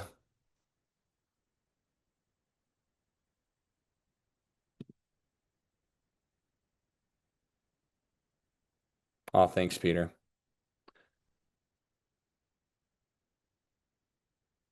Okay, I appreciate that comment. That's what we do is we guide people through this process. There's so much misinformation out there that, like I said at the top of this whole thing, is we believe firmly that if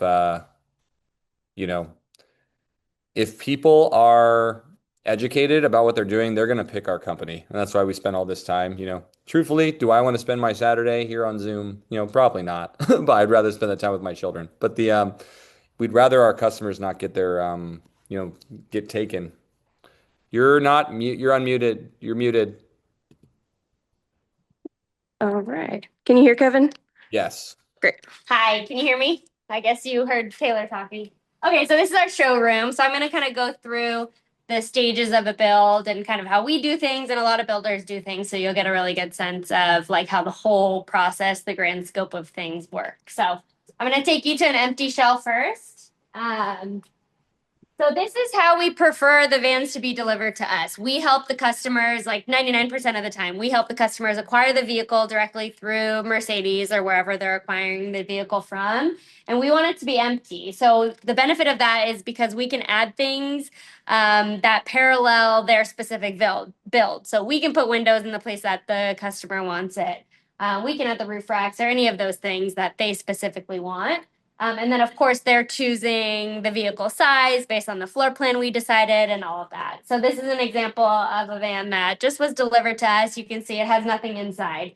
No windows, of course, except the front ones, no flooring. And if a van does come, because sometimes Mercedes will throw in some things like a partition wall and things like that, we can demo and get it to the state that we need it, even if it came here with like some other things in it. So this is a good example of like how it comes empty, and then we do all the exterior modifications in what we call the pre-construction phase of the build out.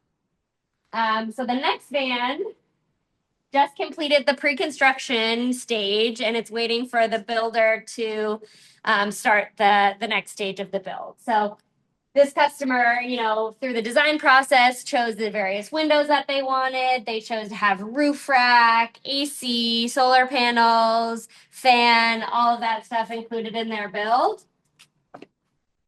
We also add a subfloor, so a very secure attachment point for flooring, reducing creaks. We also include sound deadener, so really important. We take decreasing sound while you drive very seriously. Like the worst thing is to have like a clicking noise or wood on wood sound while you're driving. So we put the sound deadener so that it reduces the sound. I don't know if you can hear it, but it's the difference of like, so it like really muddles the sound. And then of course, another layer of insulation goes over it, framing, walls, lots of stuff to really keep the sound of the metal down. We always say if you drive your van here, like from the dealership, it'll sound so loud and it'll sound very different when the complete build out is done. We like to add the windows also because when we add the windows, they're like camper van specific windows. Windows that come from Mercedes do not open, nor are they tinted. But when we add aftermarket windows, they're able to have like the camper van tint and then can open where you want them to. Most people choose to have solid rear windows to not obstruct like driving and the visibility of that. And then all and other windows have some sort of opening mechanism, whether it's a sliding open with the screen or an awning open that flaps open with a screen on the bottom. And then, as I said, this customer, we usually always do the air conditioner over the bed area, and then the max air fan or whatever fan over the front area that acts as an exhaust to circulate that air, reducing condensation and increase temperature control. The max air fan is like the biggest way to control temperature. Most people like the air conditioner is like the second line of defense. A lot of times the temperature outside will be like good so that you can just use the fan and pull that cooler air throughout the van to create some like good airflow and temperature regulation. We also add swivel seats if the van doesn't already come with them too. So all that stuff can be added after the fact. So I'm going to walk you through to see the next stage of build. After it ends with the pre-construction stage, that's when we do all the pre-wiring and framing and start the floor and ceiling install. So we have two different shops. This is what we call the annex. It's kind of funny because it's like bigger than the other side. We have the annex on this side. And then the other side we call the main shop, where we do, you know, we have some building there. We have the fabrication and the paint department on that side. So we do a couple builds. This is where the pre-construction stuff gets done. So these two vans are still in the pre-construction stage, finishing their windows and roof rack installs before they go to the rough-in is the next stage that we call. Lots of wood happening.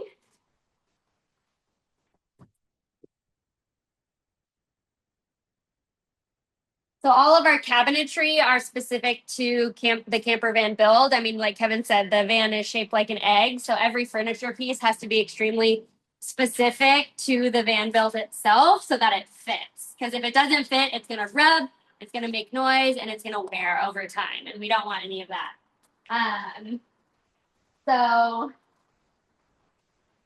here's kind of similar to what Kevin was doing with Rob, how this is short in depth here, and then it's greater depth here, so we can play around with those sizing to make sure that it fits the function that you're trying to get at. So we'll come back to these vans in a minute. Walk you up to the rough-in stage.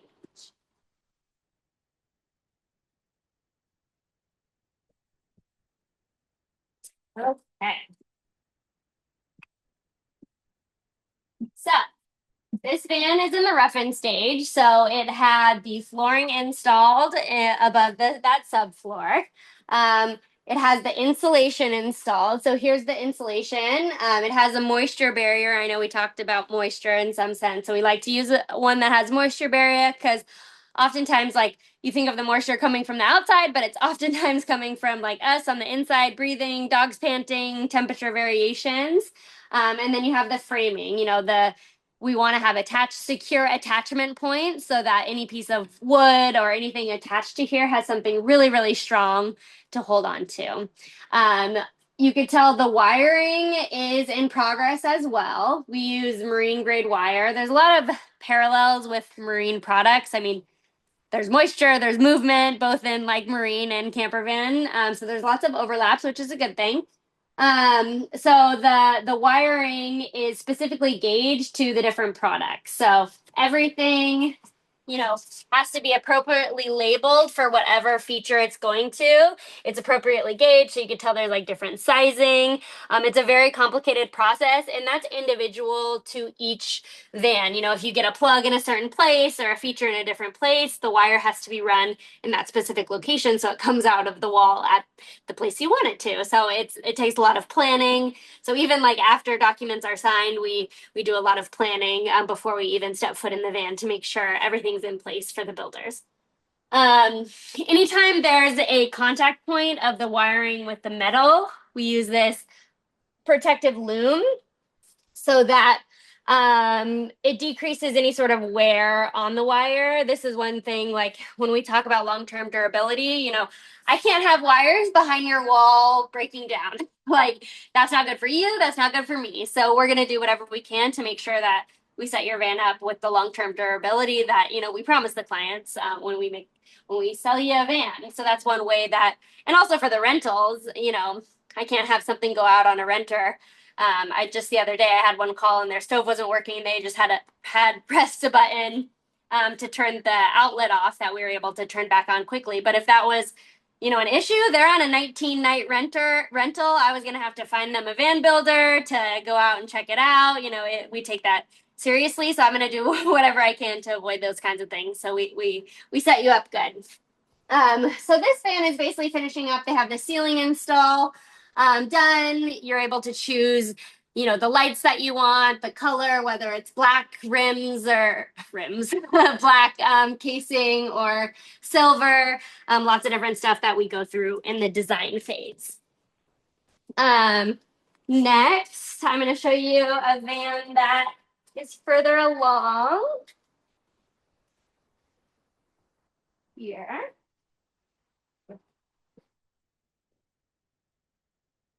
Okay, let's get the lights on this one.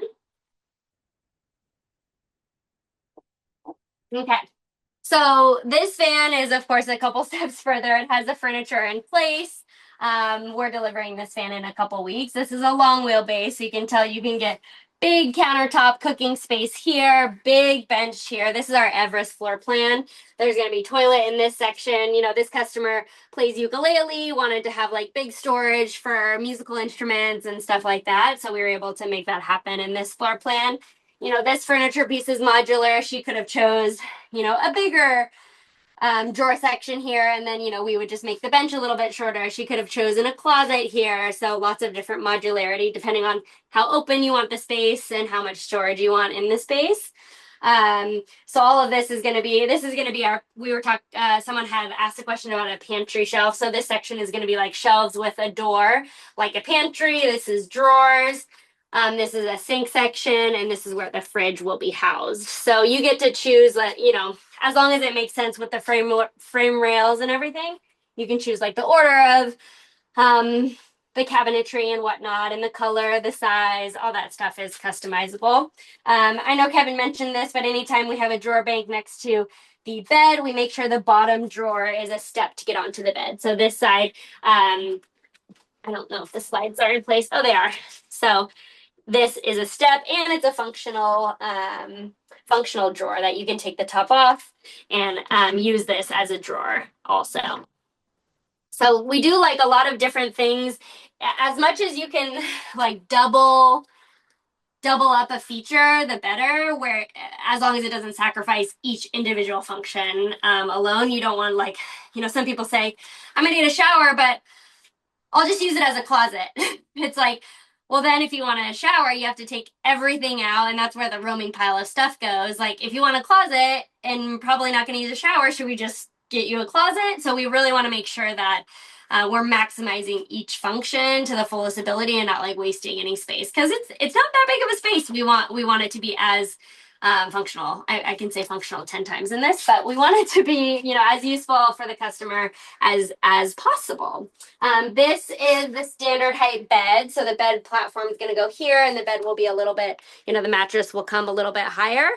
We could also do 3 inches lower or 3 inches higher, depending on storage.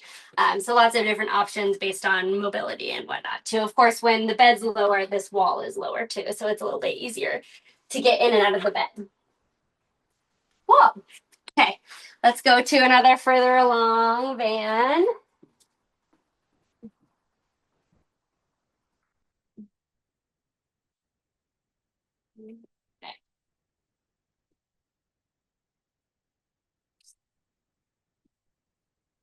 Okay, so this van is actually being delivered next week. I hope the owner isn't watching to spoil the surprise. But this is an example of a lowered height bed. So you can see much easier to get into. It's at basically, lower than hip height. The mattress, of course, will raise it a little bit higher.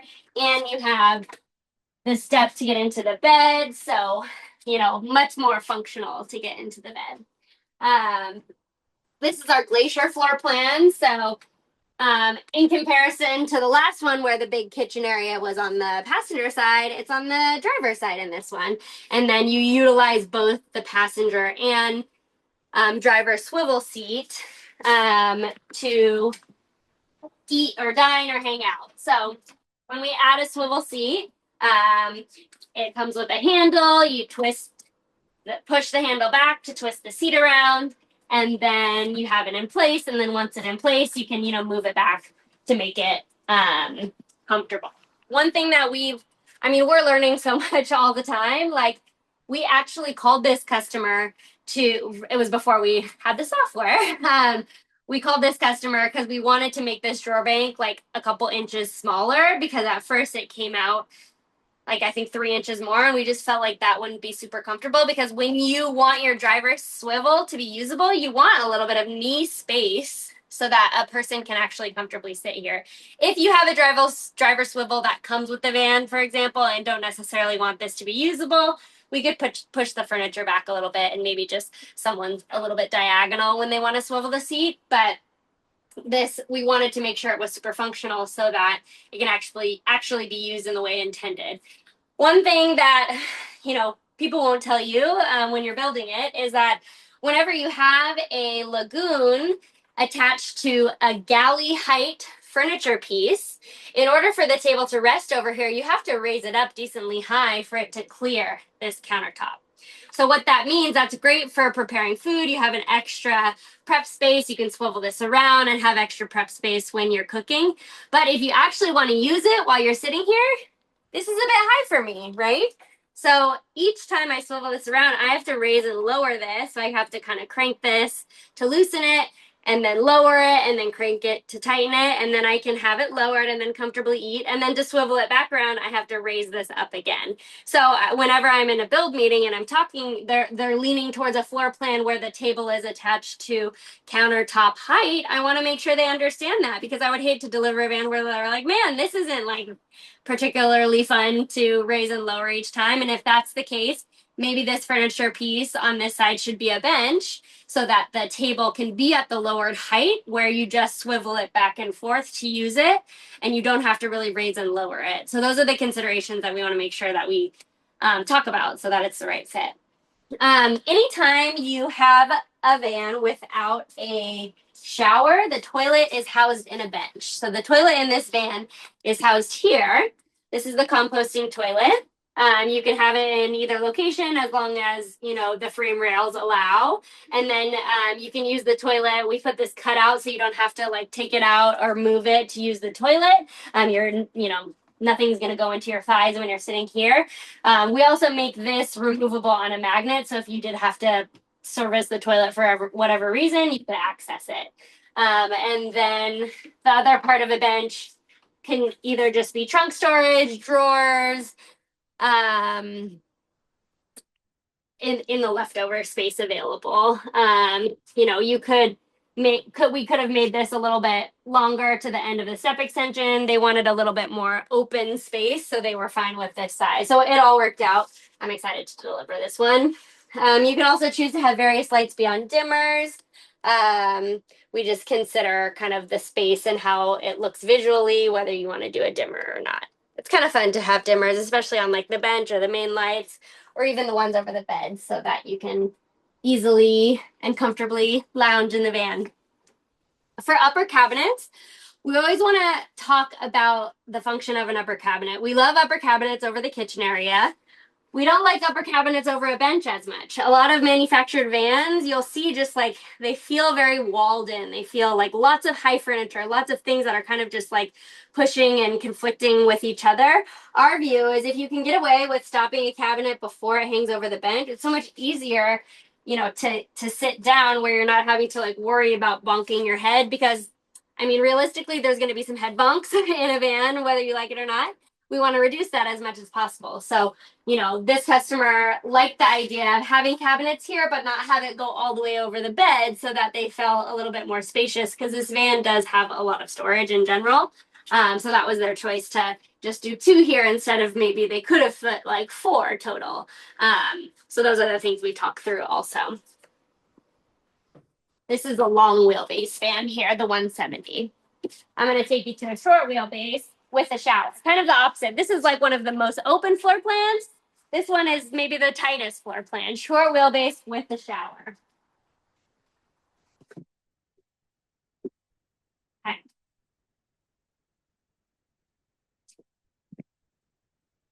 Okay, so this is a short wheelbase. This is our Zion floor plan. We definitely feel like we've like perfected this in the sense that it's the most open it can be with the dimensions provided. So this is the smallest shower we offer. When you do a small shower, the toilet's faced out because there's not enough room to turn it and have the door be able to close. So we face the toilet outward. This is a 27 width shower. I think it's still like plenty. You take the toilet and the base out when you shower. This has a 2-section galley here. We put the drawers on the side closest to the bed, so you can still have a step to get onto the bed. And then you have your sink area in the second section. This is our shortened depth galley. So anytime we have like big furniture piece on one side, we want to have less depth furniture piece on the other side, wherever we can, if we can help it. So this, we do shortened depth on this side, but the standard fridge that we use is just 1 depth. So we have to move the fridge into a different location and do a different type of fridge. So in this floor plan, we use a Dometic drawer style fridge, which is housed in the bench. So that's right here. We use a Dometic drawer style fridge. Just in floor plans like this, where you want that kind of bigger depth here, we have to move it to this section. So this is a really high quality fridge. This is actually the fridge we had when we lived in a van. It was great. It's like connected to electric, so it's like fully cold in here. It has an ice tray. It doesn't have a freezer in this size, but some of the bigger ones, which we can't fit in this floor plan, but some other floor plans have it, have the freezers, but the 55-liter one doesn't have the freezer, and then it just locks into place. So we move the the fridge into this section, and we can go back to the other van and I'll show you like the standard fridge that we usually use too. So that's a great way to keep the openness here, not sacrificing function. You know, the one downside is you don't get a freezer. You can turn this down so the whole thing is a freezer, but we have ways, you know, if you need a freezer, we can put a little freezer in the garage area too. So there's ways to get around it. You know, it's a small space. There's going to be sacrifices. Everything in a van comes with pros and cons. So if you're like dead set on having the fridge with the freezer, we can do the standard depth galleys here. Just know that it'll come out 6 more inches from what it does now. And that's a choice that the customer gets to make. Our view is like, let's provide all the education and then you make the decision in the end what's right for you. You can tell this is our standard height bed. So in a short wheelbase, the standard height is set. It has to go into these capsules to be able to give you the space to sleep east-west. So you can tell it's a bit higher. We can add a handle on here if you have a shower, and then still the bottom step acts as a step to get into the bed. So it's not like impossible or anything. It's just like higher than the other options. So if people don't like the idea of kind of getting up to a higher bed, or they don't want to climb over each other or things like that, then maybe a longer wheelbase is the better fit. If they're okay with these things and want to keep it nimble. I mean, I sold this exact model to a couple. The woman was about my height, but the husband was like 6'5". And it was like, not only are you getting a short wheelbase, this is like the most tight version of the short wheelbase, but they rented it, they loved it, they were committed, and they went for it, and she's emailed me that they love it. So, it's totally, in the end, we'll do what the customer wants, within our limits, and we just want a van that's right for you, whatever that looks like. So we have a couple of styles of sink. Also, this is our 15 by 15 sink. So this is our smallest sink that we offer that can fit on the shortened depth. We also have a 15 by 20 of this same brand. And then we also have a farmhouse sink option. The farmhouse sink doesn't come with a cutting board insert because there's no lip in the farmhouse sink to place the cutting board insert. So if you're okay with that and like that style, I think they look good. But it's just kind of a different style. Usually people with the long wheelbase do those because they don't mind like losing this countertop space by having the farmhouse sink. And then we've also updated the design to make this cabinet a little bit wider so that we can fit 2 burners side by side here. Like I said, it is very hard to perfect a shower in a short wheelbase. This is our rental. This is like, we just finished this a couple months ago, what we viewed as like the top tier. And we're like, actually, maybe we have like a little bit of room to play to extend this over a little bit more, and then we can fit a 2 burner side by side. So that's like our commitment to making the product as best as it can for our customers, so that you're super satisfied. One other thing, you can show them the swivel seat. When the Mercedes comes with the swivel seat, like OEM, the seat base is a little bit lower. So that's kind of nice for like shorter people because your foot is a little bit closer to the pedal. Your feet are maybe a little bit closer to the ground when you're sitting. Totally not necessary. It's just a little bit. We can do like, there's aftermarket foot platforms and things like that that make it fine. But some people like are dead set on that. I don't think it's really a deal breaker, but something I just wanted to mention since we were out here. Let's look at the garage space here too. So this is the garage space in the long wheelbase, lowest height bed. So this is like theoretically the smallest amount of garage clearance that you could have in a long wheelbase because it does have the garage tray too, which like raises up. So you have a little bit less storage theoretically when you do the garage pull-out tray, but it's still a huge amount of storage. We add this garage tray if customers want that you can pull out, so you don't have to climb in and you don't have to take all your items out to be able to access anything in the back. So this is a really great option for people who, honestly, we had this when we lived in a van, loved it, wanted to fabricate it for our customers so that it's a really easy way to access all your items.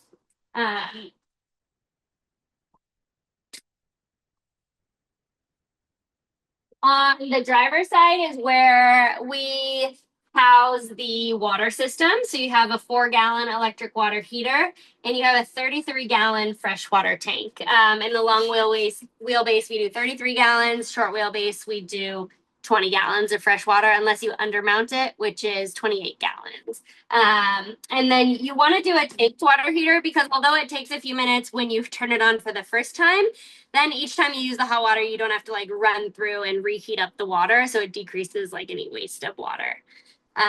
Every van comes with an outdoor shower, which is like a hose.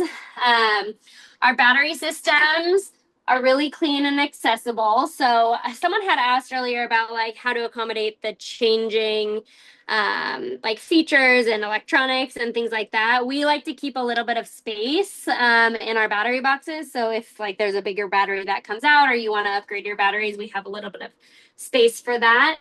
We do 600 amp hours of lithium batteries or 920 amp hours of lithium battery. We were just exploring even like raising that, but it's a huge battery system.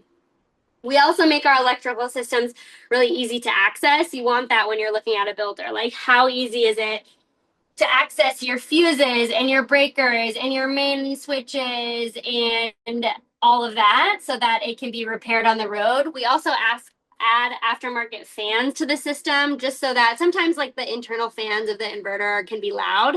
So we add fans on top of that so that it just can decrease the temperature as best it can to make it a more comfortable, ride for our customers.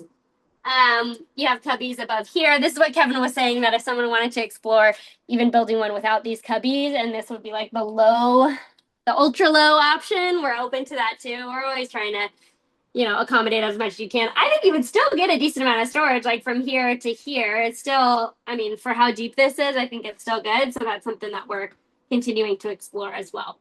One thing we do to decrease noise is we foam back our furniture. Our foam, anytime there's like a wood on wood contact. So I don't know, the light may be throwing you off, but under here, there's a thick layer of foam. So it goes wood, foam, wood.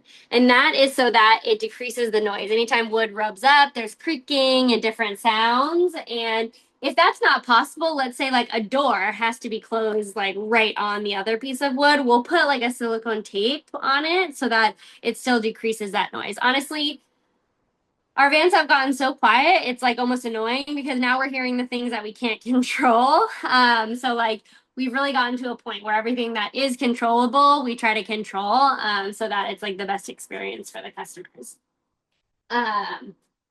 Okay, another add-on is the bug screens. I know we had a video where we talked about that. Let me go over the other type of fridge.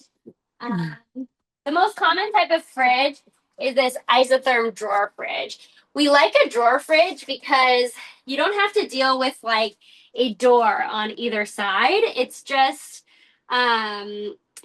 there. So you could access it from here. You could stand where Taylor is. You don't have to crouch down. When you have a door, you crouch down and then you like have to see your items this way. It's just a little bit more inconvenient where you can open the door like this.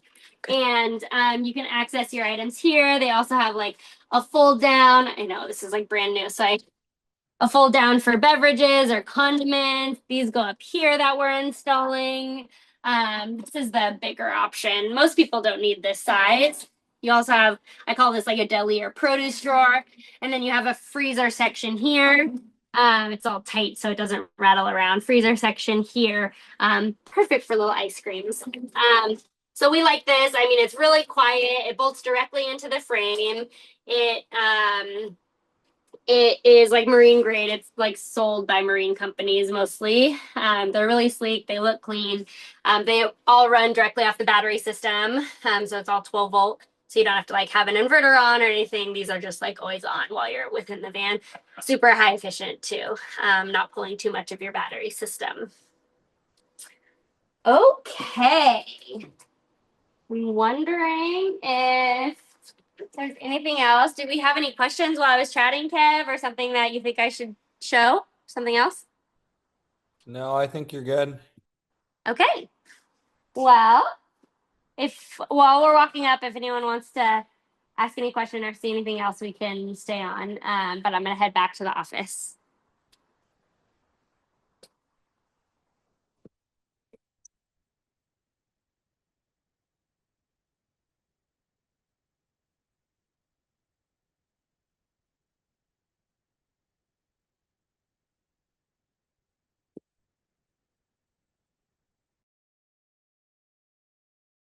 Alrighty. Now you get me. Not as fun, but okay. Let me go back to the PowerPoint.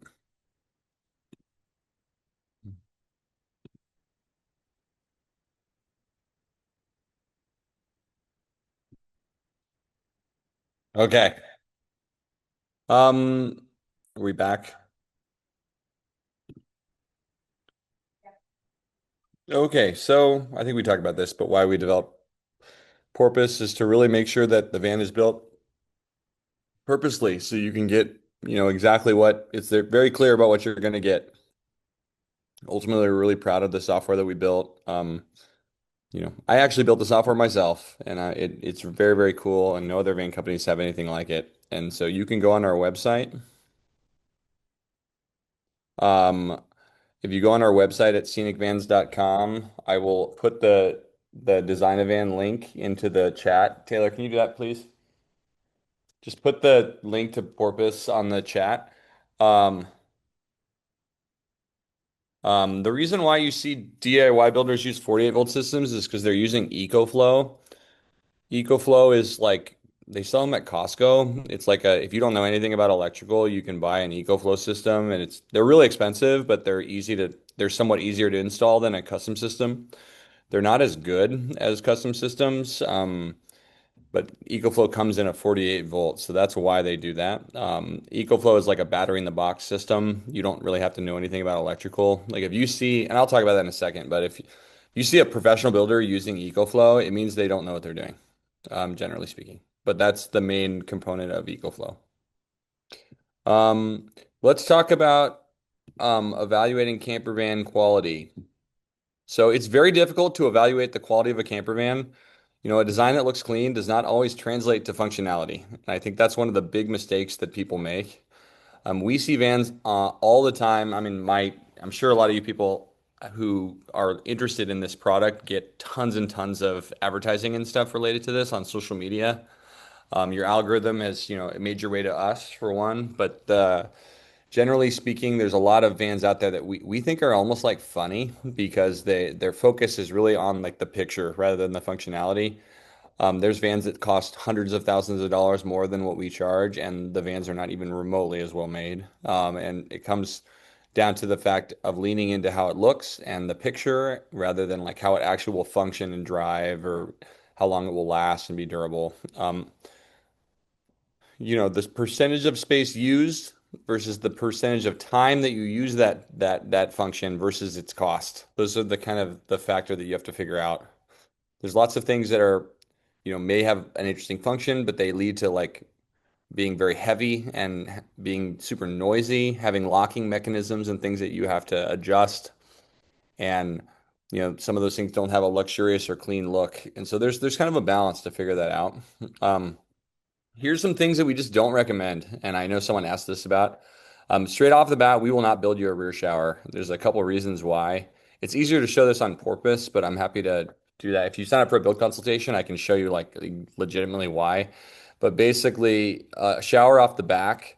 You see this in a lot of mass manufactured RVs. It's kind of gimmicky and it seems cooler than it actually is. But generally speaking, the wheel well, if you put the shower in the back, you have to push the bed forward. And so that means you can't really have a permanent bed because then you can't access the bathroom. So you have some sort of modular bed. And generally speaking, modular beds aren't nearly that comfortable. We don't really recommend you have a modular bed. It generally leads to lower customer satisfaction. The modular bed we do make is a dinette. It's actually very comfortable. Like I want to just be clear, there's a way to do it. It's just really hard and you have to be really strategic about how to do it. But if you do a shower in the back, essentially it pushes your bed towards the front. It's going to be a modular type bed, and then it pushes your galley between the bed. Basically it's bed, kitchen, and then the bathroom. And the wheel well is essentially right past this in this van. The wheel well is right past this bathroom. And the wheel well you can't really use well for the kitchen. Like you can't put drawers where the wheel well is. You can't put a fridge there. You really shouldn't put drainage right near the wheel. The framing is not really built for like cutting into it right by the wheel. Generally speaking, you can put like a pantry, some sort of open shelving that the wheel is like blocking a lot of it. You can put a bench there that you can like open with a trunk, but then the wheel's kind of in the way. And so what it does is it makes you you prioritize the space of the bathroom, like 25% of the space that you don't really use that much. And then you've made your bed uncomfortable and you made your kitchen not that usable. And so again, we know how to do this, but we refuse to because ultimately, when we have these conversations with our clients, they don't remember that we told them that this isn't a good design, like after we buy it for them. And ultimately they won't like the product. And so we would rather say no than to build something we know you won't like. Um, Another common misconception, like a sort of a design lesson here, people want to put too much in the van. The more cabinetry you have, the less open the van is. Sitting under cabinets is pretty claustrophobic. So like if you look at this van, normally we don't put a cabinet at the top here. This customer did. Now she that bought this van, she's 5 feet tall, so it's actually fine. But like that's gonna have a bad resale effect because now anyone who's like 5'8" or bigger is gonna feel really uncomfortable in the one seat in this van. So it definitely doesn't work that well. And our goal is to tell you that. Ultimately, if you want to, if that's what you really want, that's okay. But ultimately, we wouldn't be doing you a very good service if we didn't tell you the truth about some of your decisions. We're often protecting our customers from themselves. The truth is that the people that build your van, I'm hoping, I know that's true for us, but generally speaking, they know a lot more about this than you. And it's better to, take that advice and that experience, assuming they have enough, and take that advice. Trust me. I will say we have a series of floor plans. We have 13 different floor plans. We let you kind of stray from them. Generally speaking, the farther you stray from the floor plan, usually the worse fan you get, is typically how it goes. Then again, everyone's different. You might have different needs that require something different, but that's generally how it goes. Ease of repair. That's something that generally is something that customers don't think about when they're evaluating a van. A well-made camper van should be relatively easy to repair so you can continue traveling quickly. And here's some questions you should ask. Just how accessible is each system? For the electrical system, how easy is it to access? How organized are the wires and the connection points? Are they labeled? You might have someone fix it that isn't the person that built it. You want it to be very clear for them how to fix it so that you're not spending money on their time to figure out how your system works. It's very important. Here is literally this is a van that costs $160,000 that we repaired. Look at this electric system. It's a complete mess. Nothing's labeled. It's all over the place. And in order to get this off, you actually had to unscrew this. This is a professionally made van. And so you have to unscrew this thing to access any of these wires. And then they've combined the water heater with all this wiring. This wire heater has a pressure release valve. So if the pressure release valve goes off, it just sends water all over your electrical. This is a $160,000 product. These are things people, don't think about. This is not easy to repair. None of these wires are labeled. It's very, very difficult to figure out what's going on here. If you see something like this, it probably means that in the non-accessible areas, it's like a complete disaster. And so if you can't keep organized, you likely made mistakes. And so generally speaking, you have to be organized when you build this stuff. Plumbing access. One of the things that we do that I think is great, we put a shutoff valve on every single appliance. What you want on every single pipe that goes to a different thing, there's a shutoff valve so that you can isolate systems. When you own a rental company, if there's like a leak, if I can't isolate that one system, we have to shut off all of the water. And then therefore now the customer doesn't have water at all. That's like a full refund scenario. That's an upset client. And so we want to make sure that you can actually isolate systems and fix things and really prevent damage before you're in a place to fix it. Avoid the unrepairable. I see this all the time. There are oftentimes systems that just can't be repaired at all. So this was a van that's called a crew van. So it's a cargo van that had like some wall systems attached to it. It had a ceiling. So anyone that knows how to build these vans would take this ceiling off and then put their own wall system on. But whoever built this van didn't do that. And they did a good job, but if you want to fix these lights, that's very difficult to do. For one, this is made out of fabric. So this hole, you can't just replace a small part of this. To take this off is very challenging. It's attached with plastic clips. So like oftentimes when you take these off, the clips break while you're doing it. Upholstered walls are a good example. We don't like upholstered walls. For one, I think companies use upholstered walls to hide bad material.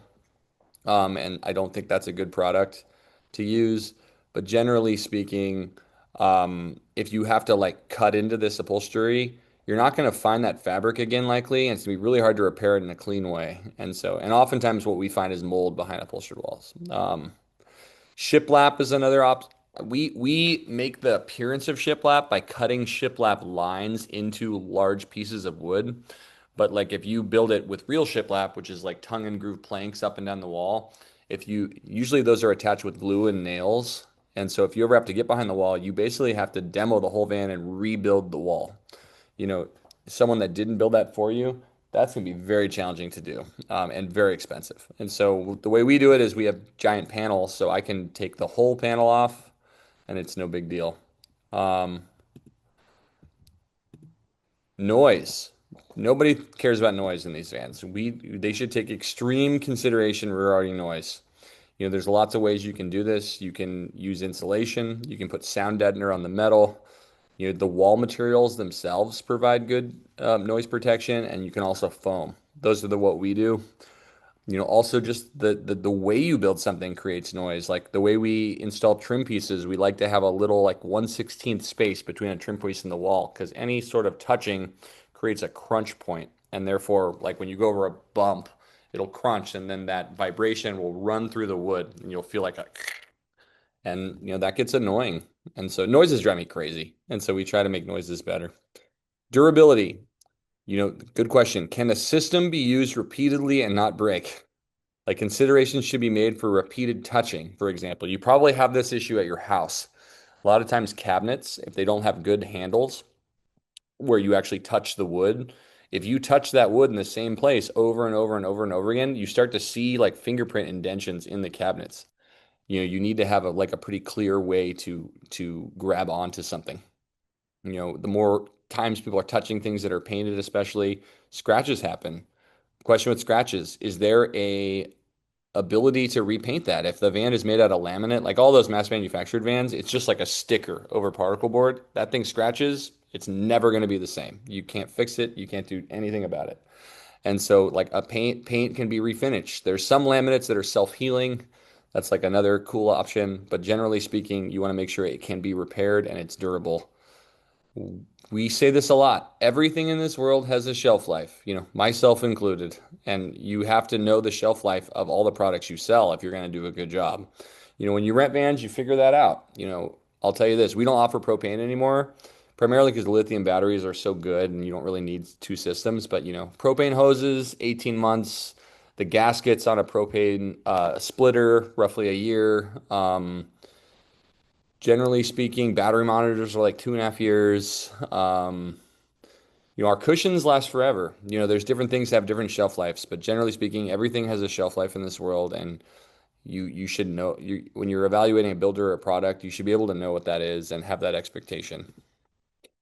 Durability, wedged in place vulnerabilities. So refrigerators, for example, are mostly like wedged in place. This was a van that we hired another company to build for us when we initially started the company. This van did great for us. It was a great rental. This fridge is like wedged in place, just like your fridge at home. You can kind of see the wood that's like holding it in, and there's an L bracket that holds it in place. Whenever you wedge a product together, it does a couple things. It essentially, it doesn't take the vibration, so you hear like the crunching and the noise from it. Also, because this door doesn't have like a natural lock, we had to put a baby lock on it, because if you turn hard enough, like eventually these magnets on here on the side of the door, they will decrease in power because they have a shelf life, and it'll fly open on you when you're driving. Every time we see someone with this fridge, within a year, they have a baby lock on it. And so you don't want that. Not all drawer locks are the same. So there's basically like circle locks, magnet locks, and then clamp locks. We use the clamp locks, they're called compression latches. Even when you install a compression latch, you have to install it correctly. Honestly, it's a learning curve. Some of the early vans we built, we weren't installing the compression latches in the way that we are now, and now they work extremely well. but if a drawer flies out, if it's not latched properly, essentially it puts pressure on the slides, and that like makes it so that the drawer doesn't close smoothly. Like you can have a soft closed drawer that, will stop closing soft because of the nature of you've had it fly open too many times. Generally, magnets and circle latches, which are common, they're not strong enough for like the way that people use the vans. And the reason why companies use them, they know about the products that are out there. A circle lock or a magnet costs about $1.10. A compression loss wholesale costs like $9.95. And so, if you can save money, if the customer doesn't know any better, why not? We choose to not do that. I think experience matters the most. Building camper vans is really hard. Like if it was easy, everyone would do this. I think it's generally risky to trust anyone to do this that hasn't made like 10. Our first 10 vans were not great compared to the current product. The first 5 vans we built, if you built a van to the quality of the first 5 vans we built, you would get fired at this company. Like definitely. And so I think experience matters. I'll just show you from our own stuff. Like this is the very first Shasta we made. This is one we made recently. Like look how much cleaner this van is. I mean, this van is beautiful. Hey, we thought when we built this first van, I thought it was amazing. I was like texting pictures to my family. Like I was so proud of it. But like I didn't know what a good van is. And this van is really clean and beautiful. The trim work is flawless. The fit and finish and the usability, it's just fantastic. And so here's an Aspen. This is one of the early Aspens we did. This is actually our rental Aspen. It's still the same Aspen that we have for rent. This is one that we did more recently. I think both of these are good, but definitely the one on the right is better. Like there's no doubt. Here's the first Everest we did. A couple things about it. You can see this is a good van. I definitely think it's a good van. We actually resold this van to someone that attended the last webinar, and I had her speak for briefly. It was fine, but this new one we just made, so much better. I mean, look how much more open and comfortable it looks. The trim work. These cabinets are too low, makes it hard to like wash your face in the sink. We used to use rib nuts, so the hardware is like super visible, where the hardware is all hidden in the new product. I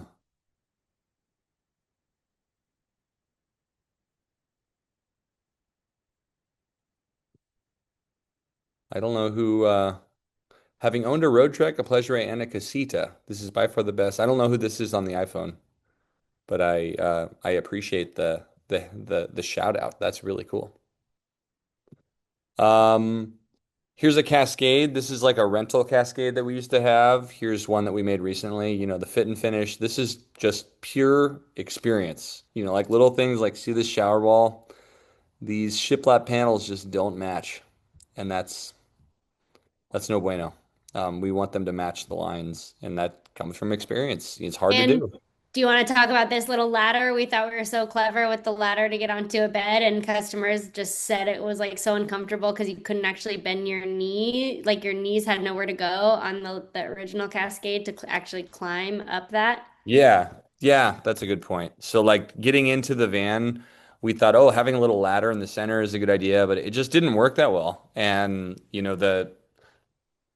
ultimately, we don't offer this product anymore, but you have to try it and get feedback from renters, and getting down a ladder is kind of challenging. It's a little bit easier to get off forward facing, so it just didn't work.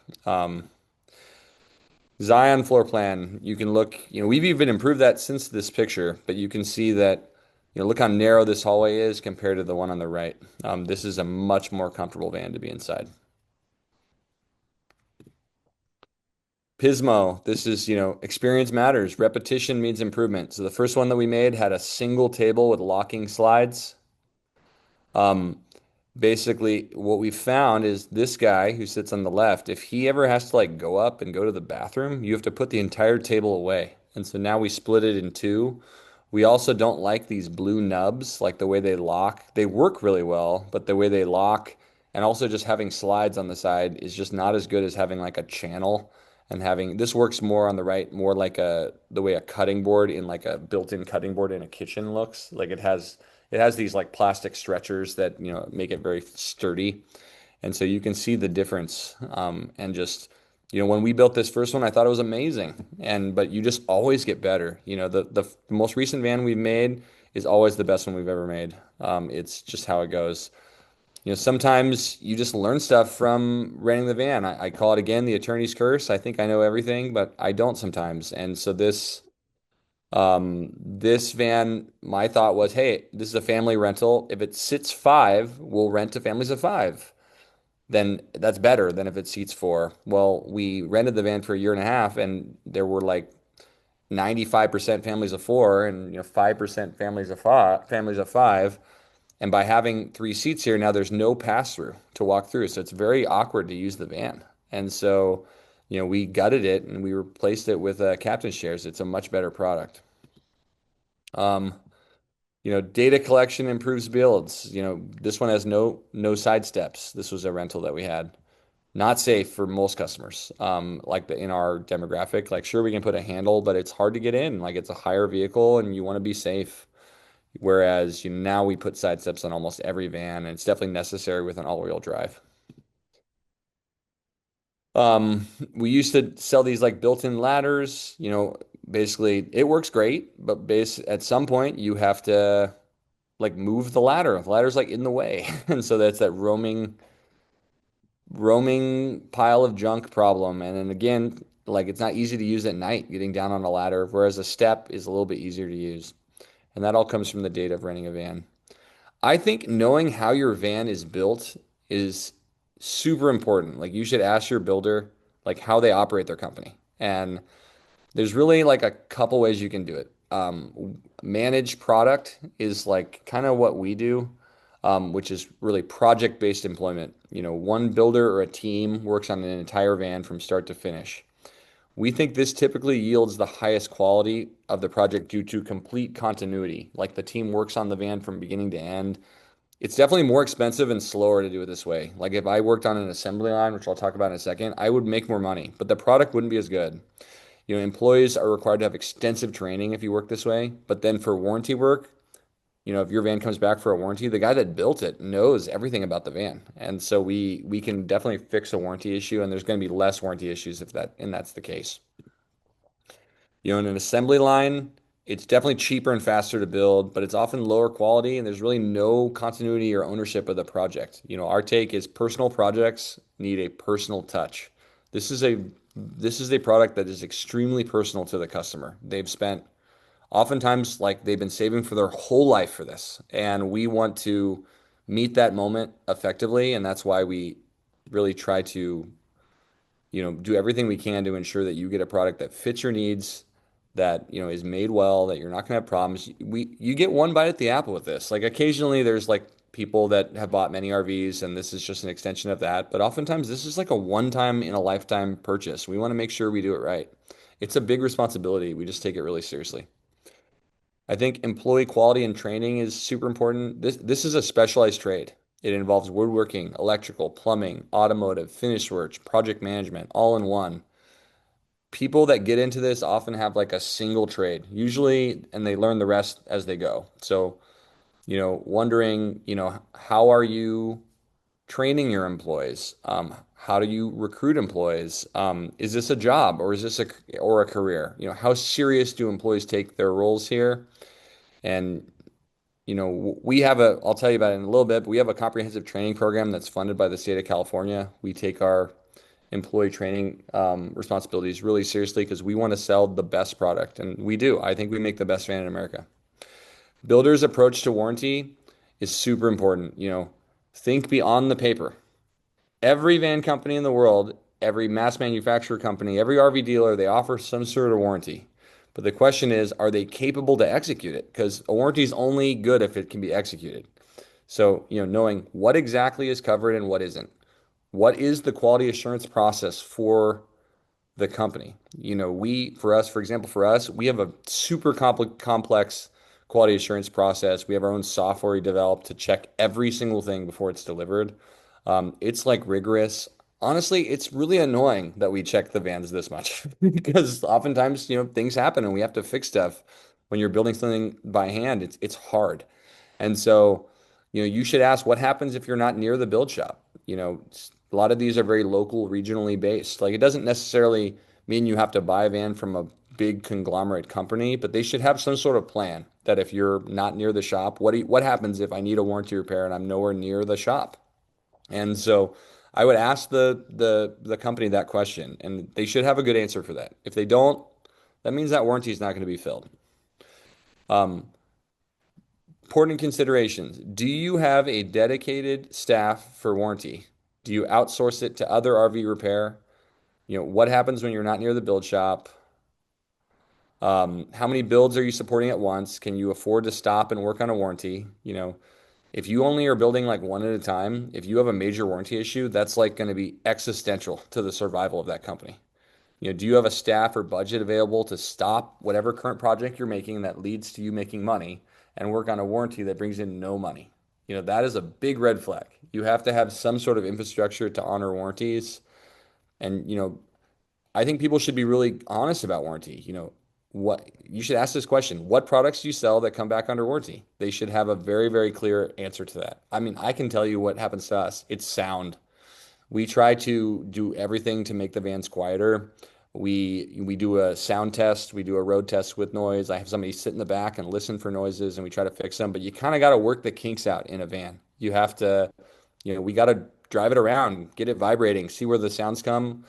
We tell people that we kind of expect you to bring it back once. Generally speaking, it's kind of impossible to like nail it. Like if you've ever bought a home, like a custom home, at the very end, they kind of give you a roll of blue tape and they say, tell me what you need to be fixed. And, I think we do a very good job at handling that. But when you're evaluating a builder, whether it's us or with other people, you should ask some really detailed, targeted questions about warranty because it matters.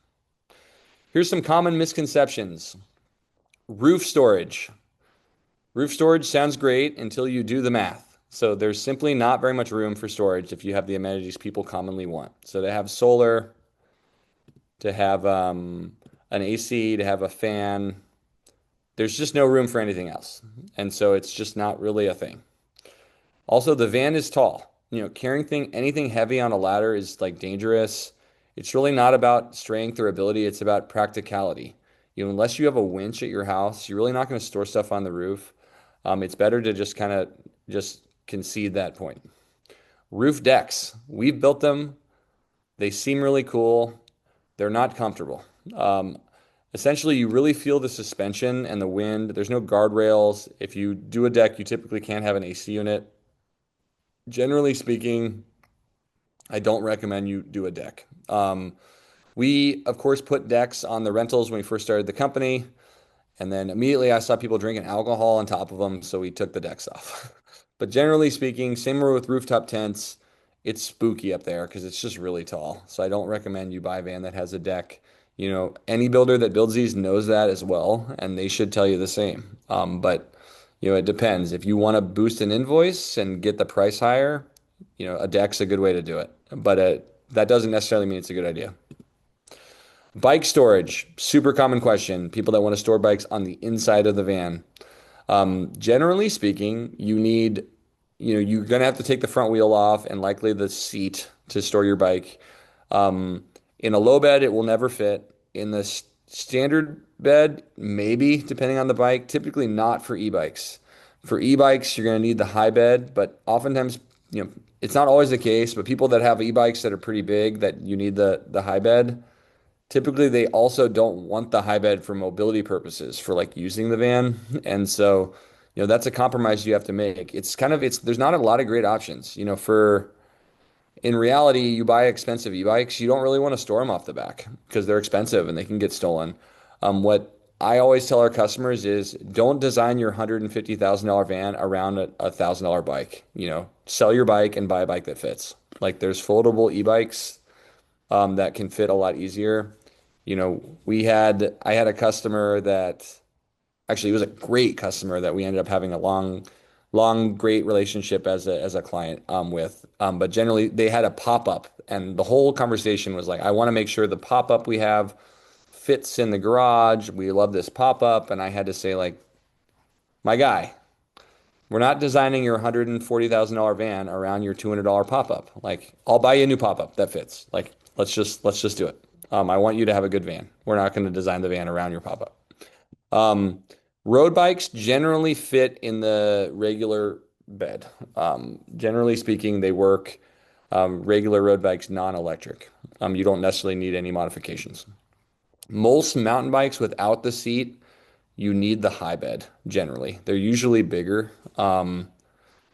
Again, I one of the questions I asked Rob in our little tutorial was um, that you know how are you using the bike? Like how into biking are you? You know, we've built vans that store bikes on the inside for customers that are like using the van to go on a cycling tour. Like they are going to use bikes and their bikes cost a ton of money. So it's like a non-starter. They have to be on the inside. But you know, if that's not the case, if you're just like a casual bike user, you know, my guess, you know, just store them off the back. You know, that most sprinters have a tow hitch. You can get a tow hitch installed aftermarket. You can buy a swing out bike rack. You know, they're kind of expensive, but that's like that's a way to do it. E-bikes are tough. They generally don't really fit in except for in the high bed. Um, I recommend you do a foldable if you're going to do an e-bike. But if you're like adventuring, you're going to buy a van that's expensive, like get a bike that fits the van better. I think that's the way to go. Plan your bike around your van, not your van around your bike. Put them on a swing out bike rack is what I recommend. Mercedes vans are hard to service. I don't want a Mercedes van. They are hard to find. They are hard to find service and expensive to fix. All I can say, we hear that constantly. That is just not our experience. And if you go to any van expo, you won't really see many Rams or Fords. Emily even sometimes says that she thinks it's like a giant conspiracy by Ford that people feel this way, because that is not our experience at all. Um, but you know, I won't say like never say never, but that is generally our experience. Mercedes vans are way more expensive to buy than a Ford or a Ram. Yes, the sticker is higher, but there's way more deals out there. A good builder should be able to source a van for a great price. If the builder tells you, yeah, you go find the van and then you pay us to build it, that means they're not really good at this. You know, a good builder should know how to get you a van for like a killer deal. You know, that a builder that's going to be around for a long time has like really good relationships with various places that sell cars. Ourselves, I have relationships with like every Sprinter dealer in California, basically. I will work tirelessly to get you the best price. My philosophy is very simple. If I save you money on the car, you have more money for the van, for the build. And so ultimately, to us, it's two contracts. To you, it's one payment. I just want more of the pie. And so I'd rather have Mercedes get less. So we'll work hard to get you the best deal. We don't want you to buy a van that has things that you don't need, that are irrelevant to the conversion. You know, if there's things that you want, we'll do our best to get you the best price on what exactly you want. I'll say this, the pickier you are about the van, the more you pay, generally speaking.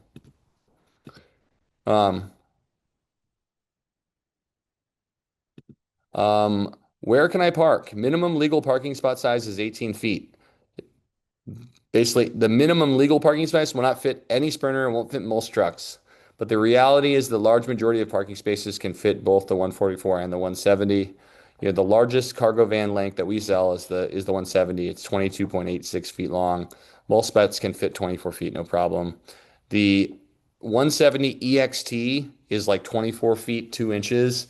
We don't recommend that van because the added 11 inches of interior space that you get yields a van that's over 24 feet long. And most campgrounds, especially national park campgrounds, if you're over 24, you have to park in RV parking, which is not typically where people want to go. So here's literally 2 vans parked in a parking spot. Here's a short one. Here's a long one. I think the short ones can be great. I think the long ones can be great. Generally speaking, I saw a question about daily driver. There's a question about daily driver and towing. Whatever I get will be my daily driver. So due to the size, I've been leaning to mid-roof 148 wheelbase Ford. So I couldn't recommend a worse van to buy. The mid-roof is really bad for resale because you can't stand in them. We actually, as a policy, will not build on them because I don't want my staff to like crouch for 3 months. But generally speaking, I don't recommend those. I also don't recommend you use it as a daily driver, especially a Ford. So as a daily driver, it's really easy to, unless it's like you're living in the van, but as a daily driver, it's very easy to put a ton of miles on the car. And there's like a ceiling on what a van will resell for, based on the mileage, irrespective of how nice the interior is.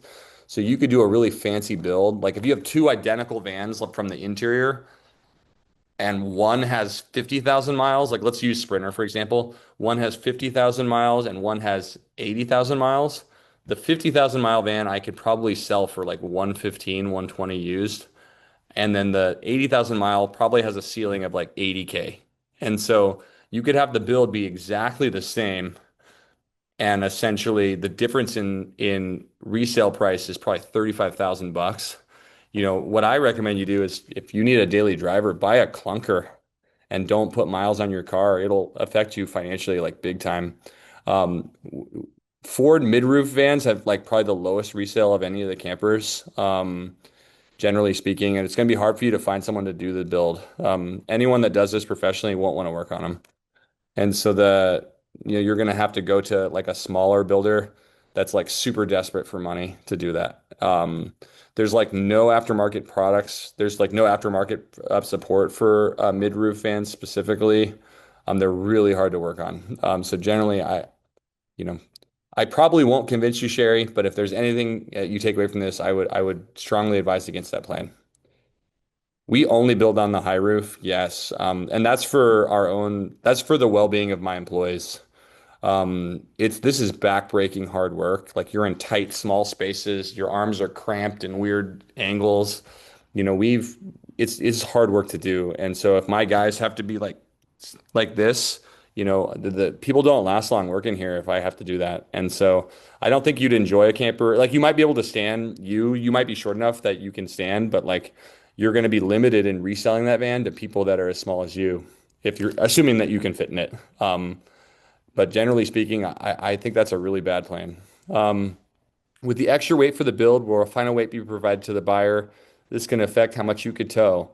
I don't recommend you tow anything with a Sprinter, generally speaking. The vans, you don't really need to tow. The whole point of it is that you have like flexibility and you don't have the burden of having to tow things. We don't actually weigh the car at the end. You can go to a weigh station and weigh it, but we're going to use basically the full payload to build this van. Generally speaking, these are not towing vehicles. It's not good for the car to tow things. If you need to tow something, there are versions of the Sprinter that you can tow. Fords are a little bit better for towing. Like the 3500 can tow better than the 2500, but generally speaking, like depends what you're trying to tow. If you're trying to tow like a big boat, the extra costs of towing a boat with your Sprinter van, like to get a van that can do that well, that chassis will cost like $30,000 more. And so again, if I was you, if you need to tow something, buy an old truck, save your money, and have a build that like works really well. Again, you have to be you can't get everything in a van. Like you have to figure out what's the most important. And so solar power in camper vans, largely misunderstood. Think about house solar. This is obviously an AI picture that's not realistic, but you put a lot of panels on your house. And it's really not good enough to power your house. And compare that to a van roof. It's really, this is it. This is the max. And so generally speaking, it's going to provide some replacement charge, but it's really not for charging. And the way you charge a van is by driving. Alternator charging is much, much more effective. On our systems, per hour, you get like 8%, 5 to 8% per hour of charge, depending on the size of the battery.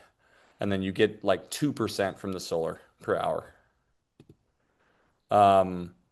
Here's some graphs that kind of show that. Again, we have this tool. If you come in for a build consult, which I believe there's some links in the chat, I recommend people sign up if you're really interested in learning more about this. This is like an overview. I think the build consult goes through like specifically your use case and what makes the most sense and how much it would cost and what we can do and when it would be done, etc.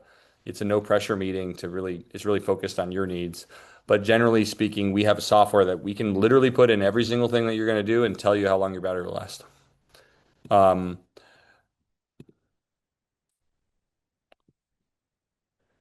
All car dealers, we've heard that Mercedes doesn't recommend idling a diesel Sprinter for longer than 15 minutes. Is this true? All car dealers will tell you that. It's not a Mercedes thing. Definitely you're not supposed to manufacturer's recommendations is to not idle a car. Um, I can tell you that people that own Sprinter vans do that all the time. I don't think you should you don't definitely need to idle your car to charge it. Like just the mere fact of driving to your destination will charge your battery. Like the battery, if you're not using your air conditioner, your battery will last like 2 weeks, like just using like regular stuff based on the solar charge. You'll run out of water way before you'll run out of power. But the being able to idle charge your van, it's like an insurance policy until you have to drive again. And so I don't think it's a big deal. Um, I ran everything off of a generator in my RV. Well, with your alternator charger, your van is your generator. It's not practical for vans to have a generator. They're loud, they're bulky, they're not fuel efficient. They use typically they use propane in Class Bs. Lithium batteries are really like the 21st century product. RV product is the generator. It's not a van product. Propane generators are incredibly inefficient and they're expensive to operate. $20 to $30 in propane a day. We did the tour already.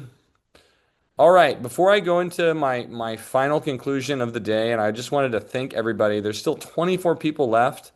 That is awesome. It's a lot to listen to me for this long. I don't have a big enough ego that I think everybody should listen to me for like 6 hours, but we know we have a lot of information to share. So we just are super appreciative that you all have stayed this long. Again, if you've stayed this long, you're definitely interested in camper vans, and I do recommend that you sign up for a build consult. But this is the next step where I'm going to talk about really what makes our company different. I know I've kind of weaved some of that stuff in, but before I get to that, does anyone have any other questions?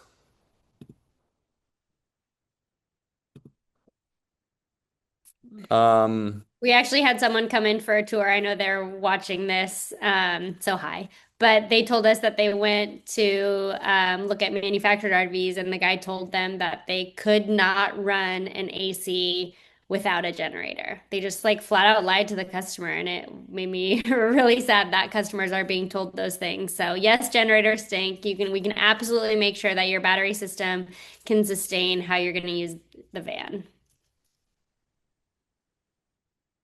I can kind of interrupt you, Kev, if we get a good question too. Otherwise, we can kind of circle back at the end. Okay. I like the questions the best. The scenic difference. What makes our company different? Like, why should you choose us? I think the fact that we rent vans just gives us a complete leg up above the rest of the market. Choosing a builder is about trust. This is a lot of money. Like you need to trust that whoever builds it is going to do a good job. We think the product sells itself. One of the best parts about renting a van from us is if you love it, let's build one.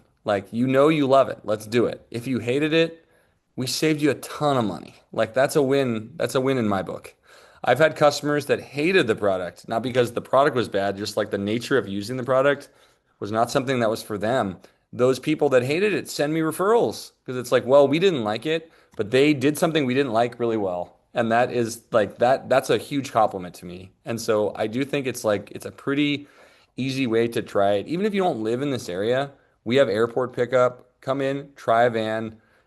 I think you'll like it, but if you don't, that's okay too. Rentals drive innovation here.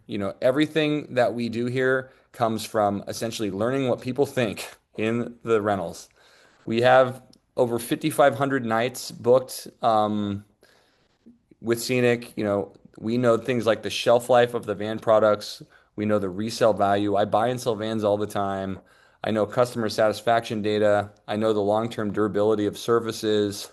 It's a constant feedback loop. It's an ever-evolving product. And that all comes from just data.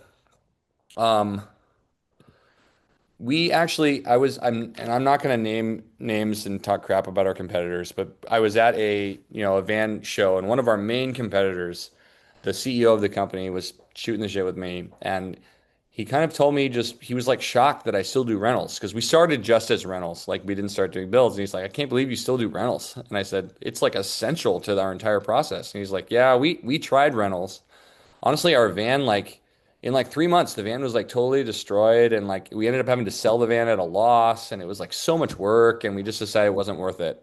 And then, the minute he told me that, I was like, you should not have told me that. That is such damaging information about your company that your product sucks and it like will die immediately. And so, I have vans that have gone out, you know, 600 nights, and they look great. And so the fact that the van fell apart in like 40 days is like, and huge, huge, huge factor here for me. Like I was like, damn, I'm going to tell every person you tell me that.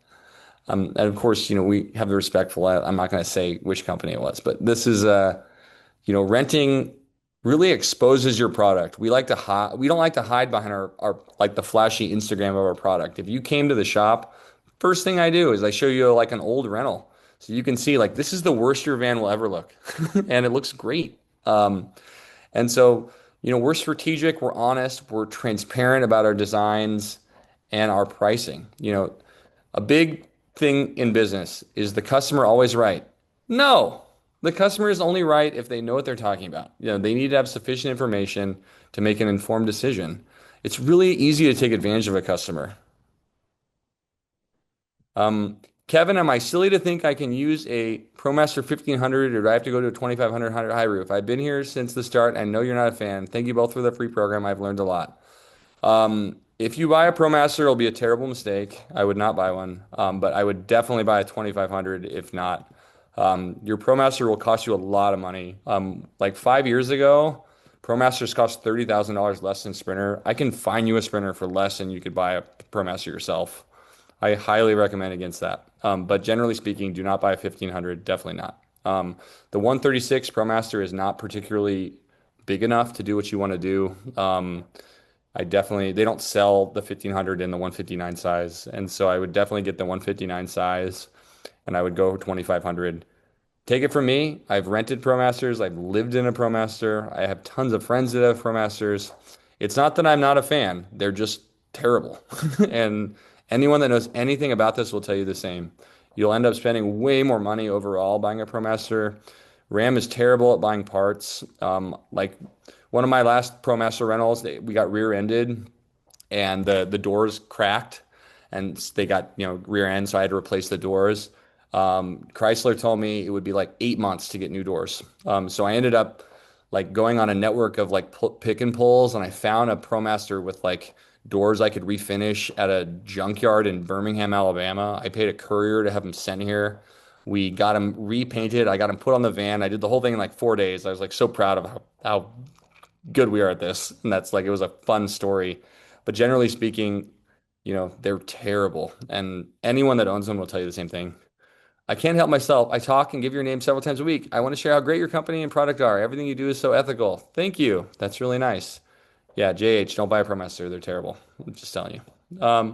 We give you the info you need. We give you the info you need by, our Porpoise system. It's really, really clear. When you see an invoice, we have transparent line item pricing. You get an understanding of like what you're actually getting and why it costs this much. We let you try the product. We're not afraid to let you try the product and see what it looks like. It's really high stakes. When I have a customer that's interested in doing a build and they rent, it's like such high stakes. Like your trip could honestly suck for something that's totally out of my control. Like the weather could be bad. You could just generally not have a good time and then you won't camp. But like you could have just had a vision that it's amazing and bought the van. But we think, letting you try before you buy is an incredibly honest way to do business. And so we really strive for that.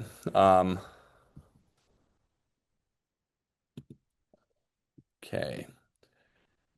We do a lot of R&D and we try to balance the effectiveness and affordability for parts. There's tons of van parts out there, whether that's, roof racks, batteries. We try to like, just because something's a brand name doesn't mean we're going to force it upon you. And just because something's not a brand name doesn't mean we always sell the cheapest version. And so we use the rentals to kind of evaluate everything. Batteries is probably the best example of this. Like Battleborn is a big name in batteries. There's lots of other kind of big names in van batteries. I've had those van batteries in our rental vans, and I've also had the Lifetime Chinese batteries we use now. It doesn't give me an immense source of pride to like be a proponent of sort of knockoff Chinese batteries, but I don't really know of a better way to test them than to let a van use it for, 400 nights and not have a single issue. There's no real better way to test it than what we're doing. And if they operate in the exact same way, why wouldn't I try to save you a couple $1,000? It's a no-brainer to me. We ask the right questions. We don't ask you what you want in a van. What you want in a van is kind of irrelevant. We ask you how you're going to use the van. I want a shower and a short wheelbase. Most builders, the customer is always right. Yes, we can do a shower in a 144. Awesome. Scenic. Let's investigate this a little bit more. All right, how tall are you? Where are you traveling mostly? How will you use the van when you're inside? Do you have any pets? What are your hobbies, etc.? Have you tried a 144 or a 170? Let's tease this out and see if maybe you don't really know what you're talking about, and let's try to see if it's like possible to if it makes more sense to go a different direction. And if ultimately at the end we've kind of teased all this stuff out, we've educated you in the way, it's really up to you to buy what you want, and we're not going to like prevent you from buying what you want. Just like, I made those comments about my guy with the ProMaster. If you want to buy a ProMaster, we'll build it. There's no problem. Like, I'm happy to build a ProMaster. We make the best ProMaster you'd find, but I just think for the same amount of money, you might as well buy a better car and have my higher resale and be more powerful and be more comfortable, and they're just undoubtedly better. The Scenic Difference, thoughtful, purposeful design using modern technology. We use tons of AI tools to do this stuff. We've created all kinds of internal software that makes sure that what you buy is exactly what you get. The experience of, I wish I had a better analogy for this, but like most van companies are kind of like two stoners that created a van at their house and then they started a company. There's not like a lot of people in this industry. There's definitely no attorneys in this industry. I'll just be like straight up about that. But there's no people who are committed to using modern technology and making sure that we build a really professional van. We're kind of an AI company that makes vans, is where we've kind of found ourselves. Every design is ran through our software to determine functionality. We only say yes if it's actually possible. We don't say yes before the van starts. And that's like fundamental to building a good van, because if you're going to trust us with this amount of money, you don't want me calling you in the middle of the project saying, hey, the thing I told you we would do, it's not going to work, and here's why, and we realize this. Like, I've been in that position. It's like a horrible place to be. And one of the reasons why I don't like building on Fords is Fords are so inconsistent that I have to make that call a lot with a Ford. We don't skimp on electrical. We use high quality customized electric systems. We protect all our wires with loom. Everything's really organized and easy to access for repair and service. It's really designed to meet your needs, whatever those needs be. We don't operate with like a battery in the box system like EcoFlow. If you see a builder using EcoFlow, that means they are not hiring high qualified employees to install. EcoFlow is essentially it's like installing like an Xbox. You can have a minimum wage employee install it, and they make mistakes. And additionally, those battery in the box systems, if a small thing fails, you have to replace the entire system as opposed to like being able to repair it. It's about our commitment to repairability rather than replacement. We don't sell products based on brand name. We do it based on rigorous and consistent testing in our rental fleet.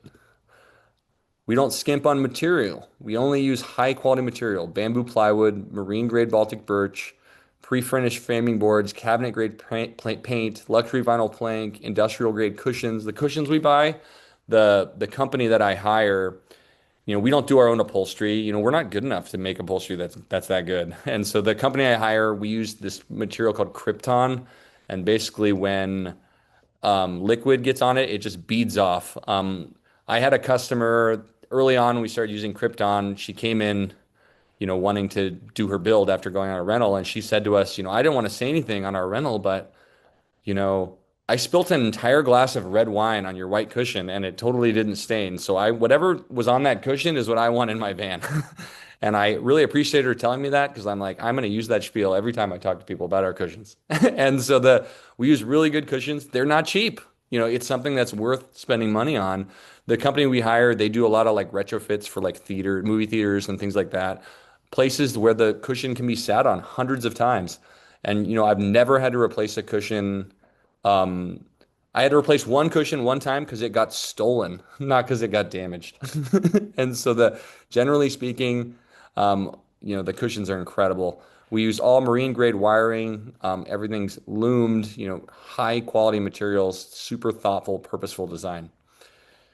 When it comes to pricing transparency, detailed invoices that tell exactly what you're getting. We don't, for the most part, we charge the retail price of the product. If you see a product on our invoice that's above retail, it's because we have to pay for shipping, or there's another aspect of it that requires us to charge you more for it. But we buy things wholesale, we sell it at the retail price, the same price you would get if you bought it online. We also are really good at acquiring the vehicle. We have access to primarily Sprinter because they're really in the conversion business. The other companies are not. We have access to Sprinter van shells at prices you cannot get yourself. Customers are regularly saving over $10,000 on sticker right now. So super competitive pricing for the quality. If you try to buy a van with the materials that we buy, you'll spend $50,000 more anywhere else. Like, we have had to use intense AI efficiency stuff to keep our prices where we're at, especially with like the way the world is. We are insanely good at that aspect. I think the way we train our employees is another thing that's really cool. We have a program called the Scenic Van Builder Academy. Building a van is extremely specialized. So we started a training program a couple years ago called the Scenic Van Builder Academy. It's a 3-month training program. Every single builder that works for the company goes through this program. They build 2 vans where I own the chassis, so they don't work on customer vans until they built a van. To be honest, the Academy vans are usually the best vans we make because they're insanely supervised, but they have an instructor that teaches them one by one every single thing that goes into building a van the scenic way. They go through this rigorous training program before they really work on a customer van, and then before they're put onto the line. Once they're on the line, they're still supervised. There's a little bit of a probationary period before we let them really work independently. But generally speaking, the builders are trained extremely well. And I'm really proud to tell you that we're a funded vocational program of the state of California. I actually get reimbursed by the state for the training program. The amount of paperwork we have to provide to make that happen is like so rigorous, but it's really cool. We're like, the people that work for us, they're people looking for careers. They're all like they're usually young kids in their 20s that are like starting off and they want a vocational career, and they're here to work and learn a really cool trade and make cool toys. It's fun. And one of my favorite things to do with the Van Builder Academy is like when they work on the van, and we have a couple that are coming up that are almost done, but when the van finally sells, I get this like amazing privilege to like tell these kids that have never built anything really of any value in their life. And I say, like, what you guys did 3 months ago, you couldn't do any of this. And someone paid $155,000 for your work. Like, it's a really powerful thing. Like, it's like, it almost makes me cry every time. I like love it. It's my favorite part of the company. But we work on this project manager model, and that requires us to have vigorous training. Every builder is assigned a van project. Each builder is trained effectively. There's continuity for every build. There's extreme pride of ownership. If you do a build with Scenic, you meet your builder. I have several customers who send holiday cards to their builder because their build has become like a function of their life. It's like a story in this, we all are little stories in this weird life that we're all part of at the same time. And, everyone interacts with each other, and we get to be part of this really cool part in people's life that they get to adventure. And it's super, super fun and inspiring to me. These are all people that have been through the academy. They're great employees. Warranty. We give you a 1-year construction warranty. I have a dedicated team that handles remodel and warranty stuff. What if I'm out of state? No problem. I have regional partnerships with other van build companies. I have about 10 of them under contract that, they have agreed to service warranties for me at my cost. Honestly, one of the coolest parts about owning a giant manufacturing business is we literally run the entire business off of an Amex card. I have so many flight miles. It's like I used to like game the flight miles system for like decades. And then now, of course, I have unlimited flight miles and I have no time to actually use them. But we use them for the company. Like, literally, if if your van has a problem that I can't find someone to fix, I'll fly someone to your house and have them fix it at your house. I'm serious. I will do that. I've done it. I've done it a few times. We want you to be happy because the truth is that you don't real like. I do sell some vans from the webinar, but often like the way I sell vans is from you traveling and you being out on the road at your campsite. You open that door and it's like, that's the coolest thing I've ever seen. And we want you to say at that moment, it's a very important moment. We want you to say, yes, it is the coolest thing ever. And these great people in Sacramento, Kevin and Emily, built this van for me. What I don't want you saying is, yeah, it's great, but the heater doesn't work. Like that's all this person remembers. And so let's get your heater fixed so you can talk great about the van. And then that person will call, maybe they'll rent a van, maybe they'll attend this webinar, and maybe eventually one day they'll buy one. But ultimately, word of mouth is everything. I want you enjoying that van. You guys are my mobile advertisers if you buy one. And I think just generally speaking, the biggest difference is me, Emily, and my business partner, Elon. We are like professional people. Like go to a van company and you will not meet professional people. Like there's no attorneys in this game. There's no people with like massive education that are trying to really change the industry and make it better. And that's, at the end of the day, the difference is the people that you work with. We have over 5,500 rental nights in the books. We've sold over 100 vans. We've remodeled dozens. We have a lived-in experience. We're highly educated professionals, which is not common in this industry. And I just think we do this well. We have lots of accolades. We've been on, not that being on these TV channels matters, but we have been featured on a bunch of local news channels, which is nice to get the recognition. But probably the thing in 2025, we were awarded the Spark Award from the Better Business Bureau of Northern California. That is a recognition for being the most ethical company in Northern California under 4 years old. And so being awarded that was just like really cool because we try really hard. So what's next for you? The easiest van to afford is the one you don't have to redo. So we recommend, if you think you're going to do this, and we've been, of course, pushing build consults. This is what we do. This is how we make money. But, attend a build consult. Let's learn exactly what you're trying to do. Let's get your specific questions answered. Let's see real life examples that match your goals. We'll show you tons of photos. We'll give you a more in-depth tour of the shop. Emily did a great job, but we'll give you a more in-depth tour that involves your specific needs. And by the end, you'll know what it would cost to choose Scenic Vans as your builder. We'll get you the best price we possibly can. And there's a Countly link in the chat. You can also call us or email Emily at Scenic Vans. My wife is an incredible woman, and she will respond to your email better than me because I'm crazy busy. But you can also email me at Kevin at Scenic Vans. All right, Q&A. Did you want to, while people are typing their questions, did you want to just share about the few vans we have for sale right now too? Yeah, I do. I can share those. Why don't I just load Porpoise? Sure. Or I'll go on the website. I do have a couple that are going to be done soon. I have 3 for sale right now. You also, most people that go through this process are interested in more of a custom one, but I do have a couple for sale that I can share. And feel free to write any questions in the chat too, that we can address just about anything that we talked about, or anything you have questions on. Okay, so I have, this will be a Cascade floor plan. You can see kind of the floor plan. It's very similar to the one I built for Rob. Basically 32 shower. This has a bigger shower than he did a 27 when we were designing it, but 32 shower, bench on this side, drawers, sink, and then a cooktop sideways, and it opens this way.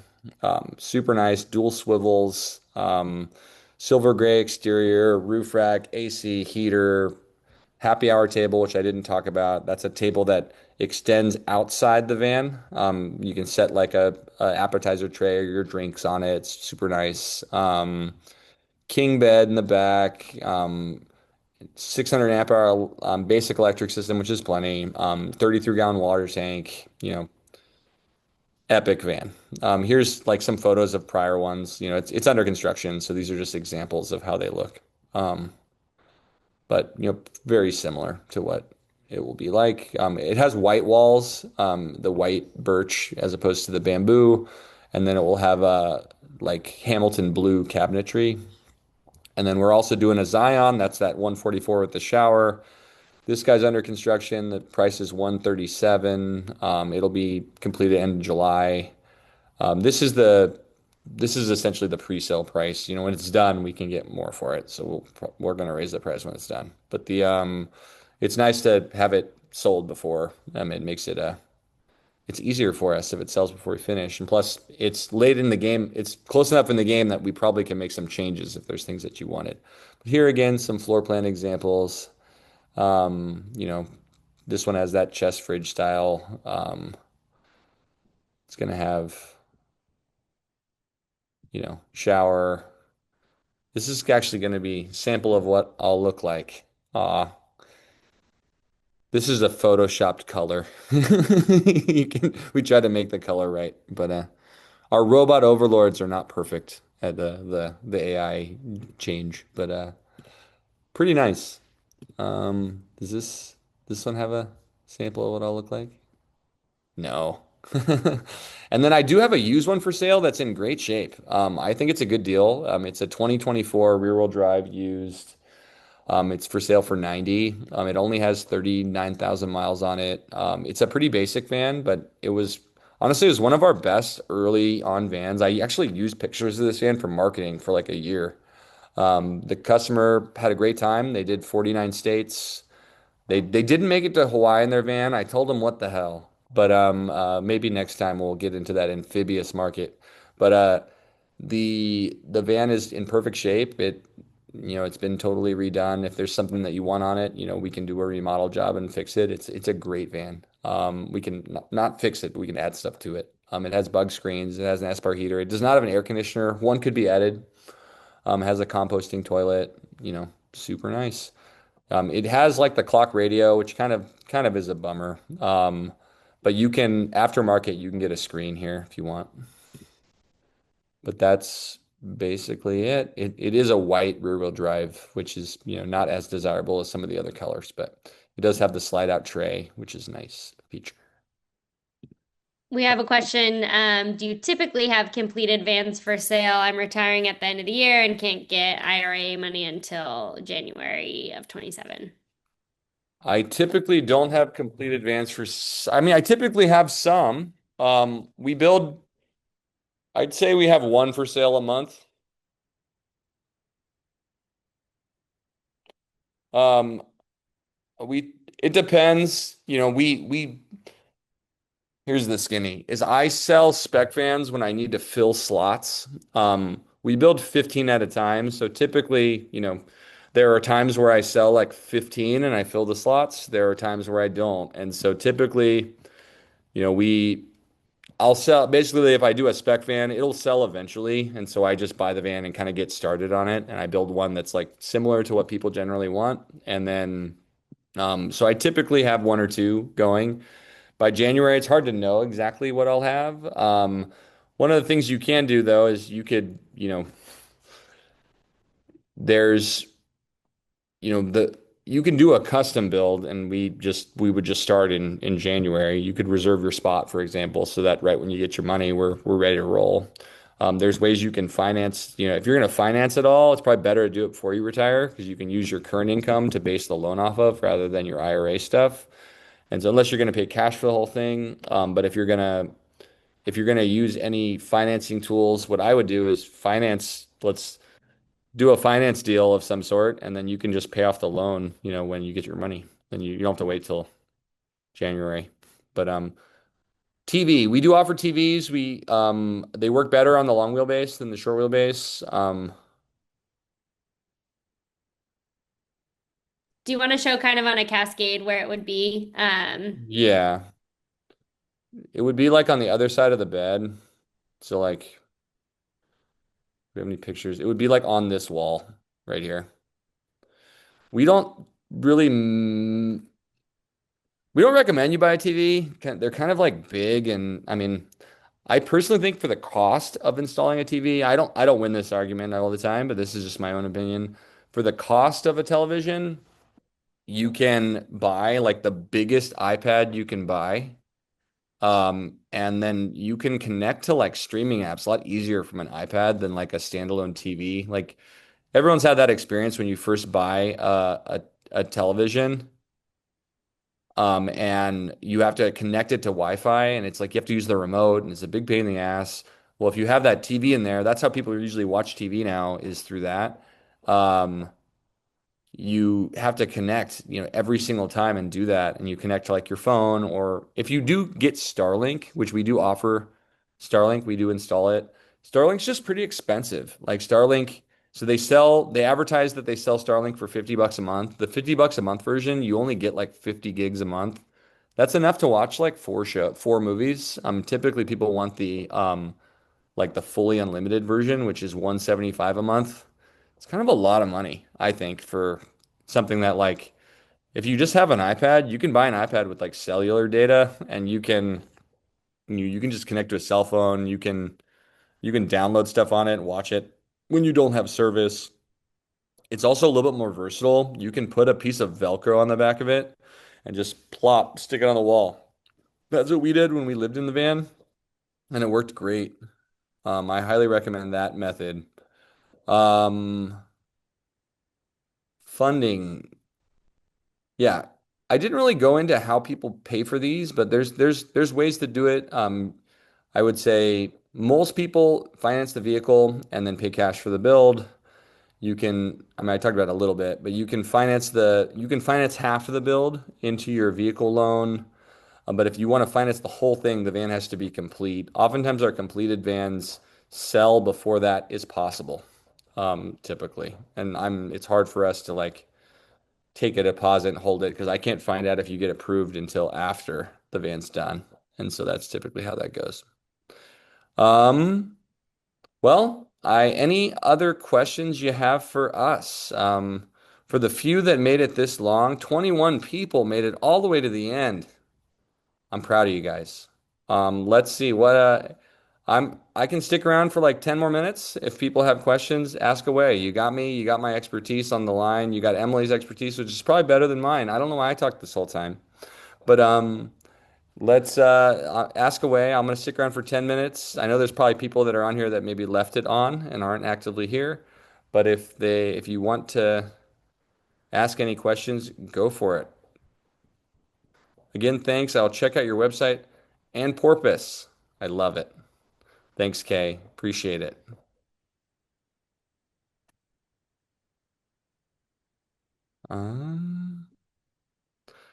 Thank you both. Thank you, iPhone. This is great. Appreciate all you've done today. I'll be in contact. Thanks for all the info. I really appreciate the transparency and learning so much. You're welcome, Jen. Kev, do you want to stop sharing so they can see your beautiful face for any other questions? They can see your beautiful face. That's a little bit more fun to look at than me. Thanks. Better show than the last one because Emily is here. Oh yeah, I know our daughter was sick last time. I'm so glad that I was able to come. Thank you everyone for attending. We really appreciate you. If you want to learn more, give us a call. Feel free to sign up for a build consultation. We'd love to educate and get more people on the road traveling in hopefully our vans or vans in general.